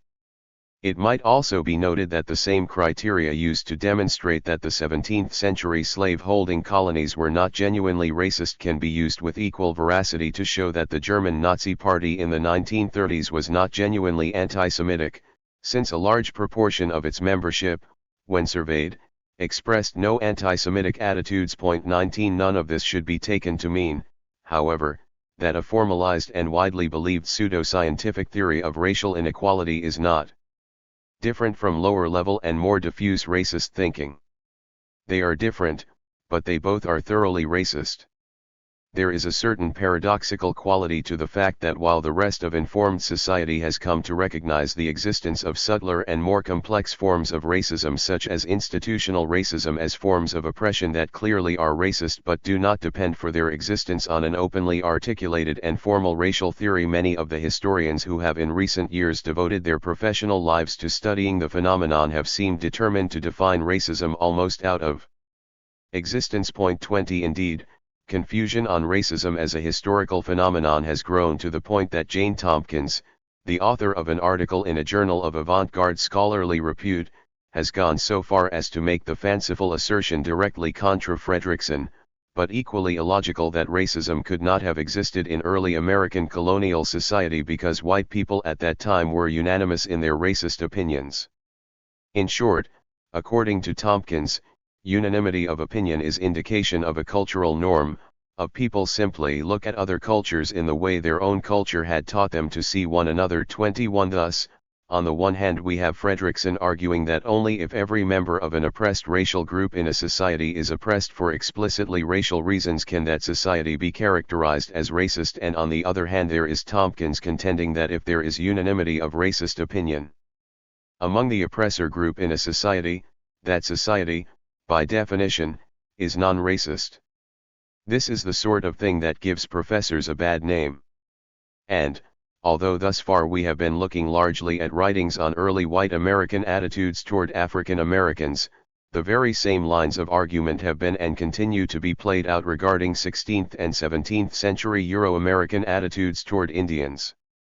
During the 1960s it had been customary for scholars, such as Alden T. Vaughan, who were studying Indian-white conflict in the American colonies, to assert that even during the ferocious extermination campaigns of the English against the native peoples of Virginia as well as against the Pequots and Narragansetts and Wampanoags of New England, the behavior of the British was not determined by any fundamental distinction of race, nor by deep-seated bias of any kind. 22 In white over black. Jordan inadvertently had provided further fuel for this argument, by comparing blatant assertions of racial antipathy of the English for Africans with what he viewed as their more benign attitude toward Indian racial characteristics. His perspective was then used to underpin uninformed claims by later historians that whites did not harbor racist attitudes toward Indians even centuries after their first proudly proclaimed attempts to exterminate them. 23. In their denial of racial motivation as part of the driving force behind the colonists' efforts to eradicate the Indians, most of these historians' writings also were unblushing apologies for the genocide that had taken place. Thus, Vaughan, for example, dismissed mass murder as some misunderstandings and injustices occurred while the British were only trying to convert, civilize, and educate as quickly as possible. 24 During the 1970s and early 1980s, however, a series of books by historians taking a second look at these matters reached very different conclusions. Wilbur R. Jacobs, Francis Jennings, Richard Drennan, and Neil Salisbury were only four among many during this time who rang down the curtain on the view that the colonists in their dealings with the Indians were kind and gentle souls. 25 Following their work, there remained little doubt that the colonists were driven by a racist zeal to eliminate the Indians at least once the major colonist-Indian wars had gotten underway. But remaining to be addressed was the same question that had for so long entangled historians studying white minds and black slavery: did the adventurers and colonists bring with them racist attitudes that predisposed them to such inhumane treatment of people of color, or did those attitudes emerge after and derive from their experience with the people they later enslaved and destroyed? It should be clear from the discussion in Chapter 6 of this book that Spanish, English, and other European attitudes toward the native peoples of the Americas were virulently racist long before the settlement of the first British colony in North America. Although European mistreatment of people because of a perception of them as racially different is a very ancient practice, a dramatic shift to a rigid European attitude toward race in general was becoming evident in the 14th century with the Church's authorization of the enslavement of Christians if their ancestry was non-European, and it escalated from that point forward with an able assist from the Spanish doctrine of limpieza de sangre and the other 16th century European pseudo-biological and religious rationales discussed earlier. It is impossible to read the voluminous Spanish justifications for the enslavement and mass murder of the Americas' native peoples as well as the 16th and early 17th century statements of the British on the same subjects without recognizing their deeply racist content. Impossible, that is, unless you carefully define racism so narrowly that it is certain not to be found. And that is what has begun to happen in recent years. Race, of course, is a social construct that different societies create in different ways, drawing on supposedly natural characteristics in people that are held to be congenital. Racism is the ideological use of such a construct to subordinate and dominate another group. Nevertheless, in scholarly imitation of the man who searches for his lost keys under a lamppost because the light is better there even though he knows he dropped his keys a block away, Alden T. Vaughan has now invented the idea that racism cannot exist in the absence of negative statements about another group's skin color. Not surprisingly, in the light cast by this particular lamppost, he has found little explicit Anglo-American disparagement of Indian skin color in the early years of settlement, those years when Indian men, women, and children were being butchered, burned alive, enslaved, poisoned en masse, and referred to as wild beasts, brutish savages, and viperous broods, and so, according to Vaughan's ad hoc definition, the British did not then think of the Indians they were systematically liquidating as inherently inferior. 26. As with Fredrickson's impossibly narrow definition of racism, so with Vaughan it needs to be pointed out that neither skin color distinctions nor pseudo-scientific ideas of biological determinism are necessary criteria for the categorization and degradation of people under the rubric of race. Even a glance at the standard etymologies of the word clearly shows that the term race was in widespread use in Britain to denote groups of people and classes of things marked by characteristics other than color well before it was used exclusively in that way, and centuries before it had grafted upon it the elaborate apparatus of biological and zoological pseudoscience. Indeed, a sense of racial superiority sometimes having to do with color and sometimes not had been embedded in English consciousness at least since the appearance in the 12th century of Geoffrey of Monmouth's History of the Kings of Britain, the great elaboration of the Arthurian legend. 27. It is true, as noted several times in Chapter 6 of this book, that racist thought and behavior by whites toward Indians intensified during the course of the 16th and 17th centuries, but after the first few decades of the 16th century at the very latest the escalation of racism was a change in degree, not type, of prejudice and oppression. In sum, there is little doubt that the dominant 16th and 17th century ecclesiastical, literary, and popular opinion in Spain and Britain and Europe's American colonies regarding the native peoples of North and South America was that they were a racially degraded and inferior lot, borderline humans as far as most whites were concerned. Although there was, even at that early date, beginning to emerge in Europe various detailed theories of racist pseudoscience, anyone who has ever been on the receiving end of racist aggression knows that such endeavors do not require of their perpetrators the presence of formal scientific or other doctrine, as W.E.B. Du Bois once observed. The chief fact has been race, not so much scientific race, as that deep conviction of myriads of men that congenital differences among the main masses of human beings absolutely condition the individual destiny of every member of a group. 28. Most people of color today, as well as for centuries past, would have understood what Du Bois was saying even if some modern white historians apparently do not. The definition of genocide, though also a subject of debate for many years, will take much less time to discuss. That is because most of the controversy over the term, such as whether victims of mass murder whose only common denominator is political belief are truly victims of genocide, is not relevant to the subject of this book. All that is relevant is whether the Spanish and Anglo-American destruction of the culturally and ethnically and racially defined peoples of the Americas constituted genocide. The term genocide was coined by Raphael Lemkin in his book Axis Rule in Occupied Europe, published in 1944. Frank Chalk and Kurt Jonassohn summarize Lemkin's pioneering thinking. Under Lemkin's definition, genocide was the coordinated and planned annihilation of a national, religious, or racial group by a variety of actions aimed at undermining the foundations essential to the survival of the group as a group. Lemkin conceived of genocide as a composite of different acts of persecution or destruction.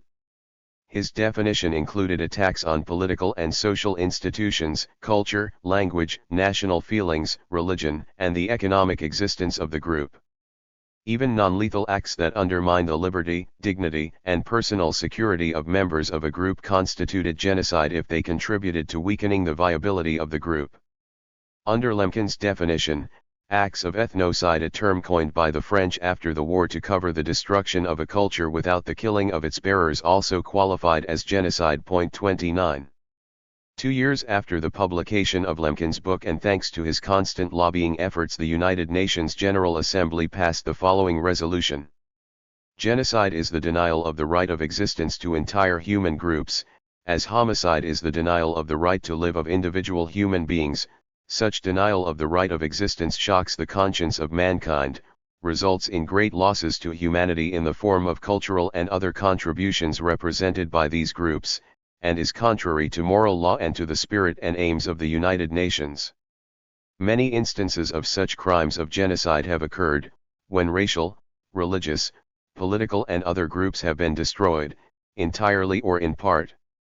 The punishment of the crime of genocide is a matter of international concern.